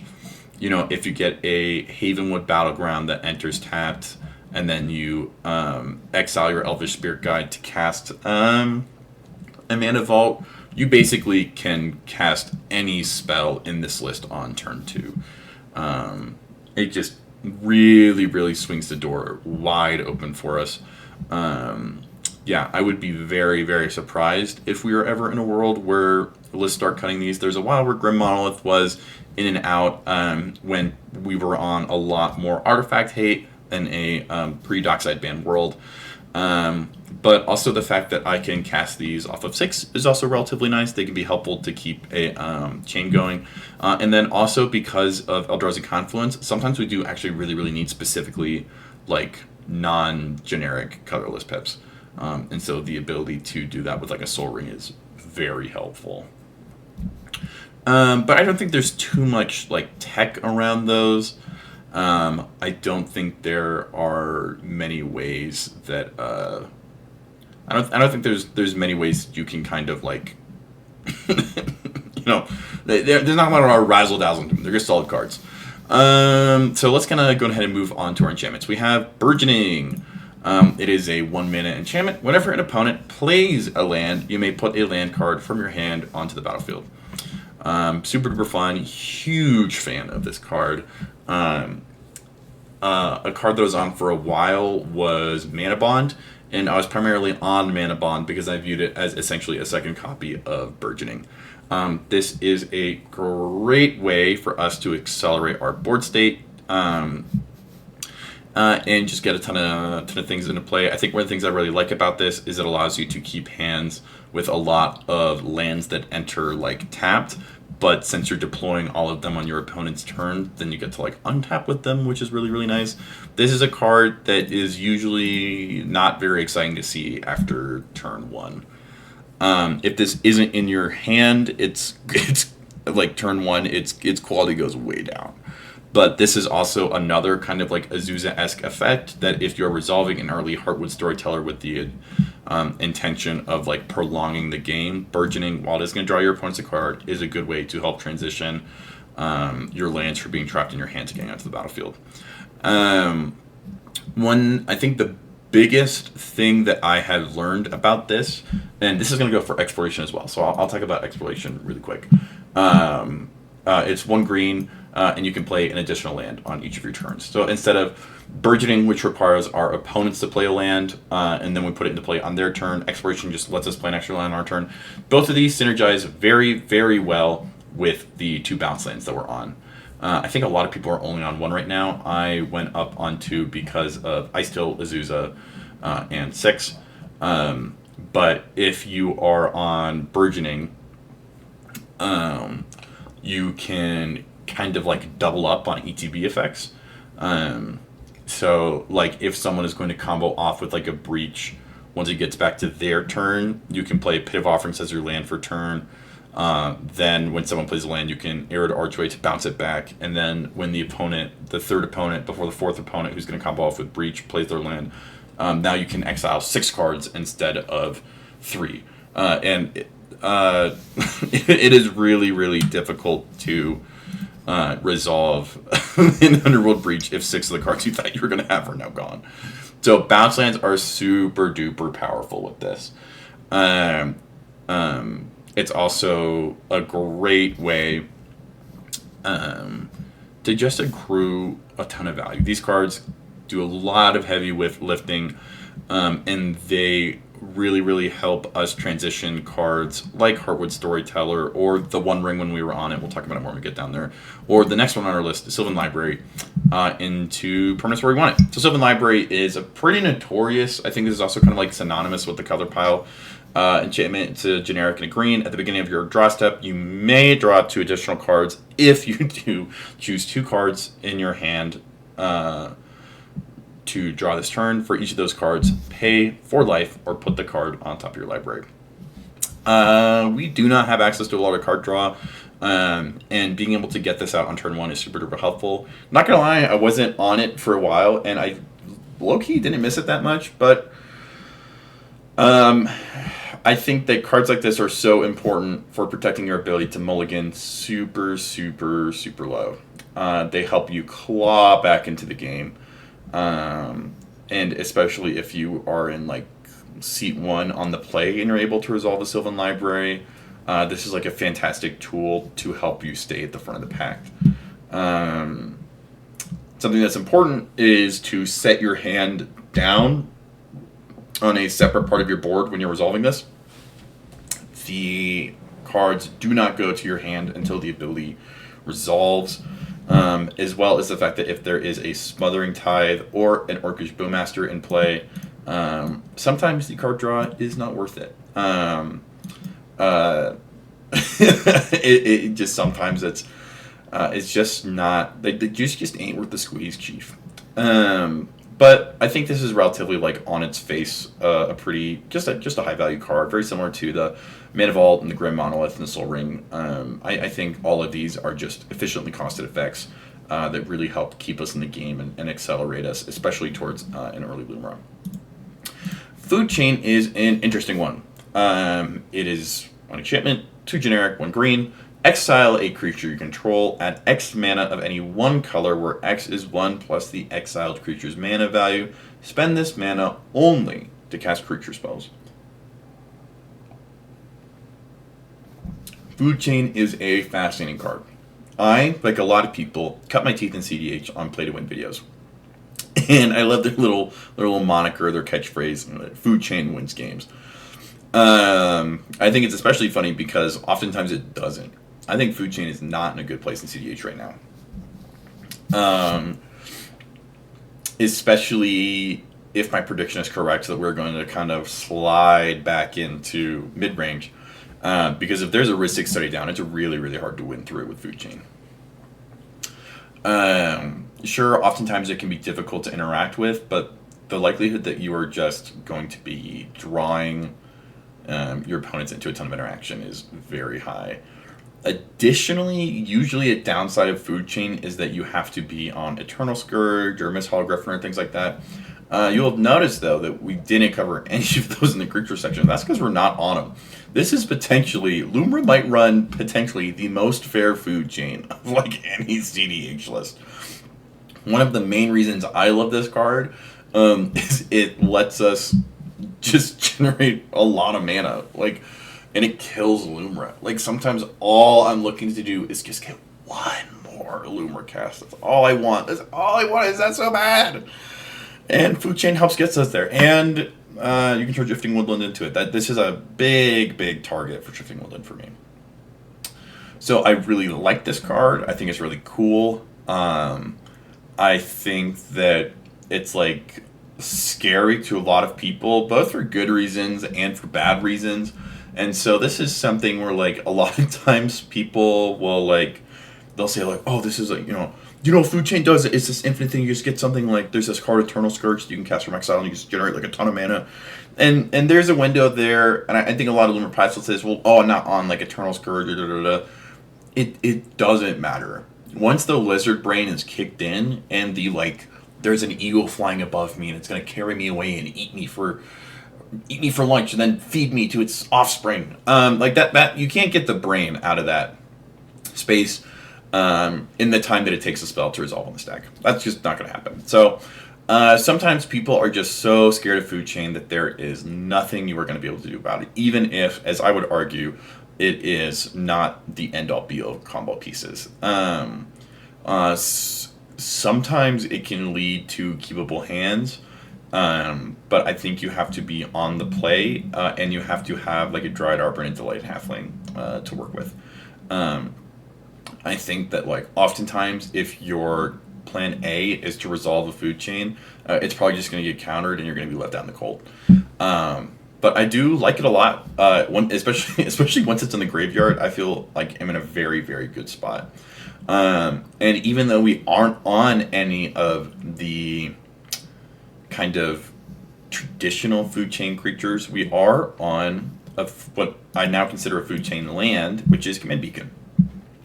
It has the primary effect of sacrificing for a colorless, and it has the secondary ability of putting our commander from our hand to our hand from the command zone. If we have an untapper, like Amulet of Vigor, Horizon Explorer, Splunking, which we're about to talk about, we can cast Lumra for 6. She is going to ETB, bringing lands onto the battlefield, either putting Command Beacon from the graveyard there, or it's already there, or what have you. We will then eat Lumra to generate 7 creature mana. We'll sacrifice Command Beacon. Food Chain sends Lumra to command zone. Command Beacon sends it from the command zone back to our hand. Its ability causes it to go to the graveyard. This now puts us in a position where we have Food Chain on the field, Lumra in our hand, Command Beacon in the graveyard. We then cast Lumra, holding on to 1 green creature mana. Its ETB is going to bring back Command Beacon. We then eat Lumra with Food Chain again. And because whatever Amulet of Vigor effect we had caused Command Beacon to enter untapped, now we have a way of generating infinite Lumra casts that are creature mana positive. Which is nice. It's also just a great way to kill Lumra. If we don't have access to like a Sylvan Safekeeper or a Zuran Orb to eat all of our lands in response to the Lumra ETB, this is another great way to just send her to the Shadow Realm. And make a lot of mana while doing this. Food Chain almost always indicates that you're going to be able to get 2 Lumra casts on that turn. And if you resolve 2 Lumra casts, especially if you have a Food Chain, I'm of the opinion that you either should be able to win that turn or on the next turn. Not because Food Chain will turn into, infinite Lumra casts, but because we have so many high value creatures, and we're going to be generating so many resources. If we're casting Lumra twice, that's sending 8 cards, probably bringing about 3 to 4 lands back, that we are putting ourselves in such a board state that we just have an insane level of maneuverability. It's also an area where I think that Food Chain allows you to make what I would consider like a soft win attempt, where it's like about as non-deterministic as it gets. And unless you have like a Field of the Dead and a Springheart Nantuko in play, where you are also generating 2 creatures off the ETB, the landfall of every land that's coming in, without an untapper or a land sack outlet, you're only going to be able to get so far. However, it does put you in a position where it is going to feel deterministic to your opponents. Even if they start doing the math, they are going to be imagining the worst possible world, which is every ETB bringing in 4 lands, generating 8 creatures that you can exile for 8 creature mana, in addition to the 7 that you're generating off of exiling Lumra, resulting in not 2, right? But in their mind, they're like, he's going to cast Lumra 200 times, and there's no way we don't lose. Oh, I have to do something. I'm about to lose. And if the only thing you have at that moment is 2 Lumra casts, and for whatever variety of reasons, you are convinced that you are not going to get an upkeep. And so you know that you are more than likely in a position where you are just going to accrue a lot of value, but you're not able to transition into a win state. That is where I think it's important to kind of lean into that kind of like lizard brain dynamic that we were talking about earlier, and you can use this to force a draw. You can say, I really want to push here, but I feel like you're about to Pact of Negation by Lumra. No, I know you have to. I get it. I feel it. Okay, you're going to Pact of Negation me. And I feel like I need that Pact of Negation to stop the time sieve that's about to come down on Tippett's field. So you have 1 piece of interaction, and you're only willing to use it on one of us. Feels like we're in a king-making situation. You see what I'm going for here? And even though in reality, someone is inappropriately overestimating the value of this spell and what you're able to accomplish, you're able to posture / like bluff that this is far more deterministic than it seems, and you're able to weaponize the misevaluation that people have in order to get 1 point in a tournament setting instead of 0. I think for me, that kind of like summarizes ways where like it's I'm very against fear mongering and not a big liar. But boy do I love bluffing. And so I think that is an area where I feel like very comfortable, and I really, really like Food Chain, is I think that it's something that's just going to garner a lot of attention. And it's a fun card to play around, and it's just a big CDH card. I don't think it's the strongest combo. I don't think that it necessarily wins games, but I do think that I like the card a lot. Something that does win games and tends to not garner a lot of attention is Spelunking. I believe this is a uncommon from Lost Caverns of Ixalan. Playing against Lumra is usually the first time most people are seeing this card. It's got Food Chain, CMC, 2 colorless, 1 green. And it has the text that when it enters, you draw a card. Then you may put a land card from your hand onto the battlefield. If you put a cave onto the battlefield this way, you gain 4 life. We do run a couple caves, which means that we can generate infinite life and kill people with Aetherflux Reservoir. No. I'm sorry. sorry. The real text is the second part. Lands we control enter untapped. This is literally this is basically Horizon Explorer that is significantly easier to counter, but in exchange we get to draw a card. Very similar to Horizon Explorer, this is a replacement effect, which means that we aren't able, like if we have Tiller Engine, Amulet of Vigor, and Spelunking, our lands are just going to enter untapped, as opposed to if we have a Tiller Engine and Amulet of Vigor, we're getting 2 untaps. This is a super duper easy card to resolve early, I find. This is one of those things where it's like people just don't counter Spelunking. People who are going to counter an Amulet of Vigor every single time for some reason aren't going to counter Spelunking. This spell, I don't know if I've ever had this spell get countered. And at this point, we've covered everything enough that I think that everything I would have to say about our untappers, I believe, has already been covered. So now we are on to the lands. We are, let's see how much. Okay, we're about an hour 40 plus 2 hours, so 4 hours in, we are halfway through the list. Well, I expect to be able to go through the lands somewhat quickly, since a lot of them we have talked about kind of like offhandedly in reference to their combos. So this will almost be more of a like review and recap of everything we talked about so far. First one, you have Arid Archway. It enters the battlefield tapped. You're going to see that on our lands a lot. It has the text that when it enters, return a land we control to its owner's hand. If another desert was returned this way, surveil 1. And then you can add 2 colorless mana. It is definitely not impossible for us to return deserts to hand. It certainly happens from time to time. Usually Last Step Quarry or Sunscorched Desert. But most often we have it in here for the bounce effect, as well as the fact that it's a soul land. Traditionally, Lumra pilots have only been on 1 bounce land, and they were on this one over Gilda's Common because of the, albeit minute, but added upside of being able to surveil. There are some other bounce lands like Jungle Basin and stuff like that, but their stipulations are a little bit less generic and are just like a little bit too many hoops to jump through.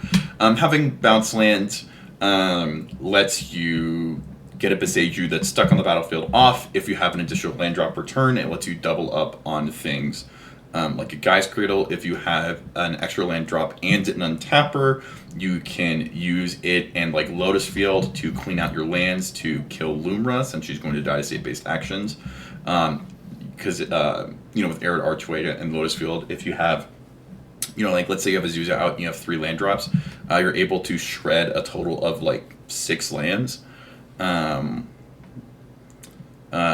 which oftentimes like is going to be either all of them or enough of them that you should be able to then like strip mine something afterwards. Just very, very powerful.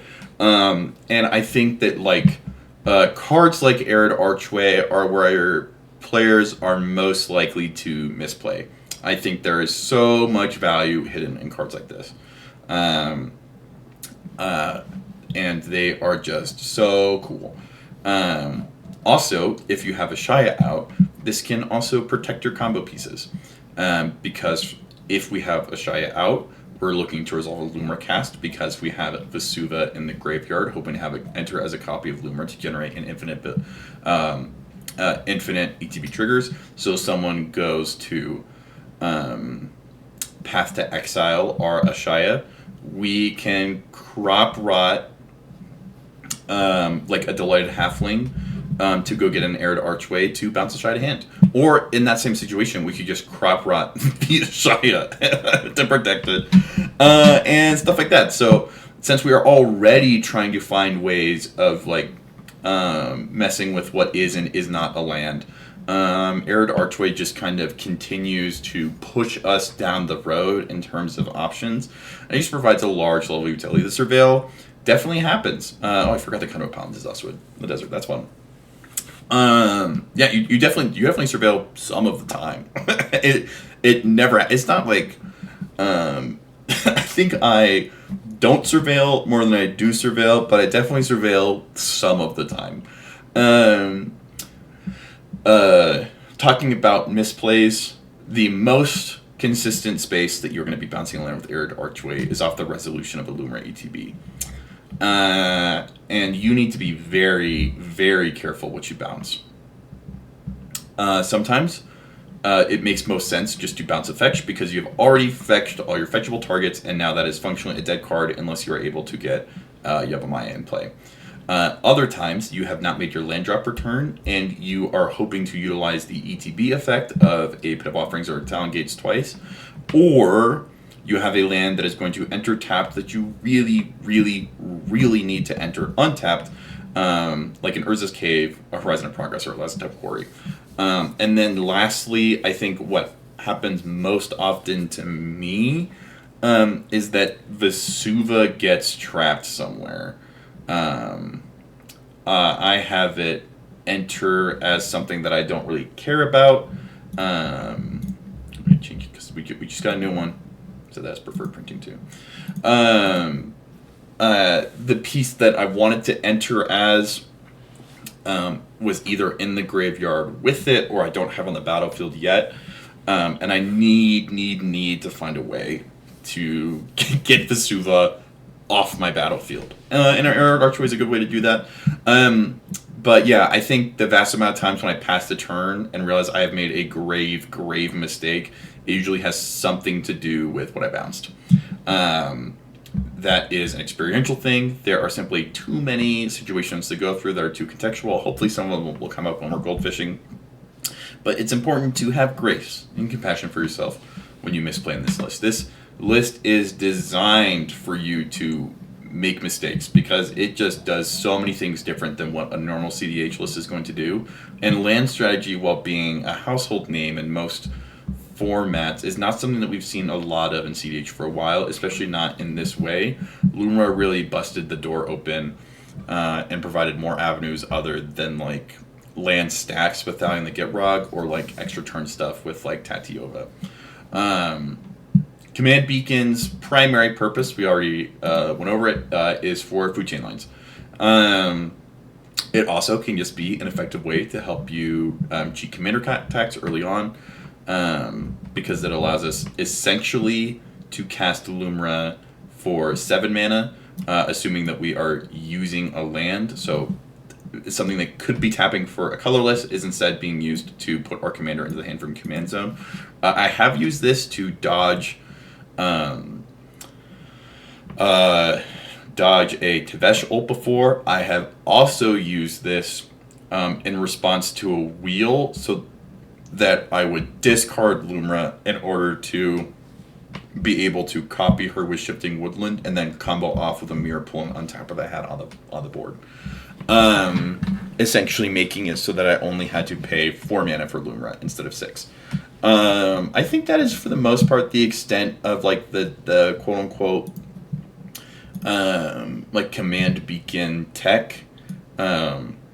This is a card that if it gets exiled off an Atali flip, I am really sad. It is not necessary. You 1000% can win without it. But boy, is it nice to have. Ancient Tomb, very similar to Soul Ring, is just a very efficiently costed effect. We are paying 0 mana. We are using it as our land drop return. We're able to generate 2 colorless. This one is probably about middle of the pact as far as our soul lands go. The fact that it enters untapped is really, really nice. The fact that it costs 2 life is really, really annoying. And that's about that. Beseiju is something that we've talked about all the time, bouncing on a crazy style and whatnot. Another kind of household name in CDH. This one is very important because not only is it some of the best interaction that we have, but it is some of the best interaction in the game, period. So this is one of those things, if you talk to players after the game, this is something that regardless if it has been revealed, regardless of if you have it or not, your opponents are always, or at least they should always be playing around it as if you have it in hand. It's very, very important that even if you don't have it in hand, that if someone is casting a spell that's really scary, and your opponents are making the critical mistake of saying like, "Oh, I'm F6, I don't have anything for this," and they're giving up the go too early. They've already committed themselves to losing, like losers. Something you can do is you can just say like, "Hey, can I see the spell?" So all I care about is that something is an artifact, an enchantment, or a non-basic land. You can just say, "Look, honestly, like this Grand Abolisher like isn't great." Because I can't do anything about creatures, but if he plays an enchantment, an artifact, or a non-basic land, let me know. Hit him with the Brain Melter, bro. Yeah, I love this card. It is super duper powerful, and it's just high quality interaction. And then also don't forget that right, it is a land. And if you have Blossoming Tortoise in play, activated abilities of lands you control cost 1 less to activate. Next we have Castle Garen Brig. This card has a special spot in my heart because Eldraine was my first set, and I did not realize how power crept that set was. Jesus. It enters tapped unless we control a forest. The vast majority of the time it's going to enter untapped, unless it's the first land we play for turn. We can. It has the primary ability that we can tap out of green. Boy, do we love those green pips. And then it has the secondary ability that we can pay 2 generic, 2 green, and then tap it to add 6 green mana, and it can only be spent to cast creature spells or activate abilities of creatures. This is another one that I really like in combination with Magus of the Candelabra because it allows us to turn 4 mana into 6 mana, which we can then turn into even more than 6 mana. But most often, you are going to be using this to cast Lumra. 6 mana is the cost of our commander. And then past the initial Lumra cast, you are usually not going to be using its secondary ability very much. This is a land that is in because it can help us get creatures out early. And then beyond that, we don't use it for too much. Cavern of Souls is another one that's very similar to that. As it enters, you choose a creature type. It is almost always just going to be elemental. Like we're talking about earlier, there will be situations where you'll have to put it on Halfling or Citizen or Bird, just because it's the only potentially green source you have in hand. But most often it's going to be an elemental. The reason it's a green source is because of its second ability that add 1 mana of any color, spend this mana only to cast a creature spell of the chosen type, and that spell can't be countered. This is a far more popular card from Lost Caverns of Ixalan, and is something that you should leverage when your opponents are on the breaking point and they look like they're about to concede, but they just need one little nail in the coffin, one little stone in front of the tomb. And Cavern of Souls usually is that. Once it hits the battlefield, you can usually say something of the ilk of like, with Food Chain, Command Beacon, and Amulet of Vigor, Cavern of Souls means that my line from here on out is now uncounterable. I no longer can be countered. Any counters for me? Not today, because I'm Mr. Cavern of Souls on Elemental.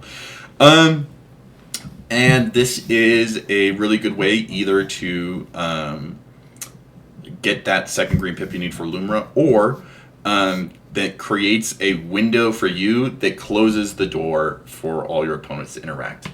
Not a lot of crazy tech you can do with this. It is definitely a card that sometimes it can kind of make or break your starting hands, but overall, would not be surprised if this card stays in here forever. City of Traders is actually, I believe, my favorite Soul Land effect. Usually the fact that when you play another land, it sacrifices itself is a downside. But we love lands going to the graveyard, and we love it when they come back. And something notable is that it only sacrifices itself when you play another land. So if you get a land off of a Blossoming Tortoise ETB or Attack Trigger, or off of a Lumra ETB, this isn't going to sacrifice itself. So that means that for the most part, this is traditionally only sacrificing itself if we play it on turn 1 and then a land on turn 2. Otherwise, the vast majority of time it's sacrificing itself is when we already have like 8 or 9 plus lands in the battlefield. And the function it's serving is just helping to generate extra mana off of our like Timeless Witness or Lotus Cobra. Or it's helping us get that like that special Nissa Resurgent Animist second trigger. Big fan of it. I enjoy it. It's just I believe it is the best colorless soul land in my opinion. But it does fight for spot with Ancient Tomb. Conduit Pylon is a desert, which is super nice. When it enters the battlefield, you can surveil 1. Its primary ability is you can activate for a colorless. Its second ability is that you can pay a generic and generate 1 mana of any color. There are a couple of lands that have this effect. This one is just the best one for us because it's a desert, which means there's a little bit of a synergy with Arid Archway. Big fan of this land. It's super nice to have in. It's also especially nice if you're doing a very low to the ground Aftermath Analyst loop, or one that's like mana neutral. Conduit Pylons is going to help fill up that graveyard as you're going through your loop to then make it mana positive and then translate into a win. So super nice. Not necessary, but very nice to have it. I think these surveil lands have kind of come in and out, but boy, are they fun. Crumbling Vestige is another one that's really fun. It enters the battlefield tapped. There's that language again. When it enters the battlefield, add 1 mana of any color to your mana pool, and then it has the primary ability of adding 1 colorless to our mana pool. Super duper fun if you have it untappered. This is a soul land. Otherwise, this is usually a one-time green mana effect. It is also a really nice way of being able to smooth out like a lot of lines. And like we said, green mana is usually the hardest to come by for us.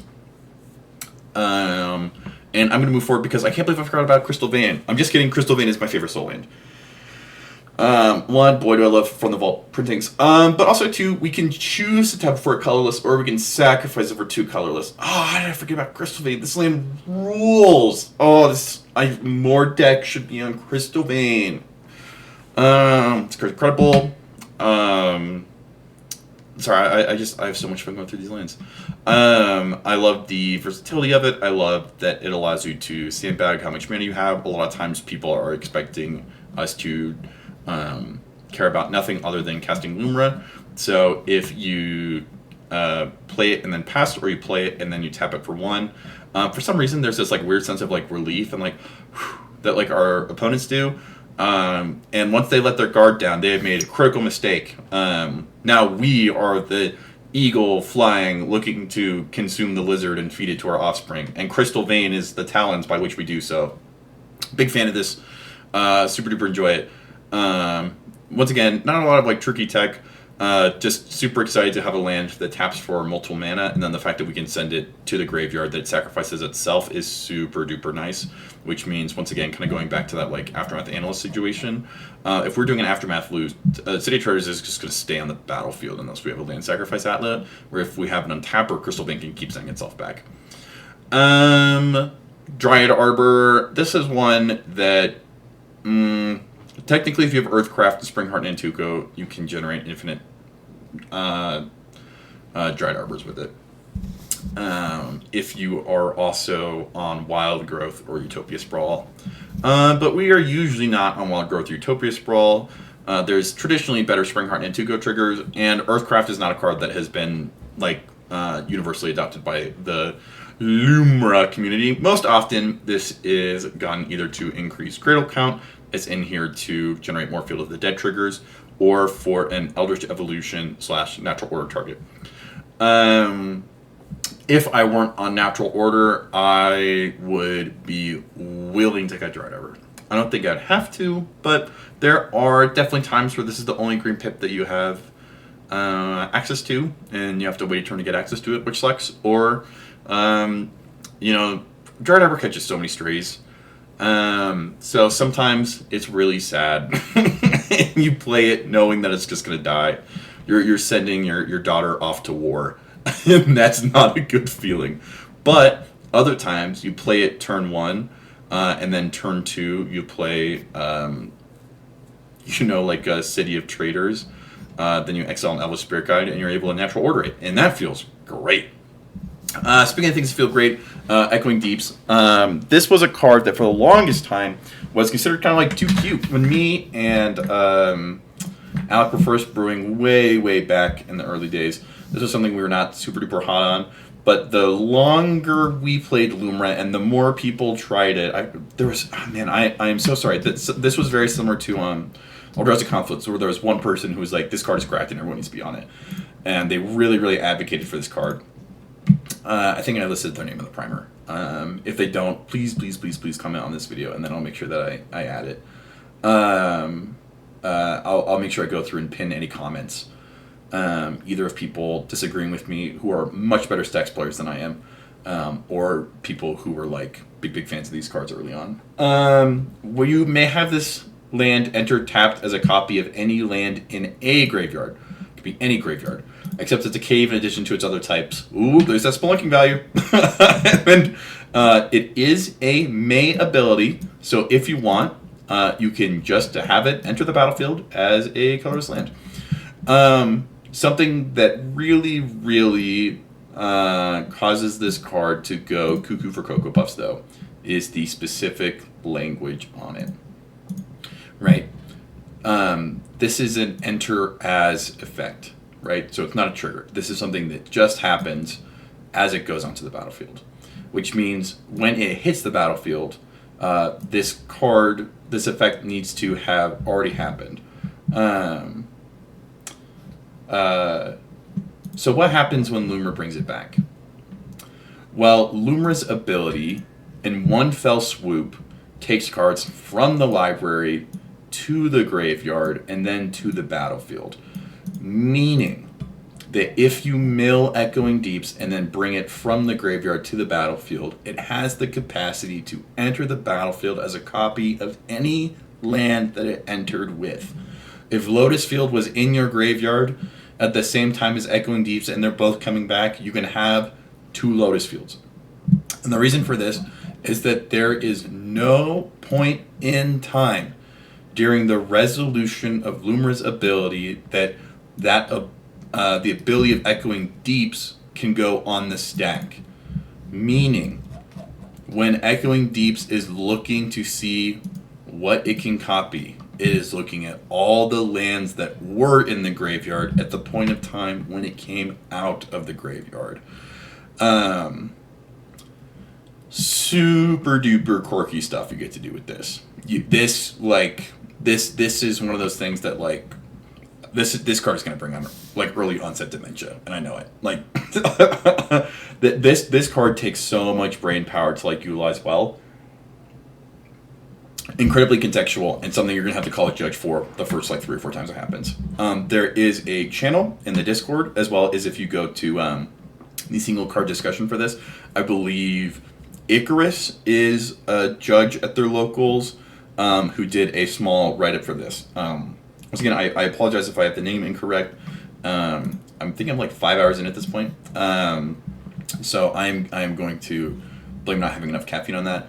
But yeah, this one is super duper fun. Something I would highly encourage is that if you are not at a point where you can do super duper crazy stuff with this, you can always have it enter as a fetch so that it is able to send itself back to the graveyard later. Or you can have it enter as like an Urza's Cave or like a Crystal Vein or something like that. If you are not in a position where you can have it come back as a Shifting Woodland, so you have 2 Shifting Woodland or Shifting Woodlands, try to make it a land that can sacrifice itself.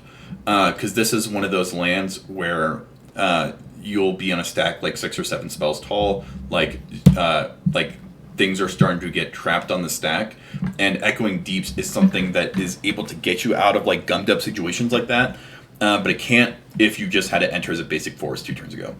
And so this is very similar to Arid Archway, where take your time resolving this trigger. People are going to ask for game actions. Fuck them. Like, you are going to be putting like 15 triggers on the stack simultaneously, and you deserve the opportunity to make an educated decision about what this is supposed to enter as. So take your time, and make sure you don't make a mistake, because this is another one of those cards where you're going to whiff a win attempt, you're going to be driving home, and then the neurons are going to correct, you're going to be like, oh my god, I could have won! And that's going to feel really bad, so don't feel bad, feel good. Win with this card. We have Emergent Zone, probably not too much that needs to be said about this. You can pay colorless and you can sacrifice it, you can cast your spells so they had flash. This is awesome, and this is another one of the things, kind of going back to that situation I was describing with Chord of Calling. A lot of times I will get my line to a point where there's an Emergent Zone, and then if there's a ton of interaction waiting in the wings that people are just like praying for an opportunity to point my way, I'll just pass the turn. Because once you have Emergent Zone out, you can just resume your line before, but this time there's less piece of interaction on the table. That's super nice. Feel the Dead. This is the reason most people are on a combination of Forest and Snow Forest. It enters tapped. There's that language again. You can add colorless, and whenever this land or another land you control enters, if you control 7 or more lands with different names, create a 2/2 black zombie creature token. Something fun is that the creature tokens enter untapped, making this synergize really, really well with Earthcraft, as well as somewhat similar to Echoing Deeps. Whenever this land or another land you control enters, if you control 7 or more lands with different names, if you bring Field of the Dead back with 5 lands, its ETB is going to check to see how many lands you have simultaneously, not as the lands enter, which means, that if you had it enter with 7 differently named lands and you already had 4 on the battlefield, you're going to create 8 zombies, which is so nice. I was off it for a while because it wasn't necessary, but very similar to what's the card I'm thinking of? Eldrazi Confluence. Very similar to like Tireless Provisioner. This just opens a lot of doors and presents a lot of options. And already so many of our lands are entering tapped anyways. I am not on Earthcraft yet, but these days I am increasingly enjoying kind of prioritizing Field of the Dead Gaea's Cradle, which is not a play pattern I used to follow, but it's been fun. I like it. It makes a ton of mana. And it, people make strange game actions when you're swinging at them with 8 2/2 zombies. Starting on the bill at 16 damage when you're trying to resolve a Necropotence, really causes people to do strange things. And I like this card's ability to kind of like put players in situations where they have to make suboptimal decisions. Next are Basic Forest. They make green pips and they're fetchable. Incredible.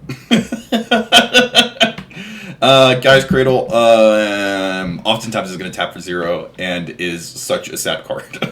But in the back half of the game, this thing is incredible. So, unfortunately, this is oftentimes very, very bad in our starting hand because we have so many combo pieces. It also isn't super tutorable, but, I'm never angry to see it off of Lumra ETB. So, good job, guys. Cradle, keep it up. Garrick Sanitarium, we've talked about this a couple times. It is primarily in the list as an alternate win condition. It also, there is an incredibly long single card discussion about how people think because of Garrick Sanitarium we don't need to be on Sunscorched Desert. That is something I will let you make your own decision on. That is a choice that every man and every woman, every person must make for themselves. I'm on both. Because apparently I don't have enough colorless sources. But this is also an ability that can be used to snipe people's Thassa's Oracle lines. I've done that twice.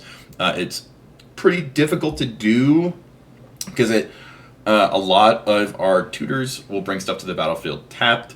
It is hard to kind of like hold this up, but I have also been in situations where something I do all the time is I'll use Garrick Sanitarium in combination with someone else's OBM to remove a combo piece from someone else's board, or to help crack a top deck tutor, or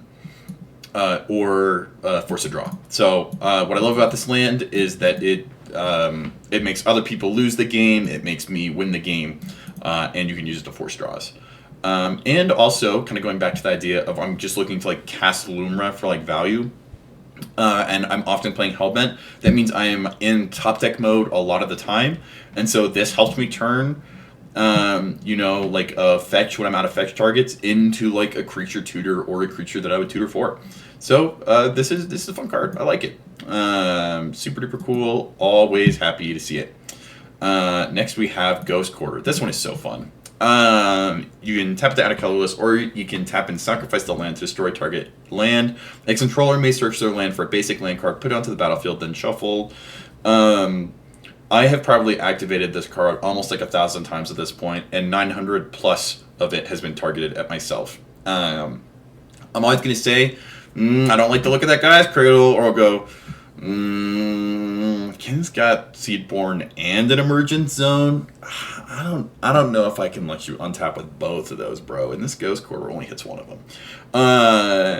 But the vast majority of the time, I am using Ghost Quarter essentially as a ritual where, let's say I have a basic forest out, I'll tap it for a green, sacrifice Ghost Quarter, sacrificing the forest, so sacrificing both, going and getting a forest, so that then when I cast Lumra, I am bringing an additional 2 lands from the graveyard to the battlefield tapped. It also lets you reset lands like Gaia's Cradle or stuff like that if you have your Icetill out. And also, it lets us, like, there's so many... The Ghost Quarter is, like, one of the best possible ways we have to keep other Fringe decks in check. So, for instance, like, if Rowan plays an Arena of Glory with enough mana to cast Rowan next turn, right? Like, we're able to, like, stop them. If, like, a Kefka is, has, like, a Harmonic Prodigy as well as, like, a Panharmonicon or something, I don't know, whatever Kefka's players play, we can take them off, like, an Arena Glory and stuff like that. This is such a great example of a card where you don't actually have to do anything with it. Its presence itself is going to start modifying the way people play. And so even if you know that you have this in play so that you can kind of go up on mana, or you're using this to kind of generate another Lotus Cobra or another like Tireless Provisioner trigger, you're using your Ghost Quarter to turn your like Crumbling Vestige into a fetch. When you play this as your land for turn, or when it enters, you are supposed to take at least just like 5 or 10 seconds and you just look at your opponent's lands.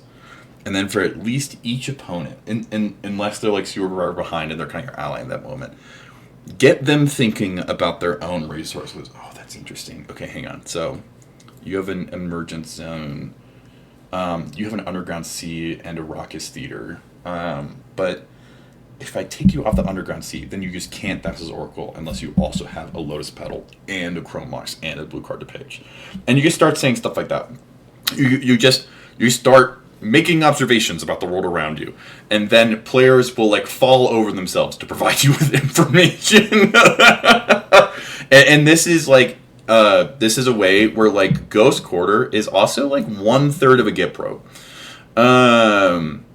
And that is why I love it so much. But yes, definitely always be looking for lands that you can sacrifice. This is another way that if we are soft starting a loop with like Aftermath Analyst or Lumra, we can either like send enough cards to the graveyard so that when they come back, we're generating enough mana with Nissa to then turn Shifting Woodland into an Aftermath Analyst and activate it again, kind of like a Crystal Vein situation. Or you are just getting a land that is stuck on the battlefield, like a Pit of Offerings, to the graveyard so that it can be recurred.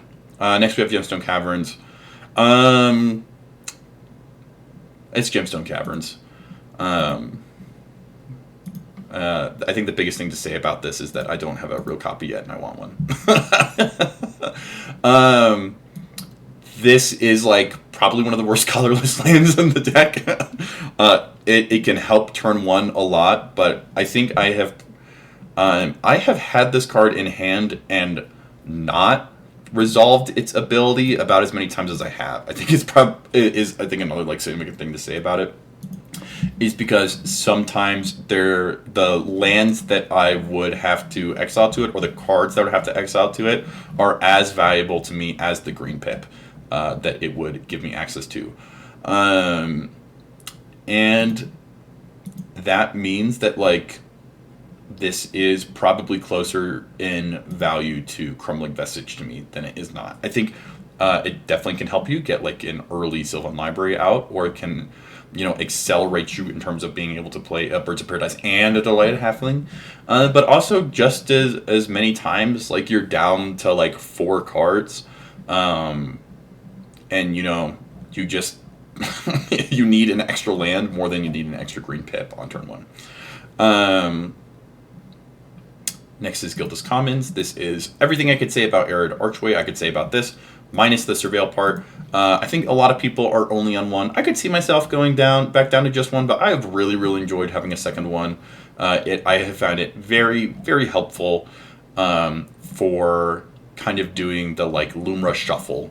And moving word permits around. I know I've talked about that a lot, but it's something that's super duper helpful. Haven Battleground is something that I've mentioned a lot. It enters tapped, it taps for a green, and it has a secondary ability. You can sacrifice it, and you can add 2. Super duper nice turn 1 play. This can help us kind of hit that, like, a lot of our combo pieces, which are 3 mana on turn 2, as well as if we have an untapper, this is something that generates the mana necessary to activate Shifting Woodland or a lot of other things.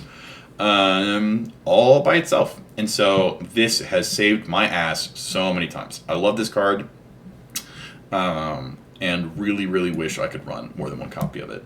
Hickory Woodland is a depletion land, which means it enters tapped with 2 depletion counters on it, and you can remove depletion counter from the land to add 2 green mana, and if there are no depletion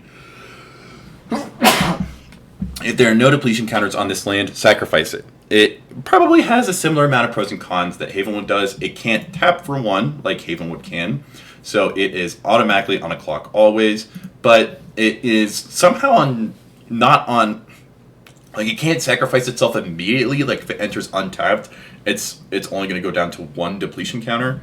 So I like it a lot. I like Havenwood Battleground a little bit more, but there definitely are situations where Hickory Woodlot is more comfortable to have around. I think this can be really helpful to get a big spell out on turn 2. And then on turn 3, when you're looking to cast Lumra, it is also sending itself to the graveyard. So there is some synergy there, which is really, really nice. But not too much tech. Havenwood Battleground is another land, for instance, that Echoing Deeps could enter as. That's going to be able to sacrifice itself. But I have had Echoing Deep enter as a Hickory Woodlot once or twice, and always wish that could have been a Havenwood Battleground in those situations. High Market is another colorless utility land. Hopefully now you're beginning to see why we need the green pip so much, and it just has the secondary ability of sacrificing a creature to gain 1 life. This was a, like, auto-include for the longest time, and then I think has been cut from most lists, unless you're, like, turboing out. The main reason I have it in is not to sacrifice Lumra, but actually to sacrifice Heartwood Storyteller. Because the meta that I play in is, like, Blue Farm Mecha, so tons and tons and tons of mid-range. So even right now, when we're in a very big turbo meta, I'm still kind of getting trapped in these really long games with these, like, huge value engines. And so I need ways of, as soon as another value engine comes down, of killing Heartwood Storyteller. And High Market is that card. Also, definitely use it to sacrifice Lumra as well. This helps me, like, reset. Or in situations where if a very important piece, like a Tiller engine, is threat of being exiled, I can just preemptively kill it so that I'm able to recur it later. Horizon of Progress is, I believe, a Modern Horizons 3 card. This one's insane. There's a lot of, like, hidden ability. Pay 1 life, add 1 mana of any type that a land you control could produce. Do not play this turn 1. Its secondary ability is you can pay 3 to put a land card from your hand onto the battlefield tapped, and it has the tertiary ability to sacrifice this land and draw a card. The fact that it makes a green pip most times makes it super duper helpful. The fact that it puts a land card from your hand onto the battlefield makes it an incredibly valuable interaction piece. And the fact that it can sacrifice itself and then draw a card puts it in Condo Pylon's territory of helping us transition into wins from mana neutral or mana negative after the Analyst loops. This card just does it all. The only things I would change is to not pay life, always be able to make green, and to run 4 copies of it.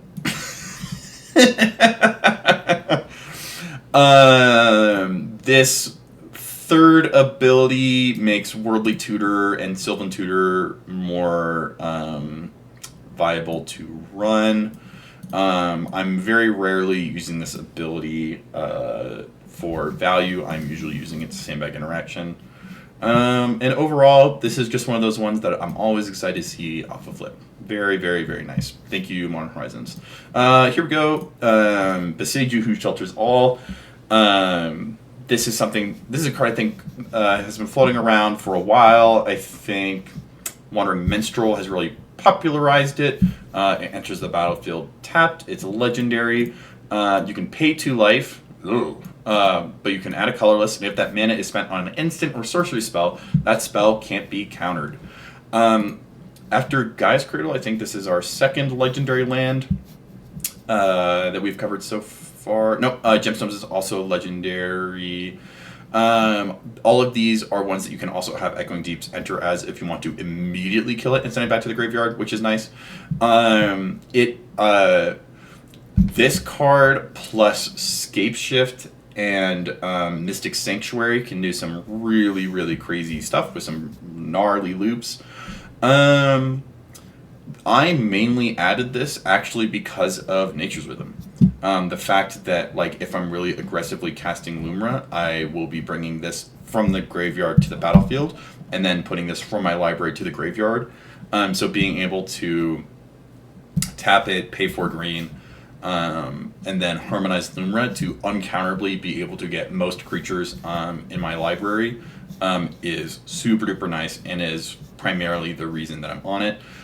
Even though I'm not on a lot of instants and sorceries. So this is something that I think more people should look into playing, especially if you're on more control-y or you're on more like Realms Uncharted, Temple Discovery type stuff. Last Up Quarry is kind of like a better high market. It's a desert, meaning we get that surveil value.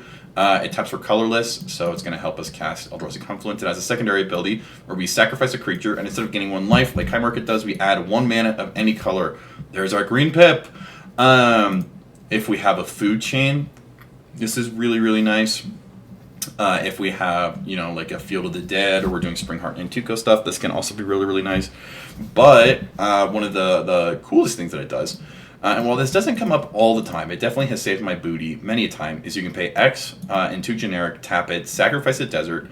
I believe it can sacrifice itself. I really hope it can, because that's usually what I do. You can exile target creature card with mana value X from your graveyard, and you create a token that's a copy of it, except it's a 4/4 black zombie, activate only as a sorcery.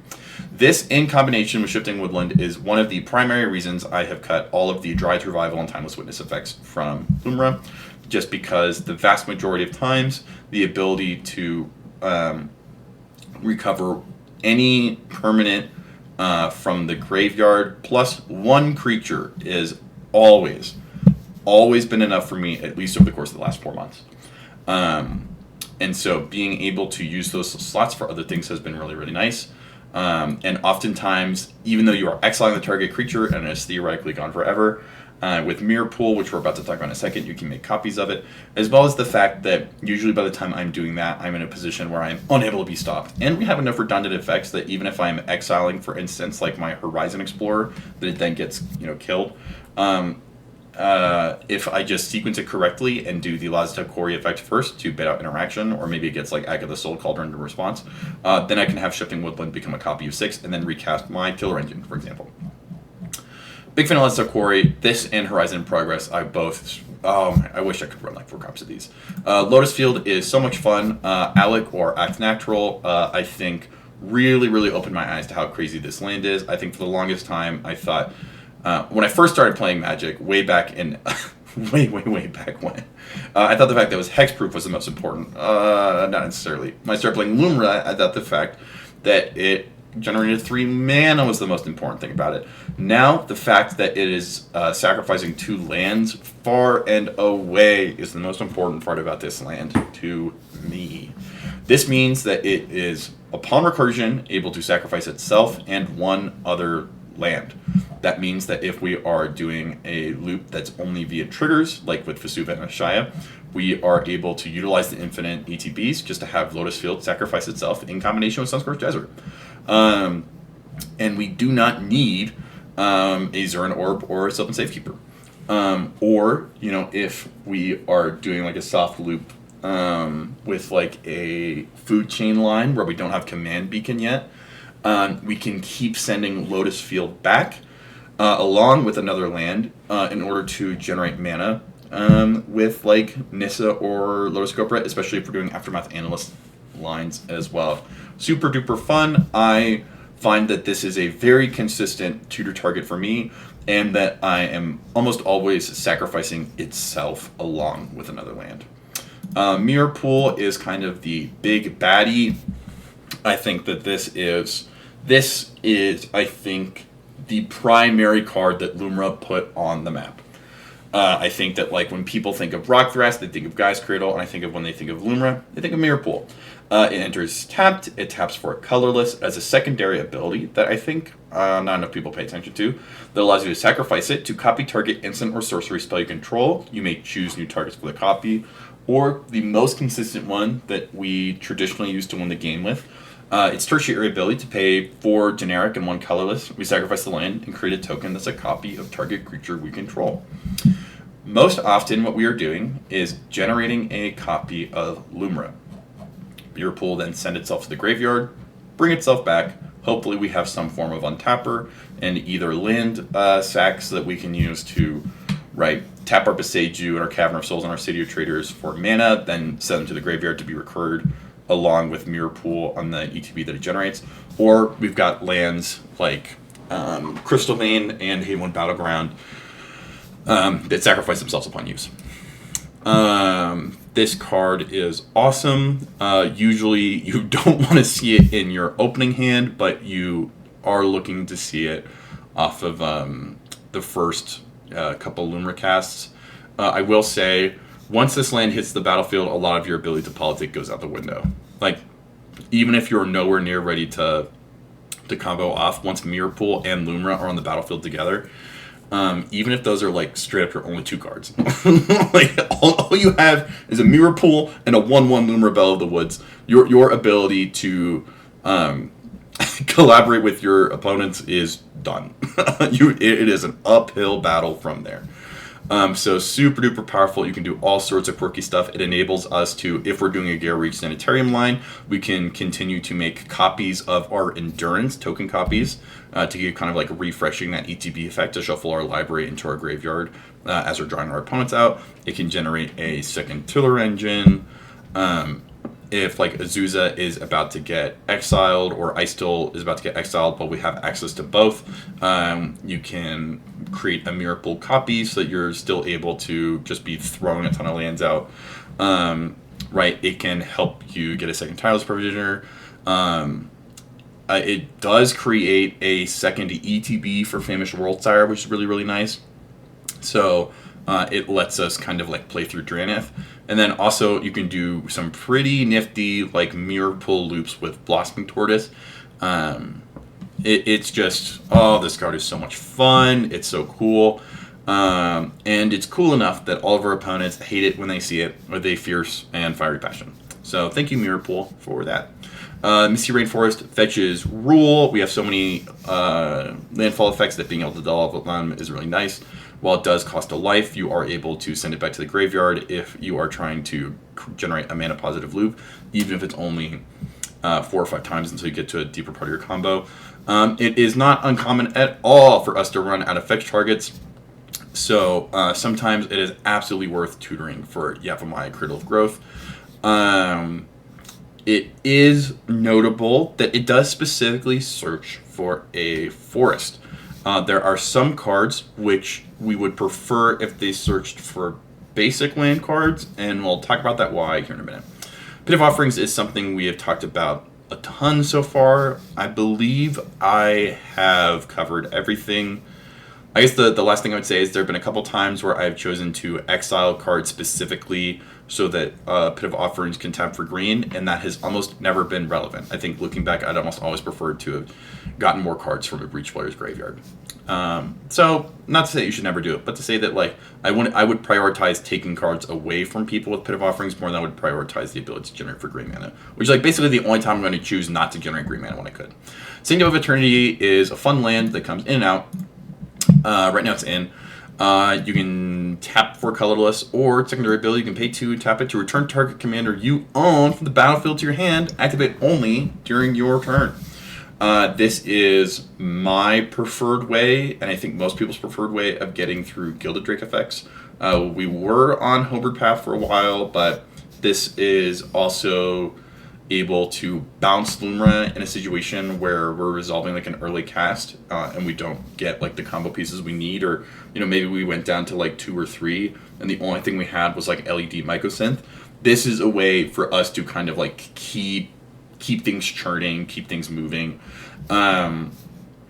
It also technically allows us to skirt commander tax. In order for it to do that though, we need to have a land sack outlet as well as a land untapper. So usually if we have those two things, we basically have a win anyways, but sometimes you're in situations where the commander tax is very relevant, and so the ability to keep resetting without killing Lumra and sending her back to the command zone. For instance, if your command beacon got exiled somehow, maybe your crop rot got like oppoed, so they have that and they didn't put it on the battlefield, so you can't Vesuva it or something. Our situations for Sanctum of Eternity can be super helpful.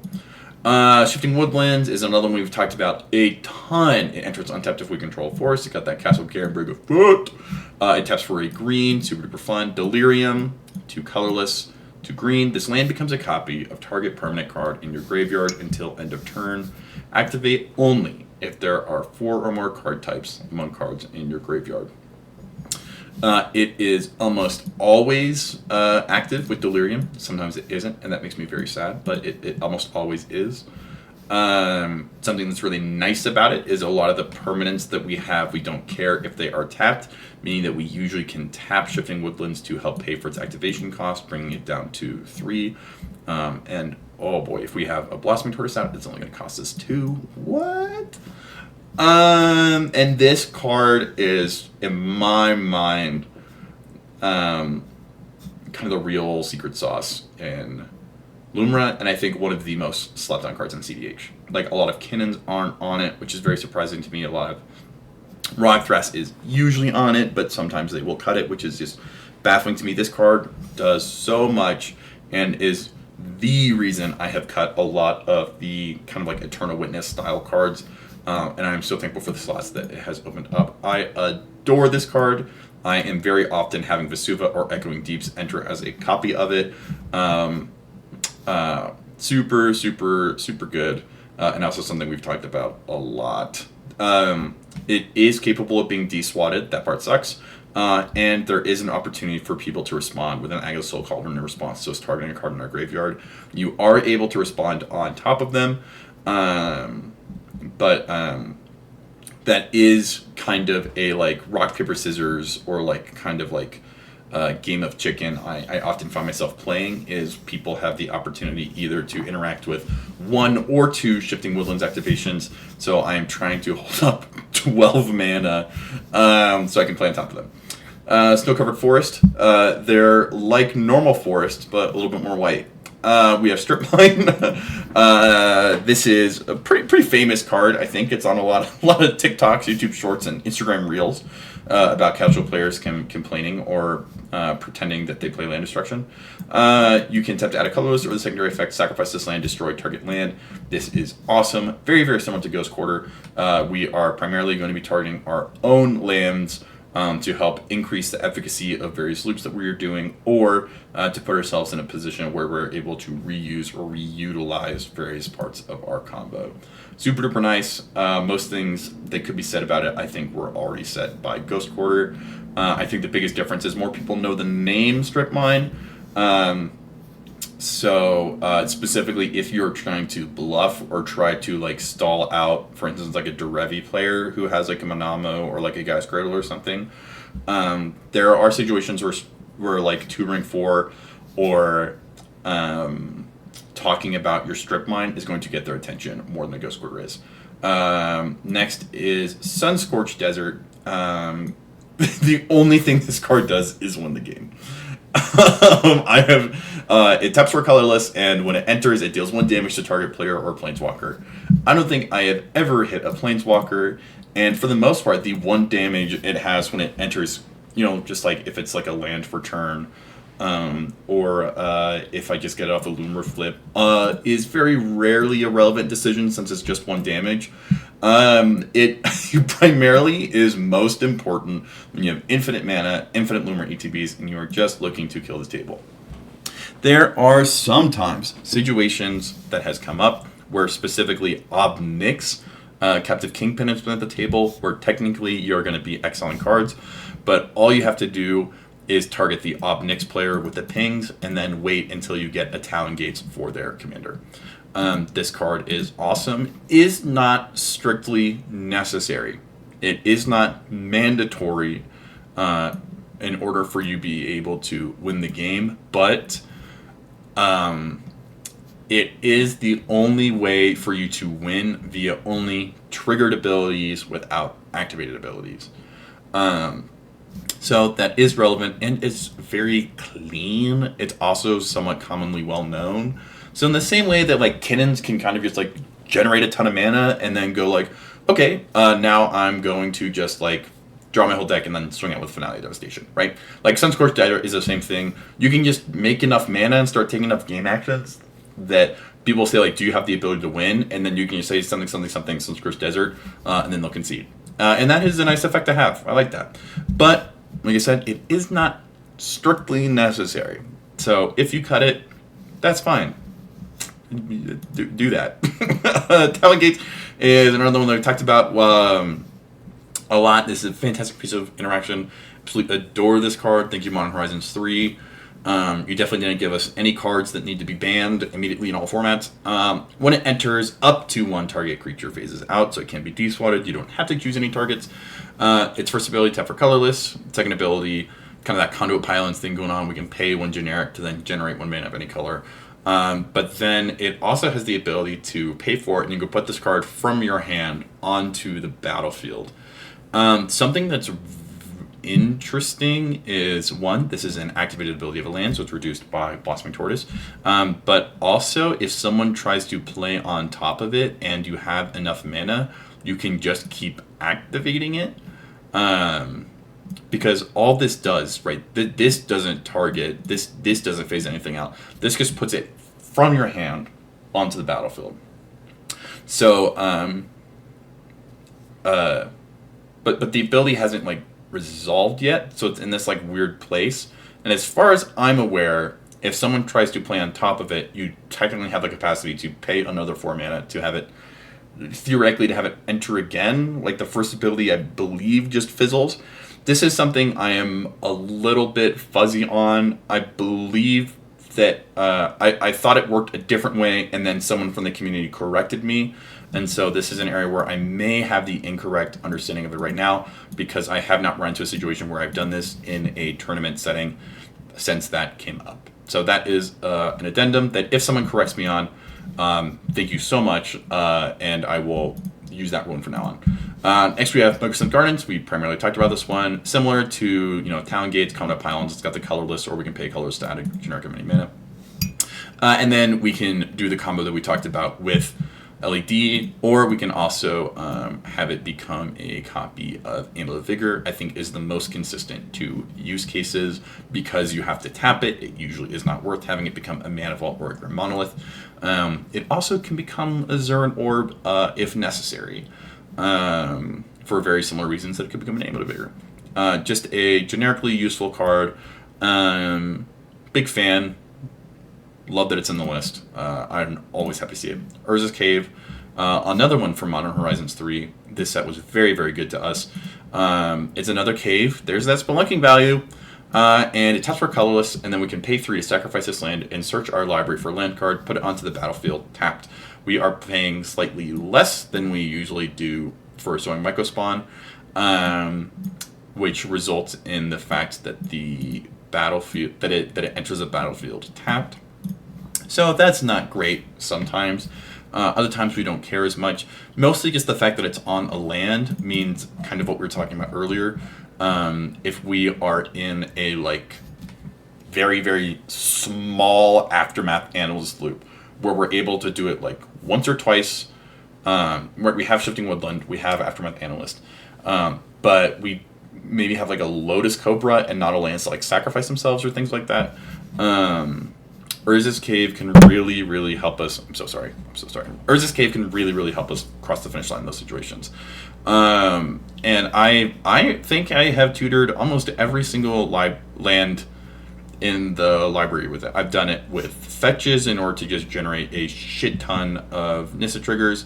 I've done it for like Lazotep Quarry, to go like recur something if I already have Shifting Woodland on the battlefield. I've gotten Horizon of Progress to get a land from out of my hand. I've gotten Shelters All to make something uncounterable. I think I am most commonly either using it to get one of our key interaction pieces or one of our combo pieces like Lotus Field or Vesuva. But this thing, it is just a revolving door of useful things.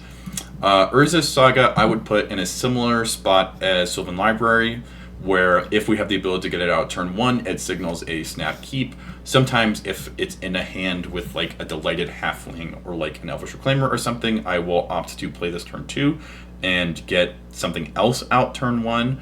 But because of the fact that we are on LED as well as so many just like high mana generating rituals, Urza's Saga almost always indicates that you are going to be able to cast Lumra on turn 3, as well as the fact that either you will need to get the LED to guarantee the Lumra cast, or you will have put 6 mana together via some way, shape, or form, and you are able to use that search ability from its third act to go tutor for one of your combo pieces. Before I forget, let me just read. Its first one, when it enters, you put a lore counter on it, which can be stifled, and then it just dies. To tap it for the colorless. The second one, which happens at the beginning of your first main phase, when you put a lore counter on, it then gains the ability to pay 2 generic, and then you can create a 0/0 colorless construct artifact token. With this token gets +1/+1 for each artifact you control. Not negligible, but also not especially relevant. This is worth it sometimes. Not exactly like a game plan or like a strategy. It's just something you do if you played Urza's Saga with the intention of making a 1 attempt on turn 3, and now you just have extra mana. And then the most useful effect by far is this third lore counter ability, which allows you to search your library for an artifact card with mana cost 0 or 1, put it onto the battlefield, then shuffle. Something that this card is especially known for is the fact that you can hold priority on this third lore counter being put on to tap it for a colorless, because it doesn't need to tap for this third ability to take place.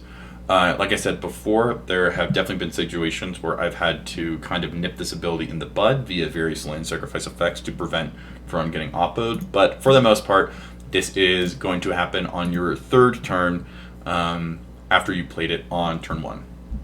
Also very similar to Sylvan Library, this card doesn't do much once you're on your second or third turn. We aren't on anything that causes lands to, or counters, to proliferate. That is something we have explored in the past, especially when we were still on Tanglewire. The idea that you could have, one of the landfall proliferate creatures to then generate, like, keep activating your Urza Saga, especially if you have artifact lands, if you have multiple copies. It could kind of keep triggering itself, but for the most part, this is just basically the only artifact tutor we have in the list. And for that, Urza Saga, we thank you. Good work, soldier. For the Catacombs, another fetch. We can pay a life, we can find a forest, or a swamp, if you're so inclined. Vesuva, this is one that we have talked about a lot. You may have this land enter tapped as a copy of any land on the battlefield. As opposed to Echoing Deeps, this one is not able to enter as lands that it comes out of the battlefield with. Like, lands have to be on the battlefield at the beginning of Lumra's ability in order for Vesuva to see them. If it gets milled and then comes back from the library with it, Vesuva is not going to see it. However, Echoing Deeps is able to enter as a copy of Vesuva, and then they both can enter as a copy of something that is already on your battlefield. Something that we've talked about is that you can use this in combination with Ashaya to get infinite Lumra ETBs. This also was part of another combo with an enchantment that we are going to be talking about down here called Song of the Dryads. And I will just kind of put a little pin in that, and we'll see if you can guess what we use Vesuva for. Extremely high versatility. It opens the door to so many things. You just have to make sure that you are taking your time to resolve its ability in the correct way. You can really put yourself in a corner unnecessarily with this one. So be careful. You've been warned. It's got similar effects to Echoing Deeps, where you want to make sure that if you aren't able to have it come in as like a combo piece, that you're having it come in as like a Ghost Quarter or like a legendary land or something where it's able to sacrifice itself and send itself back to the graveyard. Wasteland is kind of just like a worse strip mine. I try to evaluate cards strictly on a 1-on-1 capacity like this, but it has the same tap for colorless. I've seen a lot of that. And then its secondary abilities, you can sacrifice this land to destroy target non-basic land. I think the only time I would view this as a positive is if someone has a D-SWAT online, and every land except the one that we want to destroy is basic. So that could happen. It hasn't happened to me, but it could happen to someone else. Deserted Temple. This is another thing that we put in just for value. If you resolve a Lumra cast and 9 lands come in, including a Field of the Dead and Gaia's Cradle, if you already have Deserted Temple in play, you can then untap that Gaia's Cradle, ritualing for a ton of mana. This allows you to... I've been in situations where I've used Horizon of Progress to then... if I get my untapper out after I had my Lumra ETB enter, I can then activate Horizon of Progress, causing Deserted Temple to come in untapped, and then I can untap something that came in tapped with the initial Lumra cast. If that sounds convoluted, it's because it is, and that's the type of situations where Deserted Temple really, really shines. It is on the fence because it is a colorless land, but I think very similar to Candelabra and Magus, this is a way to turn colorless pips into green pips, and so its ability to help mana fix us is super duper nice, because that is already something we're kind of doing with a lot of our lands anyways, with Conduit Pylons. So many of our lands we already have to pay a colorless into them to have them tap for a green. So functionally, if we're paying a colorless to then untap a normal forest, we're essentially doing the same thing with the higher ceiling of being able to untap a Lotus Field or a Gaia's Cradle. I would put this in a Guildless Commons level of strength, where I think it's super duper helpful. I really like it. I think it's pretty good. But if someone is I just feel like it's underperformed for me, I'm not going to argue with you. I have also been in situations where this card is underperformed a lot, and it's just I just would have rather had another fetch or something like that. Speaking of fetches, we have 2 of them, and then we have this last one, Yavimaya and Cradle of Growth. This one is super nice because it allows us to use our fetches. It allows the many, many, many utility lands that we have that don't tap for green to tap for green. And there were periods of time where we were on Arbor Elf. Arbor Elf, if you're not familiar with it, is a part of a lot of combos where you can tap it to untap target forest, which Yavimaya makes everything a forest. Yavimaya does not protect us from Blood Moon effects, which is unfortunate due to the way layers work. The Blood Moon effect is going to hit first, which is very unfortunate, because if that were the case, that would really, really help. But for the most part, this is in just because we have so many lands that don't tap for green, and we need a lot of green mana. So this is very, very helpful for that. This is definitely something I tutor for sometimes. There was a short period of time where I was on Urborg. I can see myself going back on Urborg. Of all the mana that I'm giving opponents, green is the one I care least about them having most often, just because, kind of going back to that color wedge thing, I feel like while I love green, and I adore green.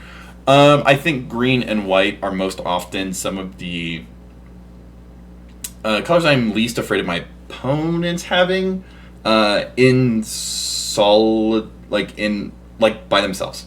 Like if there's like, you know, if a Boros deck has access to like white pips, the things I'm most worried about is like a silence effect, right? You know, if like Wheelie On has like a silence effect, that can be like kind of scary. But if those two decks have access to like green, that's not really like, you know, like sure I can give Kinnan access to green, but they already kind of have access to a lot of it. Like decks that splash green, like Simic Plus, they're usually a lot more concerned about like blue mana, so I'm usually not too worried about giving them access to green. Giving decks access to black is definitely more problematic, but my experience when I played it is that the spell people need to get to their combo is black, but the spell that they're comboing off with isn't black. So for instance, you are going to Demonic Tutor to go get your Thassa's Oracle, right? You're going to Vampiric Tutor to go get your Underworld Breach. And so Urborg wasn't as bad as I thought, but it also wasn't as useful as I wanted it to be. So I never really experienced a situation where Urborg gave the game to one of my opponents. That hasn't happened, but I definitely in situations where it just wasn't generating mana. And plus, especially with Blossoming Tortoise, Azusa, Icetill, and these kind of like Tireless Provisioner effects, there definitely are still situations where I don't have any fetch targets, but they feel not as bad as they used to. And that is the lands. That's the list. That's the Cocaine Bear with Primer Bear in a Prayer strategy. And we, for the most part, have covered everything that is currently in my 99. A question that we get sometimes here is why are the sticker sheets here? Let me see. Sticker kicker. Fall. Here we go. This is why. This creature, way back when, we were theorizing that you could pay to put stickers on Lumra, and that some of them would have effects, for instance, like Carnival Elephant Meteor, which would give Lumra the ability to sacrifice herself to start drawing through your library. Or you could give her Persist or Undying, or when it died, you could put a ton of +1/+1 counters on target creature. Unlike Sticker Goblin, though, where you can come up with 10 stickers that are always going to be positive, some of these just don't do things, or require just like a little bit too much upside and just were not worth the inclusion of this. Or there's another card that's very similar to this. It is a green card that that I do not remember this, and this juice is not worth the squeeze. This or the other card. Maybe I should put it in my sideboard so that the question kind of answers itself. But I like keeping it in, even though it ended up not working, as a reminder to me of just how much unexplored territory there still is for Lumra. You know, I've been talking for about 5 hours at this point about just these 99 cards, and I am convinced that if someone else wanted to come along, they could talk for 10 hours about all the stuff that I missed. I think that there is probably more that we don't know about Lumra than that we do know, and I like to keep these sticker sheets in here as a reminder of that. These remind me that there are people who are brewing in ways that I don't understand and can't predict, and while they may not work out, they are worth remembering. And so I'm very thankful to the people who have brewed in the Build-A-Bear workshop or in their local metas or at tournaments and have helped influence the inclusion of these cards or pointed me in the direction that then resulted in me doing stuff. I will go on ahead and take another quick break, and then when I jump back in, we will go over the sideboard and mulligans. And we are back. I just brought the cats in from outside, so you may see them wandering around in the background or hopping up on the desk to fuck shit up. So we'll see if they make an appearance. Speaking of things that sometimes make an appearance, here in Act 2, we've got cards that have been notable inclusions or exclusions for a while now. in kind of like a general Lumra capacity. Some of them I really, really like. Some of them I want to find spots to put back in. Some of them I've tried and do not expect to try again. Some of them, were tested and had really bad experiences. Other ones were tested and just never came up. So some of these will be the source of a lot of discussion. Some of them will be the source of zero discussion. The first one is Bazaar of Baghdad. This one's a pretty fun one. It just has the ability to tap and draw 2 cards, and then discard 3 cards.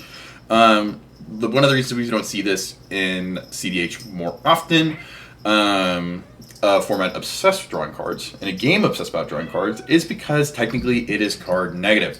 However, this card, oftentimes, when combined with Life from the Loam, a sorcery that allows us to return 3 target land cards from our graveyard to our hand, and has Dredge 3, at sorcery speed for 1 colorless and 1 green, actually usually would result in a card positive loop that then could either combine with 6 to just let us really aggressively be casting stuff from our graveyard, or with Blossoming Tortoise or Lumra to just fill up our graveyard to give us more stuff to recur.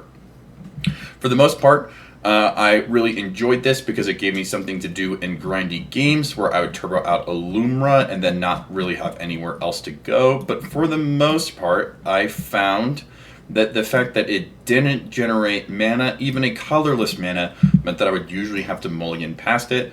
And its ideal use case, while being combined with a card that could come back from the graveyard, meant that oftentimes I wasn't getting these 2 pieces in play in ways that are really universal and like busted until about turn 3 or 4. And by turn 3 or 4, I want to be doing more powerful things than just discarding some cards or bringing lands back from my graveyard or to my hand. So that's why neither one of those is really in the list right now. I think that if you're in a grindier meta and you have more time to get these out, I think they can be really, really solid. As well as dredging is just a very, very powerful effect. And so I would not look poorly or down upon anyone who, especially who has played 40 and 60 card and just really, really enjoys dredge. Like if Life from the Loam is like a comfort pick for you, definitely put it in. It's just a little too slow for the speed that I want to be going. Buried Ruin is another utility land that taps for colorless, and you can pay 2 to sacrifice this land and return target artifact card from your graveyard to your hand. Very similar to some previous things that we talked about. This was an early addition to the deck as a way to get back some of our key artifact combo pieces if they got milled. But this was primarily serving that function before Shifting Woodland came out in Modern Horizons 3. Now, I know what you're thinking. Modern Horizons 3 came out before Bloomburrow, but we started testing the commander way before it was even released. So there was a short period of time where Buried Ruin was the most effective way of returning artifacts. Then it kind of stayed in the list for a while with Shifting Woodland. If you are in a meta where you're playing into a lot of control pieces, I can see this being useful as a way of like recurring your artifacts, but also I really don't like the fact that it brings the recycled card to hand, because then you have to cast it. And so in my mind, if this deck is useful because my stuff is getting countered, all I'm doing is setting myself up for it to be countered again.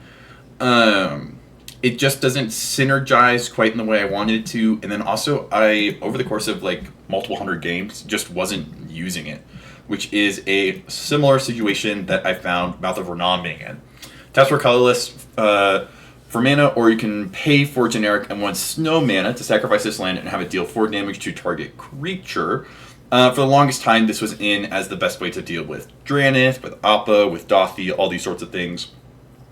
I can see a world where if people are very against you playing Lumra, or if they are playing a lot of hate bears, this can be really helpful. But at least in the kind of like tournament heavy mid-range slog that Denver is, there's usually not that many creatures I'm looking to get rid of, as well as most of the ones that I am getting rid of, I would prefer to get rid of temporarily because I just want them deactivated on my turn. For instance, like a Dranith, I would actually prefer for that to be in play as much as possible and only be reduced for me to get my first Lumra out. if I'm not able to get out like a Lumra alternate, like a Blossoming Tortoise Aftermath or Famished Worldsire. So it simultaneously was not effective enough and too effective and just wasn't using it. So that's why it's not in. But I can definitely see a lot more use cases for Mouth of Renam than for Buried Ruin. And I can see a world where this could come back in. This was also another card that was way more relevant when Dockside was the thing. Being able to snipe the most copyable creature in CEH was very helpful. Tabernacle of Pendrell Vale. This was another one that I think is actually still very much like an iconic Lumra card. It hasn't been in my list for almost 4 months now, but half the time people still think it's what I'm tutoring for. Like, that's how impactful it was in the list. Another legendary land, and all creatures have, at the beginning of your upkeep, destroy this creature unless you pay 1 generic. Fun little tidbit about this is that if your opponents have a Delny out, they actually have to pay 2. That's pretty gross. This is, I think, one of the most effective stacks pieces, and if I were to start putting stacks pieces back in, this is probably one that I would want to put in. Super fun. I always liked its ability to sacrifice Lumra. Somewhat similar to Mouth of Renam. The main reason I took it out was because it was too effective at shutting down some players and not effective enough at shutting down others. Like, sometimes it's good against Rogsai. Like, if they eat Rog to an initial, like, culling the week, and then cast Necropotence and recast Rograk, being able to take them off Rograk is really nice. And it is really good into one of our worst matchups, which is, like, Magda, or other kind of, like, fringe turbo lists, which, while they may not be harder to interact with than we are, they are faster than us. For instance, I think Magda kind of falls into this territory. And if they get to, like, a make them habit spot faster than we do, Tabernacle can be a good way to kind of, like, slow them down a lot. Incredibly valuable piece. I think that if Avatar does keep slowing things down and we end up back in a world where, like, Copy Enchantment and Mirror Maid are, like, really prolific, I feel very, very comfortable with adding this back in. I could super see me cutting, for instance, like Guildless Commons for it. Love this card. If you are on this card right now, I am jealous of you. I wish I had a slot for it right now. Expedition Map is another one that kind of comes in and out. For the longest time I was on it, didn't end up using it and cut it. Now that I am more consistently kind of shuffling around where stuff is, I think I miss the ability to take a card from my library to hand. And especially now that I'm doing a little bit more Field of the Dead, Guys Cradle stuff than I was in the past, I wouldn't mind having the option for, like, a turn 1 play, especially something that makes a turn 1 Urza Saga more actionable, because I can, like, turn 1 Urza Saga, cast this, turn 2 play a land, activate this, turn 3 go get LED, or, like, Amulet of Vigor, use the Lotus Field that I tutored using this, like, all that kind of stuff. I think it opens up a lot of, like, utility, and I think after playing more Kinnan and Rogthras, I'm much bigger on this card than I was in the past, and wouldn't mind re-adding it. Cloud of Fairies is another one that I was a big proponent of for a long time, and if you are still on this card, good for you. I think there are plenty of reasons to be on it and to not be on it.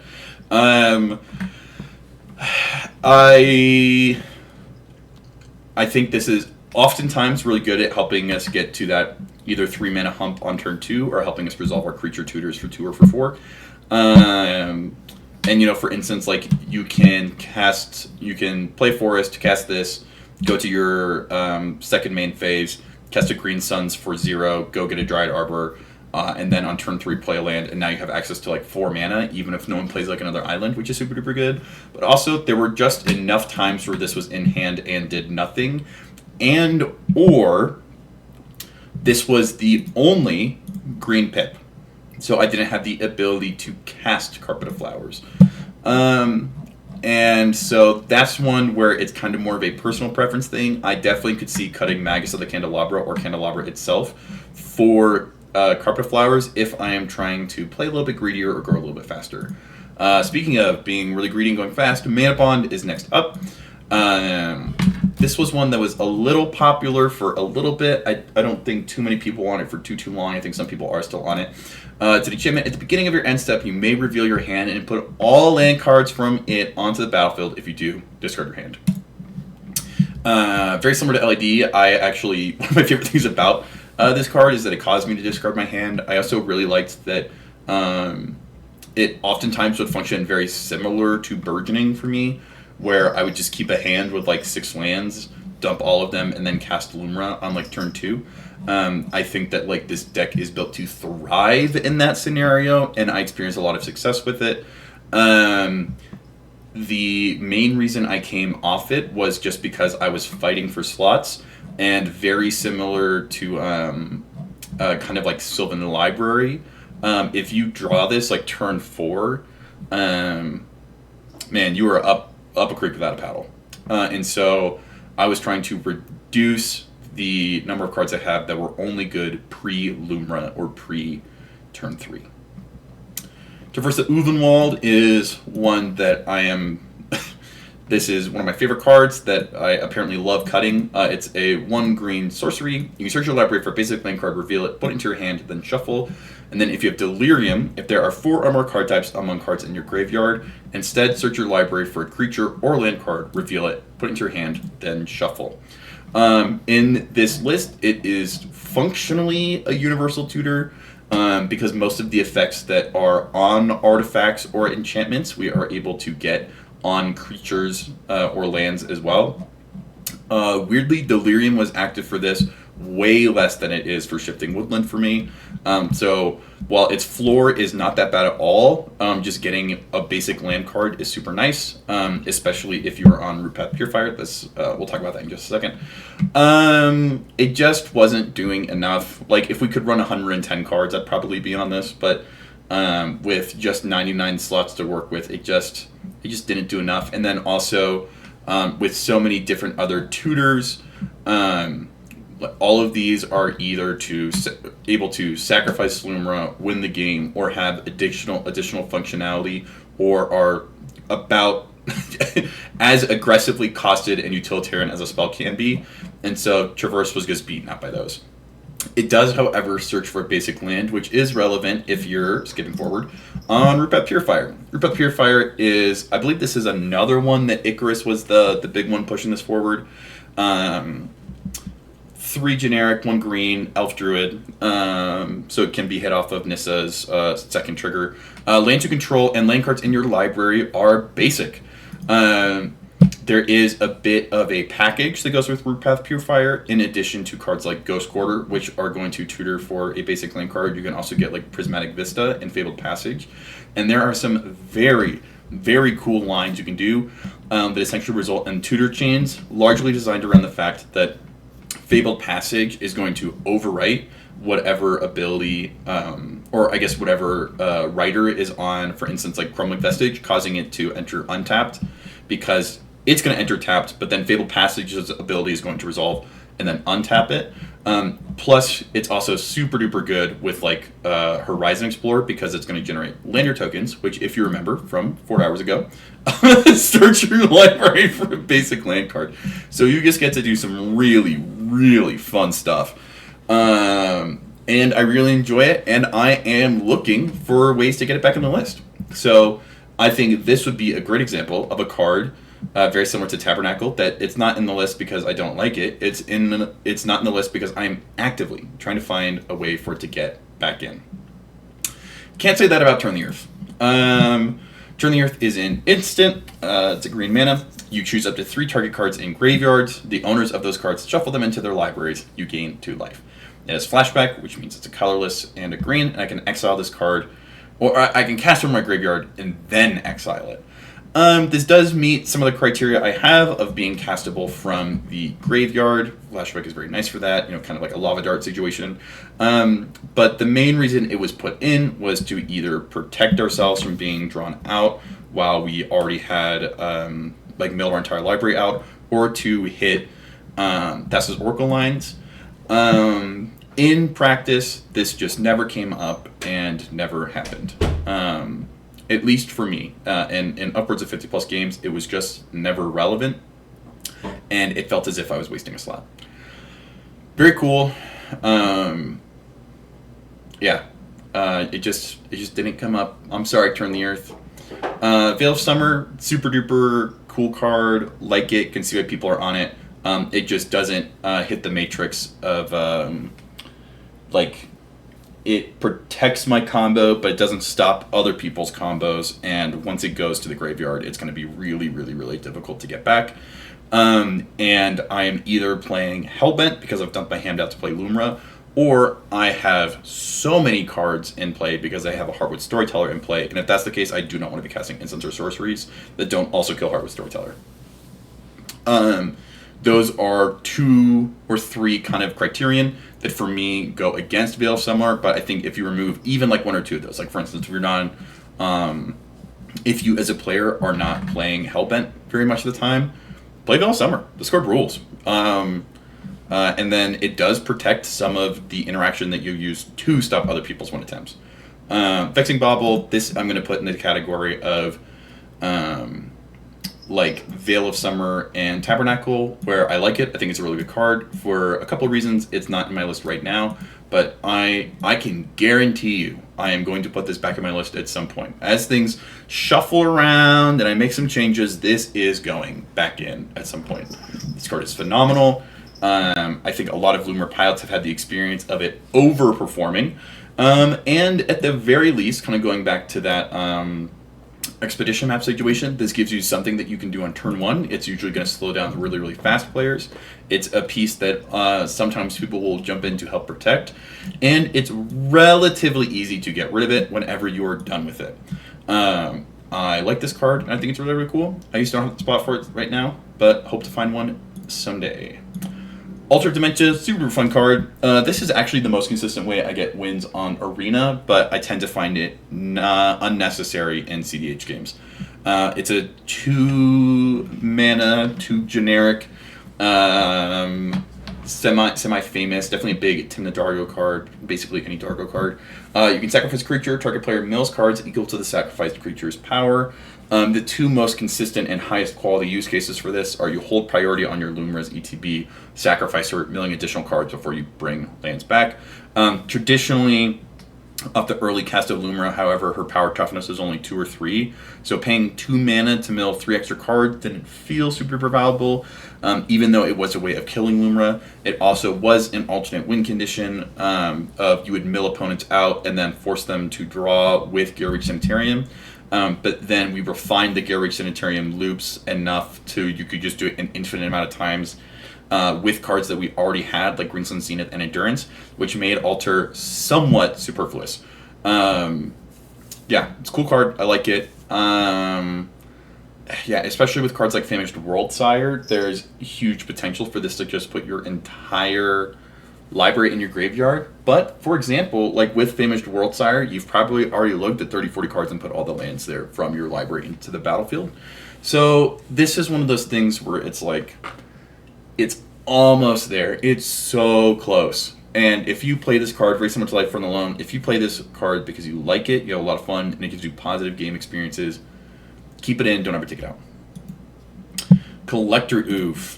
This is the first kind of hard stacks piece. I know Vexing Bauble is a hard stacks piece, but it's so easy to remove. It's almost closer to a counterspell. Collector Oof shuts off all activated abilities of artifacts and can't be activated. It's 1 colorless and a green. I have Cavern of Souls on Oof before. This is another one that people think Nissa is able to hit for some reason. It's a good card. It's a great card even. I'm just not a stacks guy, and we've got enough artifacts that I am worried about it turning off functionality. I think that this is one of those cards where I'm sure when I was playing it, and people who have played it could probably attest that if you have a Collector Oof in play, you're just not actively trying to put like an Urza Saga in play or get your Zuran Orb out there. And Amulet of Vigor is like still going to work with this, right? So it's not like it's like a non-bow.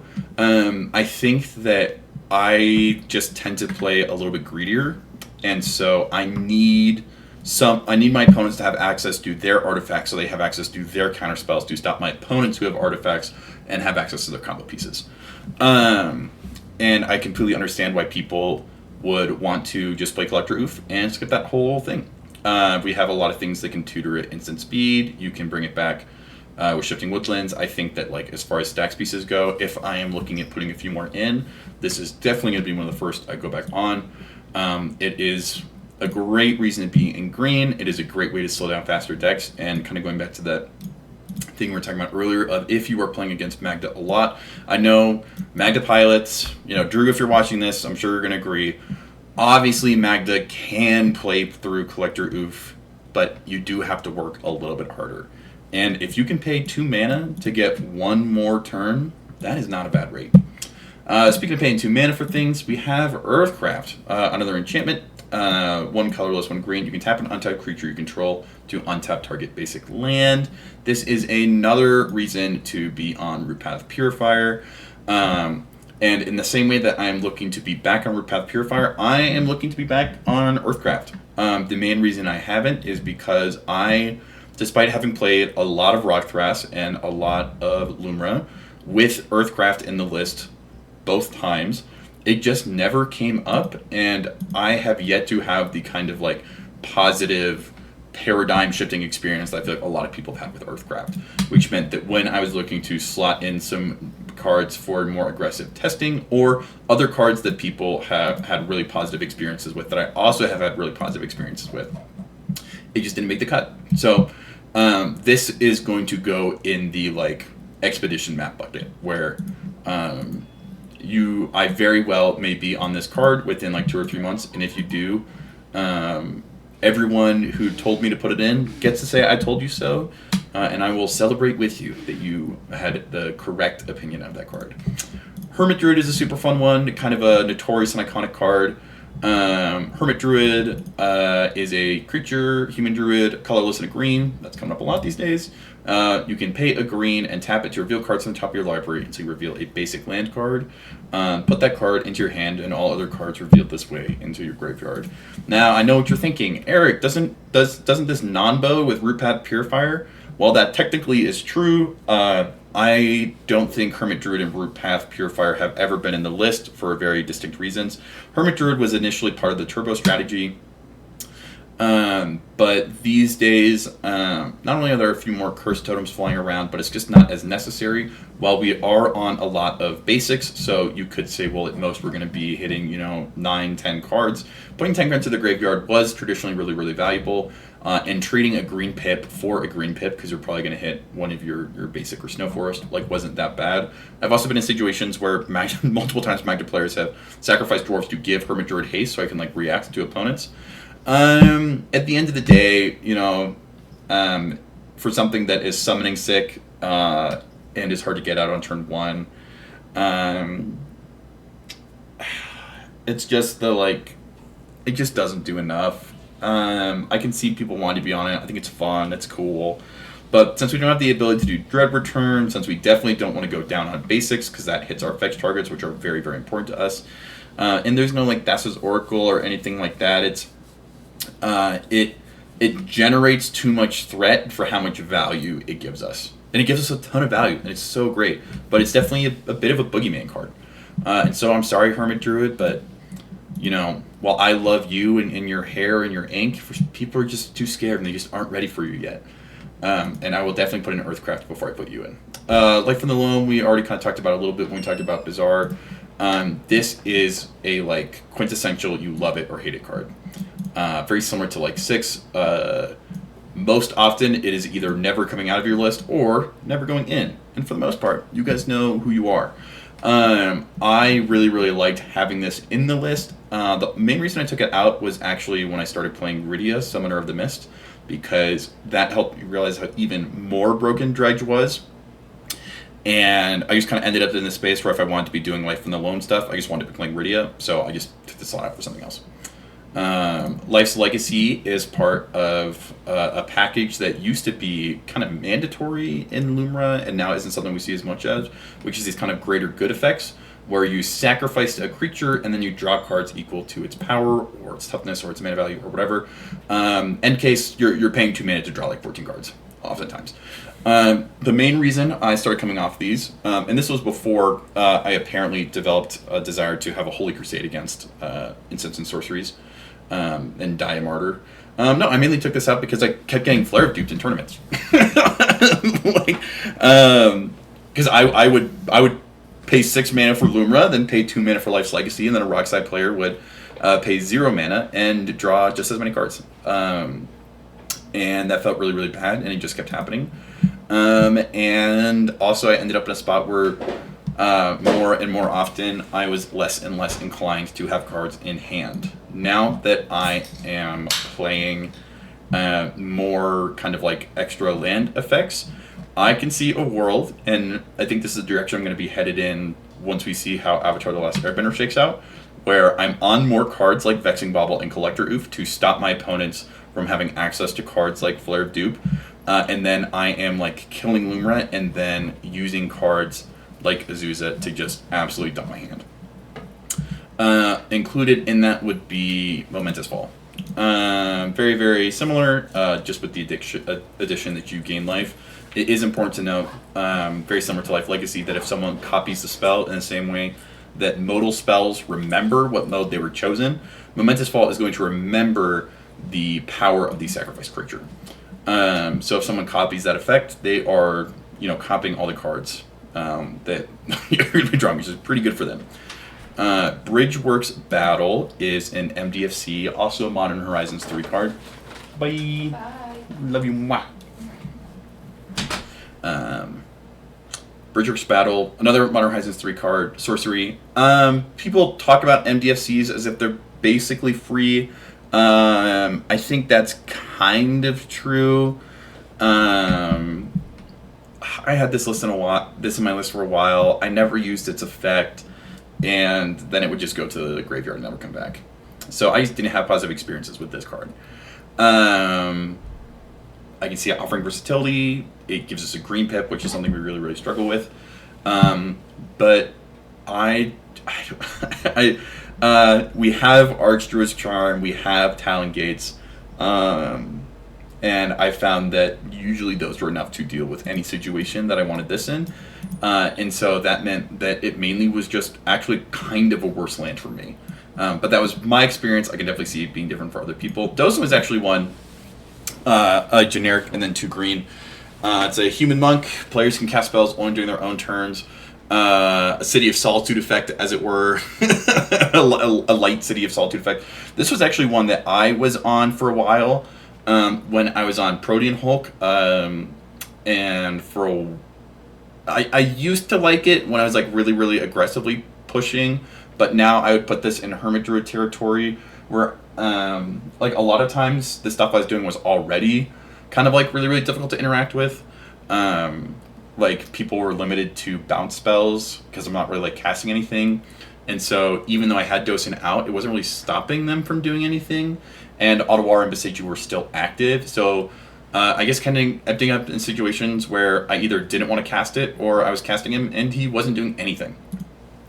So that's why I think it's also potentially kind of going back to kind of a running conversation we've had during this video is as a very political player, I feel very comfortable being able to solve situations and scenarios socially without needing cards like Dosen. But if you are a player who is both like more aggressively trying to turbo out and you don't want to be like making deals, you don't want to be like, oh, I'm not going to do this or I'll do this. I think if you're trying to just a jam and you are on a more instant and sorcery heavy version of the list, I can definitely see it being useful. Direct Revival is a sorcery, 2 generic and a green.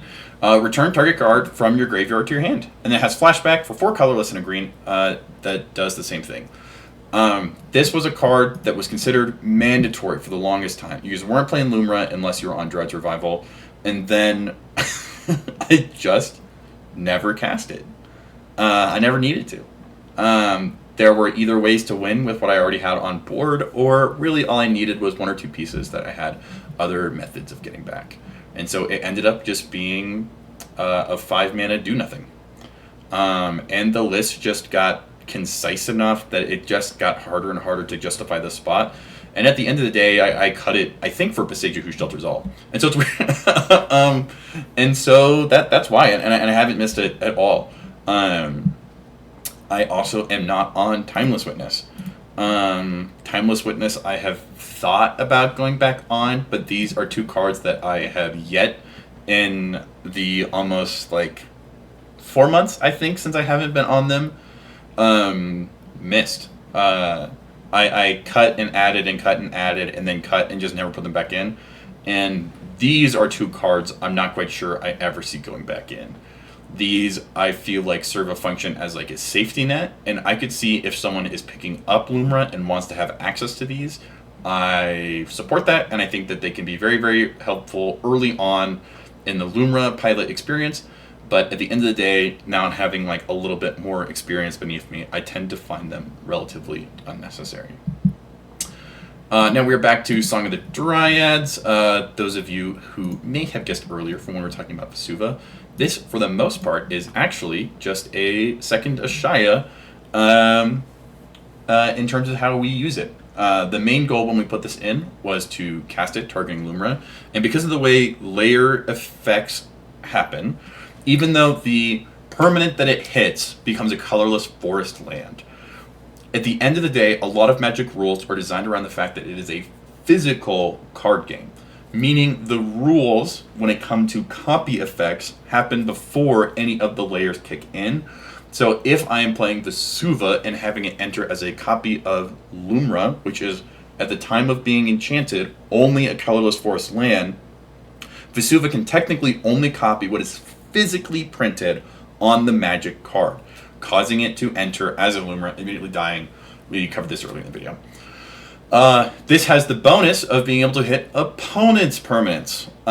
So, for instance, one of my biggest regrets playing Lumra is I was in a game where I used a Song of the Dryads to stop a Hoarding Broodlord line that a Dahada was casting, and it never occurred to me that after I did that, I could have my Vesuva enter as a Hoarding Broodlord. Song of the Dryads gives you the ability to have Rhystic Strike, to have Smothering Tithe, while simultaneously stopping your opponents from having it. It is a remarkably versatile piece, and I kind of just ended up having it be very, very similar to probably Dosen, I think, where it's super duper powerful and I just never used it. I always just got to another combo faster. It doesn't come back from the graveyard like Vesuva does.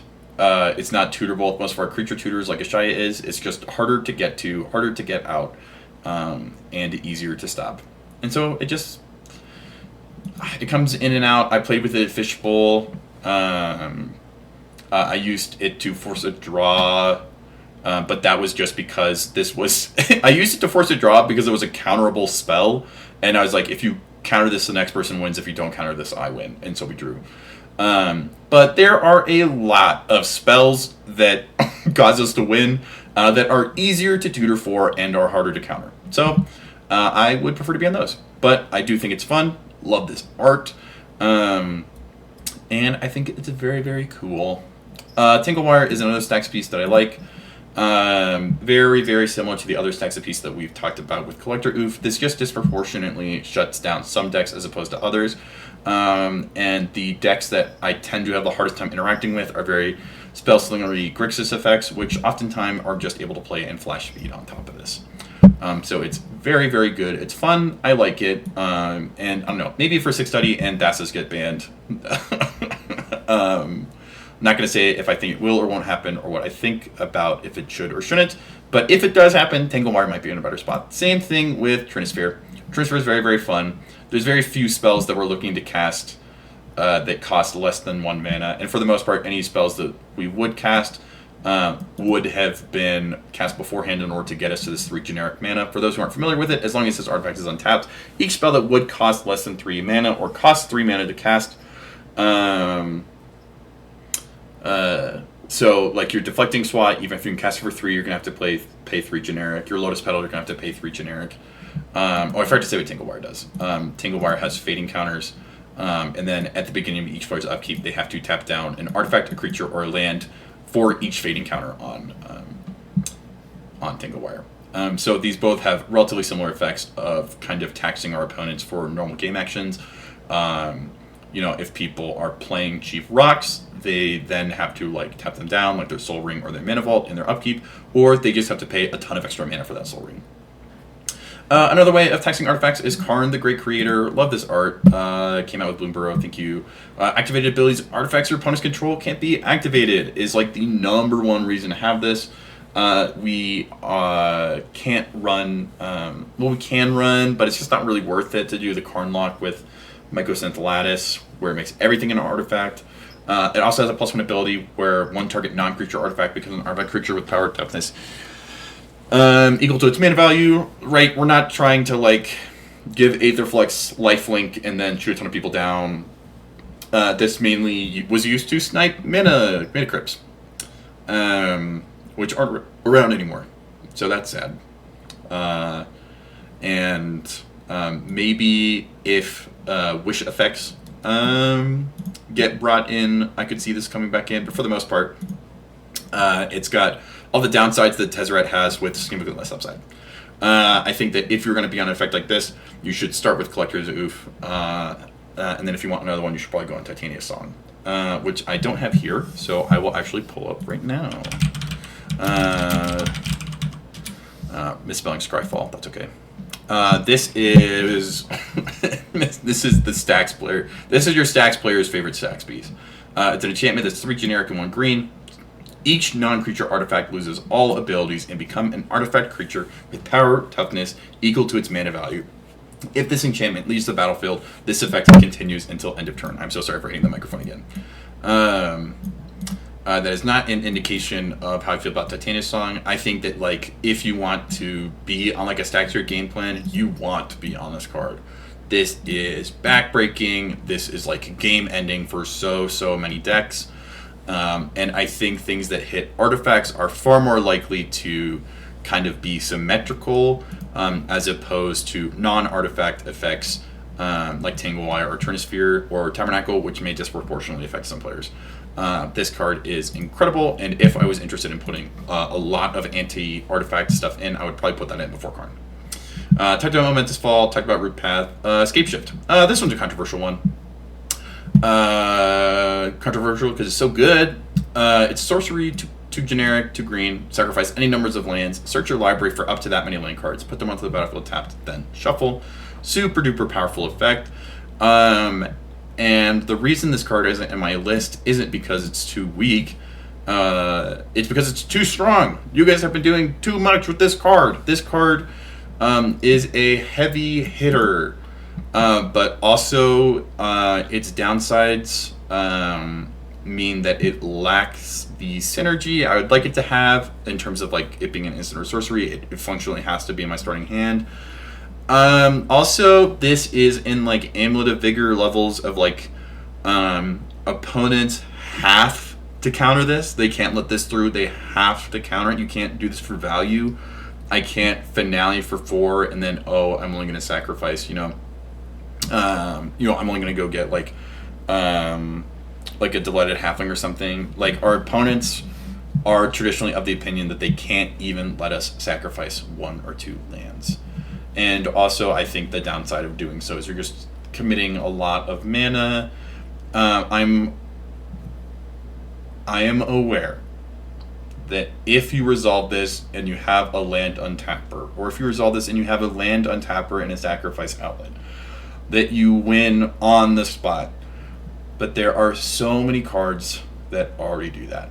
And I would prefer for those cards to be tutorable, recurable, or easier to protect or politic around.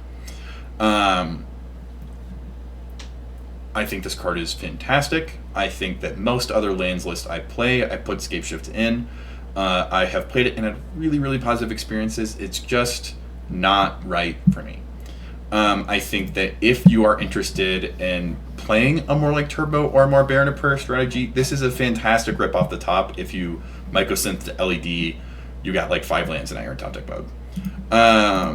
Fantastic card. I think it's super strong. I think that people who want to be on it should be on it. I just don't want to be on it. One other thing to note is that You don't have to sacrifice lands on cast. This is part of the spell resolving, which also means that even if you sacrifice all your lands, state bait actions are not going to be checked until the spell resolves, at which point you will have replaced all of those lands with new ones, meaning Lumra's power toughness will not be checked. So unfortunately, this is not a way to sacrifice Lumra. If Lumra died upon this, I think I actually probably would put it back in. Because if I had the ability to kill Lumra without this spell resolving, I think that'd be enough for me. I can also definitely see a world where it goes back in, along with like Momentous Fall and Life's Legacy. But not today, and probably not tomorrow. Tentwick Discovery is another 4-mana sorcery. This one's 3 generic, 1 green. This one's super fun. We found this card way before Rockdrass did. Tempting Offer. You search your library for a land card and put it onto the battlefield. Each opponent may search the library for a land card and put it onto the battlefield. For each opponent who searches a library this way, search your library for a land card and put it onto the battlefield. Then each player who searched a library this way shuffles. Some unique things about this card are it's kind of got the Sowing Mycospawn effect going on, where the land enters untapped as opposed to like Elvish Reclaimer. I liked this card early on because like a Dravi would go get a Guy's Cradle, and then like I would tell the Tivit player, you need to search for a land so I can go get a Strip Mine to go hit their Guy's Cradle kind of stuff. But then at some point people just stopped searching. I think that this is one of those cards where when you start playing Lumra, you'll be able to get away with a lot, but then once you start winning with Lumra, this card is going to lose a lot of value. And so it eventually just became a 4-mana tutor for 1 land, and if I'm going to have one of those effects, I just want to have this guy. And sure, like, I don't know if I ever had a Tempting Discovery get countered, but I would like to ensure, like, guarantee that it never gets countered. Plus, this isn't going to draw cards off an Esper Sentinel or a Mystic Remora. So, fun card, think super cool. I'm now realizing that I don't have Realms Uncharted on here. That's another one that I think oftentimes in the same breath as I spelled it wrong. In the same breath as Tempting Discovery. This is an instant this time. 2 generic and 1 green. You search your library for up to 4 land cards with different names and reveal them. An opponent chooses 2 of those cards, put the chosen cards in the graveyard and the rest in your hand, then shuffle. We recently just had a 5-mana version of this spoiled and released in Avatar: The Last Airbender called Elemental Teachings, where instead of 2 of them going to your hand, they go to the battlefield tapped. So currently, this is basically a slightly cheaper Gifts Ungiven, but for exclusively lands, and then we now have a more expensive version that has a little bit of extra utility on it. I like both of these cards, and when I play Rockthras and Kinnan, play both of those in them. Just not good fits for me and how I play Lumra, but I do think they are very cool, offer a lot of versatility. You can do all sorts of nifty stuff, like telling your opponents, like, you know, you get your Mirror Pool, and you get your Shifting Woodland, and then you get like a Beseiju and like a fetch or something, and you're like, you have to give me the Beseiju so I can stop this line, kind of stuff. You get to do all the cool stuff that you can do with Intuition and Gifts Ungiven, and I think it really, really just lets you do fun stuff. I think it's a fun card, and if you play it and have fun, keep it in. I've got the One Ring, 4 colorless, legendary artifact, Indestructible. When the One Ring enters, if you cast it, you gain protection from everything until your next turn. At the beginning of your upkeep, you lose 1 life for each burn counter on the One Ring. You can tap it, put a burn counter on the One Ring, then draw a card for each burden counter on it. Great card draw engine, a little too slow. We're in a world where even like Blue Farm and like Sisseys and stuff have been cutting it from their lists. So even though we are in way less colors than they are, it is also like a little slow here. You get to do some cool stuff where if you turn Shifting Woodland into a One Ring and tap it, the burden counter stays on it. So if you are really, really down in the dumps, you can do that to draw cards. I think if you were going to be doing that, you'd probably want to be on like Seedborn to get as much possible value out of it. And while I was on Seedborn for a bit and liked it, it just wasn't as useful as I wanted it to be. This is a cool card. I think that if you're in a super grindy meta, it could be useful, but oftentimes people who are in like very, very like resource high Metas are looking to turn it into a low resource meta via stacks effects, which are oftentimes like cheaper and are going to do more to inhibit your opponents than the amount of inhibiting, I guess, like pushing you forward that the One Ring does. We already talked about Timeless Witness. Great card. Can totally see if people are on it. I'm just not on it right now because I feel like I don't need it. Will of the Soul Tie. Interestingly enough, this was a Tarkir card that we were on for a little bit. 4 colorless, 1 green. Choose one. If you control a commander as you cast a spell, you may choose both instead. The first mode is the target player mills 3 cards, then return all land cards from your graveyard to the battlefield tapped. And the second one is that you put X +1/+1 counters on target creature, where X is the number of lands you control. It gains trample until end of turn. This was a win condition along 2 lines. The first is that this actually, with Mirror Pool, becomes a replacement for our commander, where we just cast this, hold priority, use Mirror Pool's secondary ability to target and copy instant or sorcery that we control on the stack, and then you just do all the normal Lumra stuff that you do, but instead of with a permanent being Lumra, you do it with a spell that's Will of the Soul Tie, as well as the win condition of you just put a shit ton of +1/+1 counters on Lumra and then swing on, kind of giving you like a this is essentially like one of the better ways to like give Lumra trample. Anecdotally, the vast majority of people who put it in just never used it. I think that like if you I think that this is like a great example of like it does a lot. It's modal, it's versatile, it has like a lot of fun effects. Sure, it's like a little expensive, but at the end of the day, we get some more powerful things we can be doing. There's just better ways to spend our time, spend our mana. I like it though. It's cool. And if you won with it, or if you were able to implement a loop with Mirror Pool, let me know, because I just never got around to it. Prolian Hulk was a card that was really, really fun. I mainly liked it because it was a very aggressively costed creature tutor, and I am already on a ton of sacrifice effects. This was far more useful to me when I was on Altar of Dementia. We don't have like an Ashaya Quirion Ranger, or like we just get 6 CMC worth of creatures and we instantly win in the way that many other decks do. I primarily had it in so I could just turn Shifting Woodland into it and then eat it with like Last Step Quarry or something like that, or turn Last Step Quarry into it and then sacrifice it with like High Market. But at the end of the day, it was kind of like a Hermit Druid situation where it was pretty strong but not like broken. And God, it just made people so scared when I went to the graveyard. And not in a way where I'm able to like politic around it and like pump fake, where I could get people to like interact with it instead of like other more relevant combo pieces. At the end of the day, it was just too much of a hassle to have in. It was too much of a hassle to deal with. Emrakul, the Promised End, I'm going to put in Earthcraft territory, where there are a lot of people who have played it and loved it, and it's so much fun. And I actually got people in my local meta to start playing Emrakul in their lists because of it. Like a couple Shorkai players and Glard players put this into their list. It's a super duper powerful effect. It's on Emrakul, the Promised End is the name of the creature. It's 13 generic colorless. It's a legendary creature type Eldrazi. It costs 1 less for each card type among cards in our graveyards, most oftentimes reducing it to about 9 or 10. And it has the effect on cast that when we cast this spell, we gain control of target opponent during that player's next turn. After that turn, that player takes an extra turn, and then its keywords are flying, trample, and protection from instants. Hilarious to see at tournaments because like people will just get out of their seat and you'll sit down at their spot. It also coincides well with like Heartwood Storyteller. If people draw a ton of cards, you can just take their turn. If there's risk studies out, you just use all those cards for you.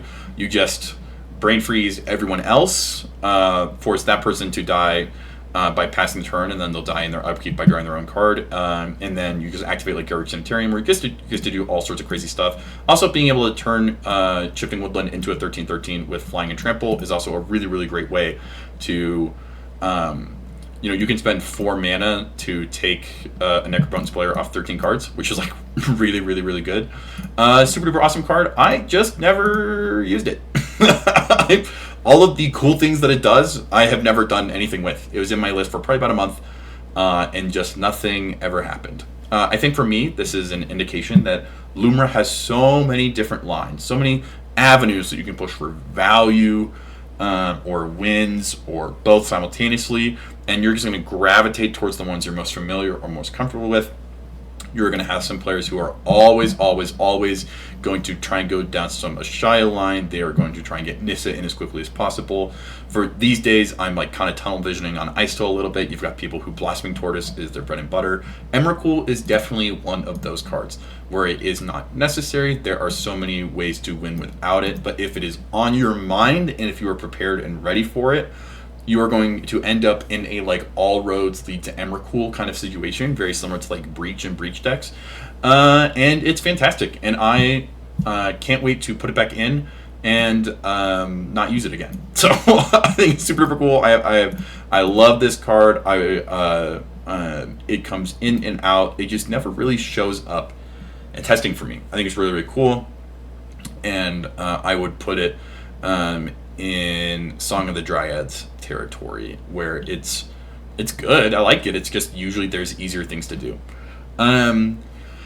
So that is a little bit shorter than going over the whole list. There are definitely cards, if you go into considering other cards that are worth testing and super duper valuable to be on. Cards like Wandering Archaic, like Exploration Broodship. There's Titania's Song. There's some other lands. Here, let me remove these while I'm here. There's the Maze of Ith I was talking about. You can see some of the quirkier stuff I was on for a while. Like there was technically a line with Rashawn Port and Mesmeric Orb and Garrick Sanitarium. I'll let you figure that one out. That one was in as a way of utilizing mana generated at instant speed during my combat step with Maze of Ith. But of course, if the instant speed line I'm going for is during combat on my phase with a creature that dies to Bowmasters and then Maze of Ith, Rashawn Port, and Mesmeric Orb, and technically the line involves giving my opponents pseudo infinite mana along the way. It's just not clean. It's not necessary, and it's kind of just really, really bad. And then you have other cards that I really, really like, and I just don't have room for right now, but are also trying to find their way back in. Insidious Fungus is a card I super duper like. Sylvan Scrying is a card I super duper like. And so I don't know. I wish I could play a 200 card list, but I can't. So I don't. But eventually I will go through the process of going back over this video and timestamping where I talk about each one of these cards, and assuming I have any life left in me afterwards, hopefully it'll be a little bit easier for people to go through the monolith that is this video.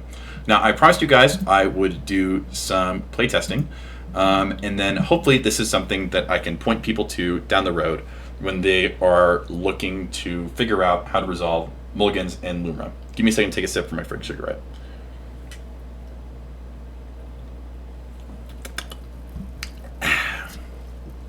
Mulligans and Lumra are weird. It's really important to have a goal in mind. Really, really important to have a goal in mind. Traditionally, my goal is to resolve some sort of Lumra cast on turn 2 and a Win-It on turn 3. That's assuming I'm in seats 1 through 3. If I'm in seat 4, that is significantly more difficult to pull off, and I am looking to resolve a turn 3 Lumra with the ability to stop a win on turn 2, ideally being able to get a value engine into play somewhere along the line there. So as we're going through hands, I'm just going to evaluate their potential, what I think I can do with them, so my thoughts on various lines, and then also open the door for, this is, I think, the Mulligan area where a lot of people's different experiences and expertise with the bear really, really shine, and I'm sure a lot of people are just going to see things that I am not going to see. But we'll start, and we'll just see where the cards take us. So looking at this first 7, I wouldn't see this as especially keepable. We have a lot of really, really strong lands, but they either require mana to be pumped into them, they don't generate mana initially on, or they require some form of untapper for us to be really, really rocking and rolling with them. Technically, there's a weird line where if we wanted to, you could cast Cavern of Souls, naming human, play Magus of the Candelabra, untap, and we could like do Lotus Field, hold priority, tap, generate 3 green, do like a lot of like random quirky stuff like that. But right now, we're not really doing anything too crazy. Like, sure, we've got like Gaia's Cradle, but like the most aggressive thing that this hand is posturing right now is like a turn 4 Urza's Cave activation. This hand is just, it's too normal. It's too normy. There's too, like, it's got powerful stuff, but it's not in the right order. This is a situation where if this were like a burgeoning or an exploration, I'd feel far more confident keeping it. Or if like one of these was a fetch, or like a bounce land or something, it might make more sense. But this combination of things is going to be really, really difficult to keep. These are all great cards. They just, they're not close enough together for our liking. So let's go ahead and look at a second 7. Okay, this one is really, really, really fun. I like this one a lot, actually. Kind of going back to what we were talking about earlier, some things I'm looking for are a very, very early Lumra cast or the ability to stop winds. I love this hand for the fact that I either really, really easily have a turn 2 Icetill. I also have a turn 2 Talon Gates or Pit of Offerings if someone makes like an early win attempt, either with like an Entomb or like a Gifts and Given or something. And that means I am super duper set up either to cast a turn 3 Lumra with an Icetill out, which is going to make for a very, very easy turn 4 win attempt. Or if we draw like a Natural Order or an Eldritch Evolution, we are also going to be able to eat this on turn 2. And so I would feel very comfortable keeping this hand on the back of Potential alone. This neither casts Lumra on turn. This doesn't cast Lumra on turn 2, but it does allow us to cast Lumra on turn 3 with interaction and some form of value engine out.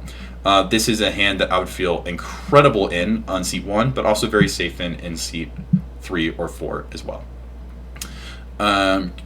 Yeah, love this hand. Just playing it out. Let's assume like we kept 7. We'll draw Urza Saga as our land for turn. Now we are actually at a decision point. We can get Urza Saga out. No matter what, we're probably going to play a Forest Land and then play Arboreal Grazer. If we put Urza Saga into play, we will not have access to Icetill turn 2. And so while this gives us a really, really solid turn 3 play, because this is ensuring that we will get Lumra out on turn 3 with some strong lands, since it's taking us off the ability to play Icetill Explorer turn 2, I think I actually would be more inclined to play this as an additional land for turn 2 with Icetill Explorer after it resolves on the field, to give me more backup so that if anything doesn't go as planned on turn 3, I'm able to then kind of like reboot and rally on turn 4. So I would probably put the Snow-Covered Island in. It'll enter tapped. We'll untap. Getting an Amulet of Vigor. This is awesome. This is super duper good. I don't think I feel very inclined to play it at this moment, but for me, this is a good indication of everything we had in hand when we started, right? These 7 cards right here all synergize really, really well with each other, and these top decks are just sweetening the pot. So now we can play City of Traders as our land for turn, use it to play Icetill Explorer, play Urza Saga as our additional land. City of Traders is going to sacrifice itself.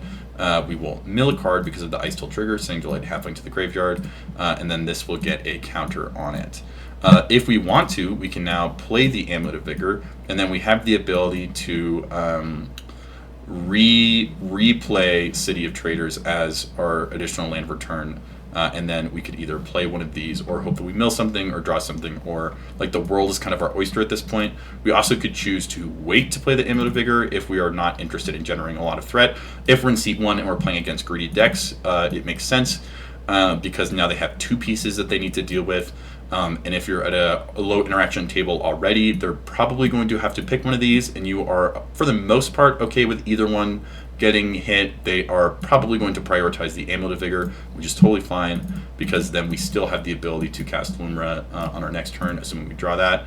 We'll play that, we'll mill this, go to graveyard, we'll play Crystal Vein, holding priority, tapping that for 2 colorless, sacking that for 2, milling a card when we play it, and then just doing all sorts of like crazy stuff. But I think that's an example of how I would probably want that hand to play out. It is also important to note that like you could have just played Urza Saga turn 1 and then passed. Or you could have like played Pit of Offerings or Talon Gates, or instead of playing Icetill, you could have held this up. Or all sorts of like other options. I think for me, that is exactly the type of hand that I'm going for. The primary game plan is around like casting a Lumra as quickly as possible, getting to like that magic 6 number, and then just like using that to like generate more and more value. But also you can play like a little bit slow or a little bit more tactical. Big fan of that hand. I would absolutely love to see that in a tournament game. Let's look at another starting 7. Ooh, this one's pretty fun. This one is very, very interesting. I don't think this is keepable. I like all the cards that's in this hand. This is like, if you ask me to like make a list of like the 10 best cards in the list, we're probably looking at least like 3 or 4 of them right here. Combo piece, tutor, incredible interaction, super duper security, but they don't synergize with each other super well. All of our turn 1 plays are ass. You can either play a Dryad Arbor, just pass. We can play an Urza Saga, which isn't the worst turn 1 play, but then we don't really have a turn 2 play either. Oh, maybe we play this for turn 2, it's still ass. And we don't have like an Eldritch Evolution to take advantage of this. We don't have any colorless spells to take advantage of this mana. Like, we're basically just going to like...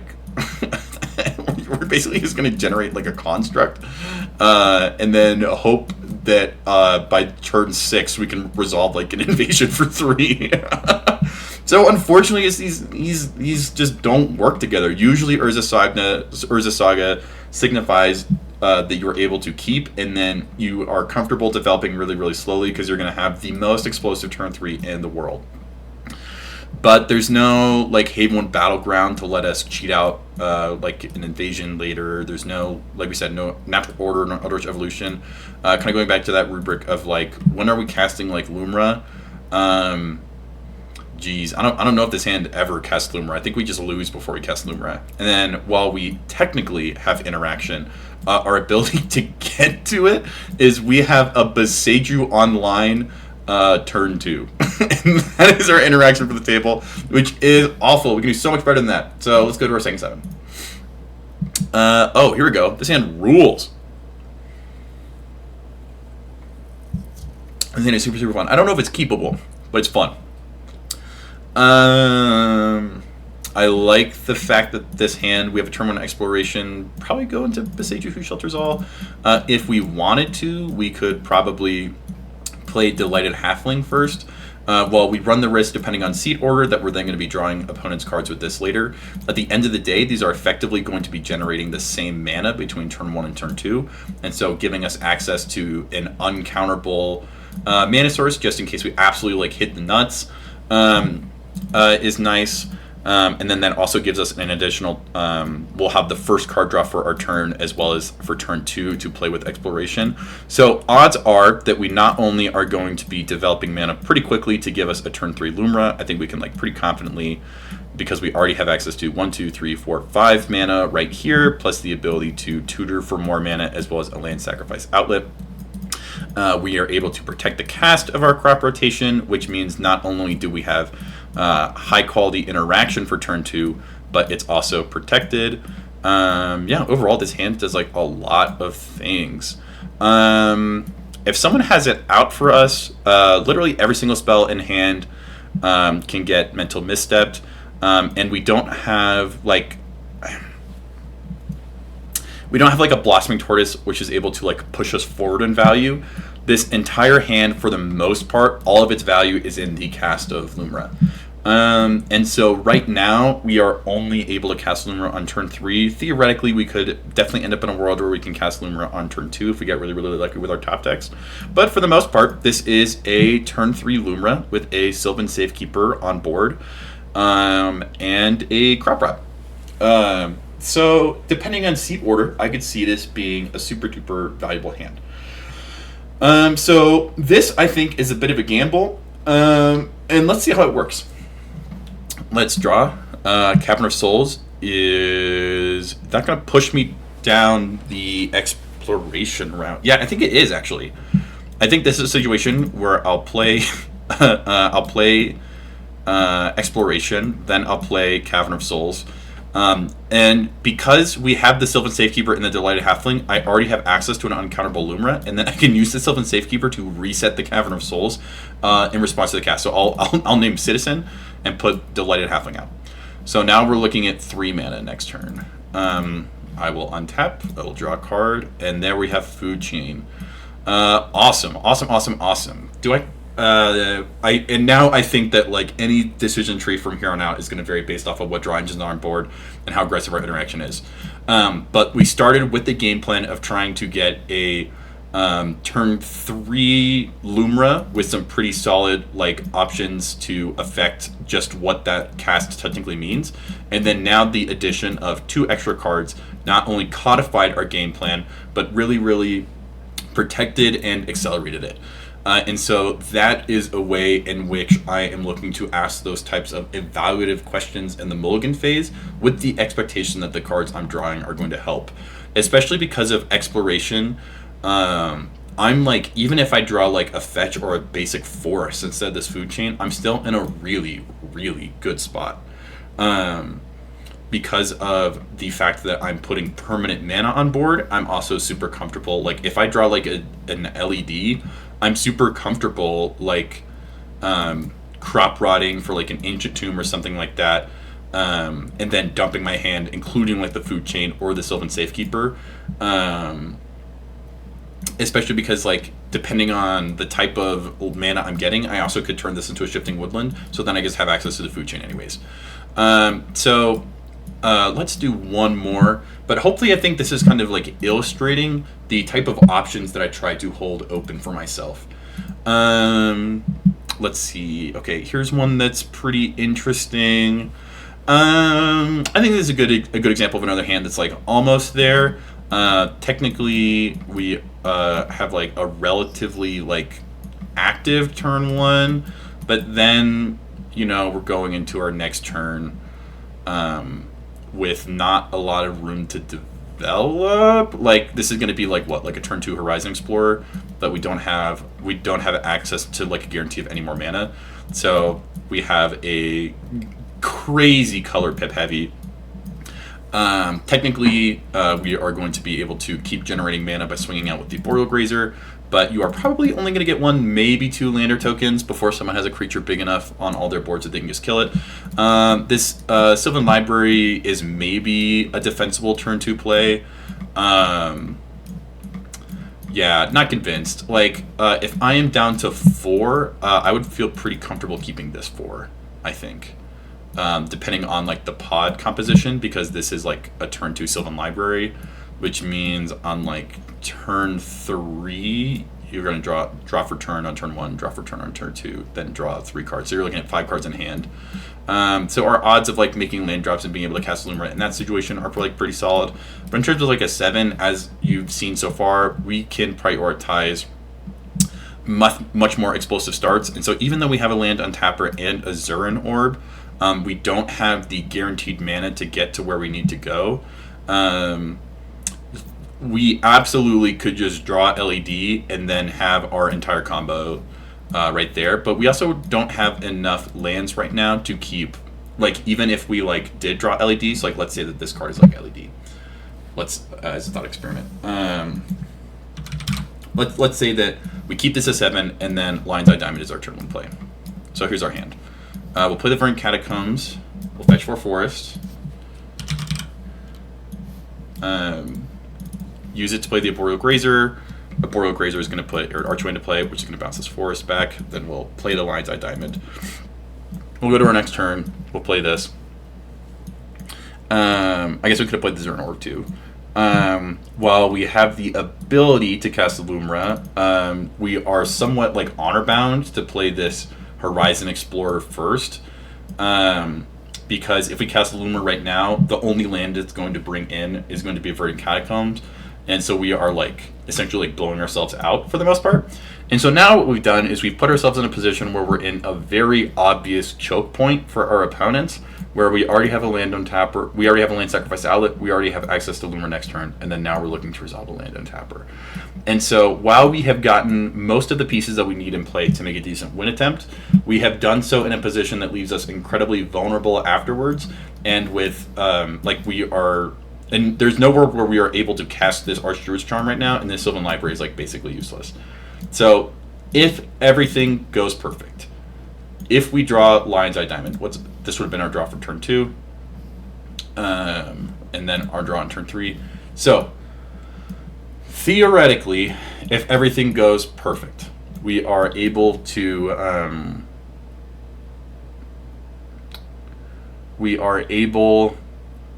I guess the Nissa makes it like a little bit better, but like there's just so much uncertainty in this. You are really overcommitting yourself and you're opening up a lot.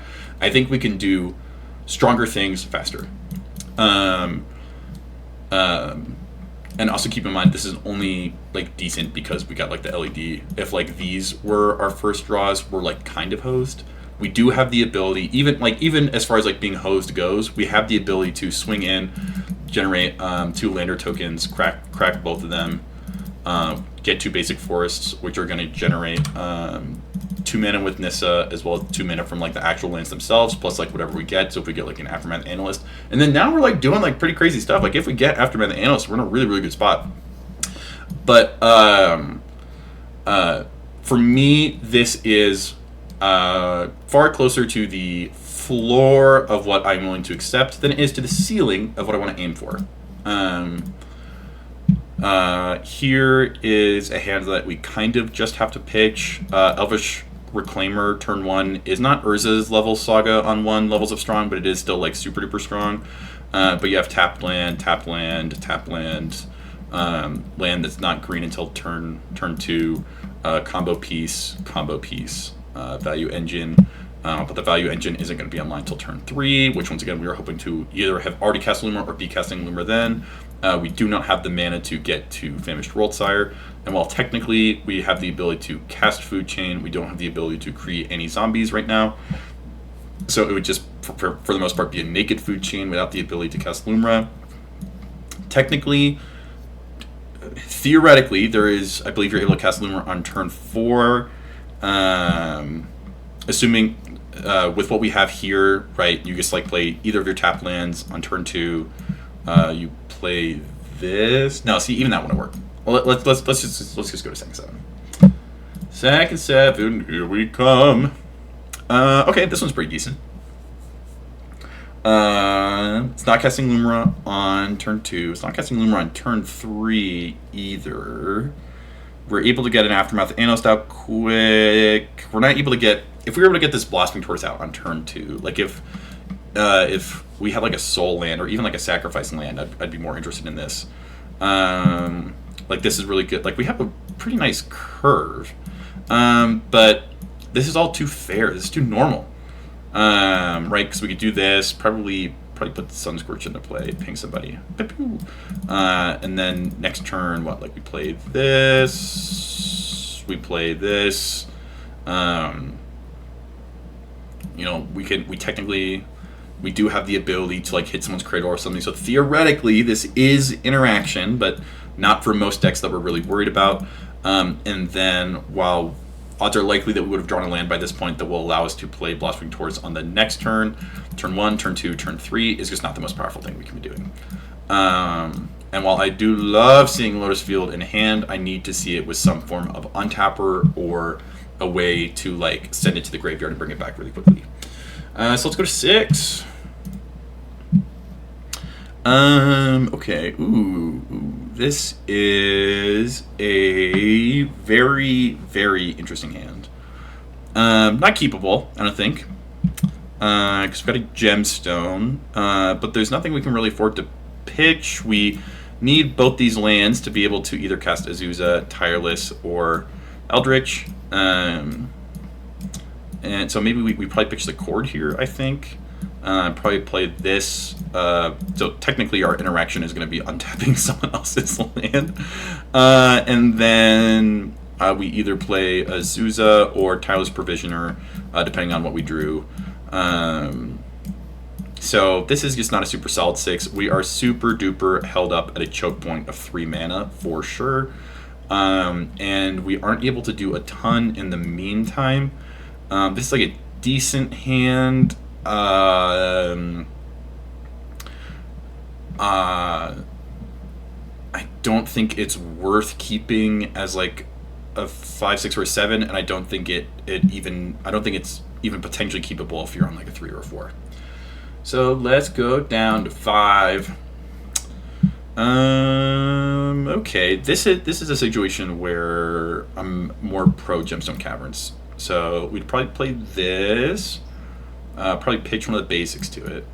Then if you want to, you can actually turn 1 Invasion of Ikoria to go get a Dryad Arbor, which means on turn 4 you're going to have access to Urza's Cave, and if you want you can sacrifice it to go get a Soul Land, so that the next turn you can have Urza's Cave enter as itself if you want.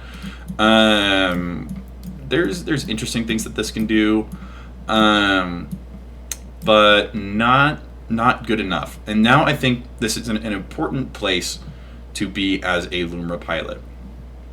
Because of things like LED Mycosynth or Heartwood Storyteller, we can afford to go really, really low.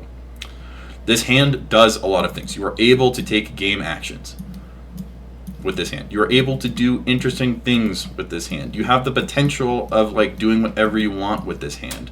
But in the reality, you're playing in a turn 3 or a turn 4 format, and you will more than likely, unless you get really, really lucky with your top deck, you will lose this game for reasons that will be hard to connect to the Mulligan phase. And if I needed to, would I keep this? I think if I had to keep 4, maybe do that, or maybe that. Yeah, maybe I'd keep that as a 4. Like, so turn 2 for either turn 2 for Dryad Arbor, or turn 3 for an Elvish Reclaimer or Delight Halfling or something. But yeah, this doesn't have a way of getting Lumra out. This doesn't have too many ways of getting more cards in our hand. And then, despite the fact that we have a lot of mana, we're also still kind of like choked up on it. So I believe that was 5. I think that was on 5. So now let's go to 4. Oh, this is awesome. This rules. This is rad as hell. Okay, yeah. If I were mulliganing, the first things that stick out to me are probably this. I think is what comes to mind. Is that what I want? Is that the most effective? Let's see. Or am I supposed to do that? Depending on where I am in seeding, I may keep this because I can endurance grab this, or I can go get Simian Spirit Guide, use this, sacrificing this. Or I think what I'm most inclined to do is I want Urza's Saga on turn 1. I want to be able to Mox Diamond a land away, probably Gaia's Cradle, because neither one of these is going to be generating too much mana. And then probably the Crop Rot so I can stop a win attempt. And so now essentially all I'm waiting on is drawing 1 land in 3 turns, and then I have a turn 2 Lumra with the ability to stop most win attempts before then, and if I'm really lucky, the ability to make my own win attempt after. And so even though we had to like mulligan super low, I think this is super duper keepable. So here, let's see how this plays out with the bottom library. All right, and then it's incredibly possible that there's a different orientation of those 4 to take. This is just the one I'm choosing in this moment. So no pregame actions. We'll draw for turn. Horizon of Progress. Goated. So we'll play this. It'll get a lore counter. Mox Diamond, pitching, Gaia's Cradle. And then we'll pass. We'll draw another card for turn. Chord of Calling. We'll play Horizon of Progress. Is it worth... no, there's no way it's worth it. I was wondering if it was worth it to try and draw a card with it, but I don't think so. I think that if we drew another land, potentially I try to do that. But I think actually probably here I just make a construct. I'll use this because they just make colorless. Just give myself a blocker. Or we'll just make a copy of this. We'll just use this will be our construct. Okay, and then we'll draw for turn, and then we'll have a command beacon. Okay, this is awesome. So now I'll hold priority, generate a colorless, and then now's the time to decide what we want to get. Probably just LED. In my mind, I knew that I needed to hit view library, so that's why I typed view into it. And then, is there one land return that's better to play than others? Definitely this. If we want to, we can crop rot before, which I think makes sense because we're going to be cracking LED. So I think, or were we supposed to do this? Oh, actually, no, we're in our main phase, so I think we're actually supposed to hold priority on the search for LED and then sacrifice the Urza Saga to crop rot. So in addition to searching for the artifact, we get to get a land. This is tapped. Ooh, this is hot. I think we're supposed to get LED here. No. Are we supposed to get... That's hilarious. So we have 1, 2... I think we're supposed to get Lotus Field off of our crop rot. This is graveyard. We have the one pulling from the Urza Saga. So we have 1, 2, 3, 4. We can tap this for 5. Tap this for 6. This, and then this just eats itself and this, I think. So now we sacrifice this, going up to 3 green. Boop, boop, boop. Pay all of it to bring Lumra back. Milling these. And then, hell yeah. We'll get Sanctum of Eternity, which is going to give us another Lumra cast. Go back on top of the graveyard. And then for me, this is like not ideal because now you're playing Hellbent. Get out of your Chord Calling. But I think this is a good example of how like we now have the ability to recast our commander the following turn. We are generating a lot of mana. We're able to draw cards. We've got a couple combo pieces in play. If the game stalls out, you can then go get like an Amulet of Vigor or something. And while it's not perfect, I would definitely prefer to be in a different situation. That is the type of thing that I'm looking to do when I have to go down to 4.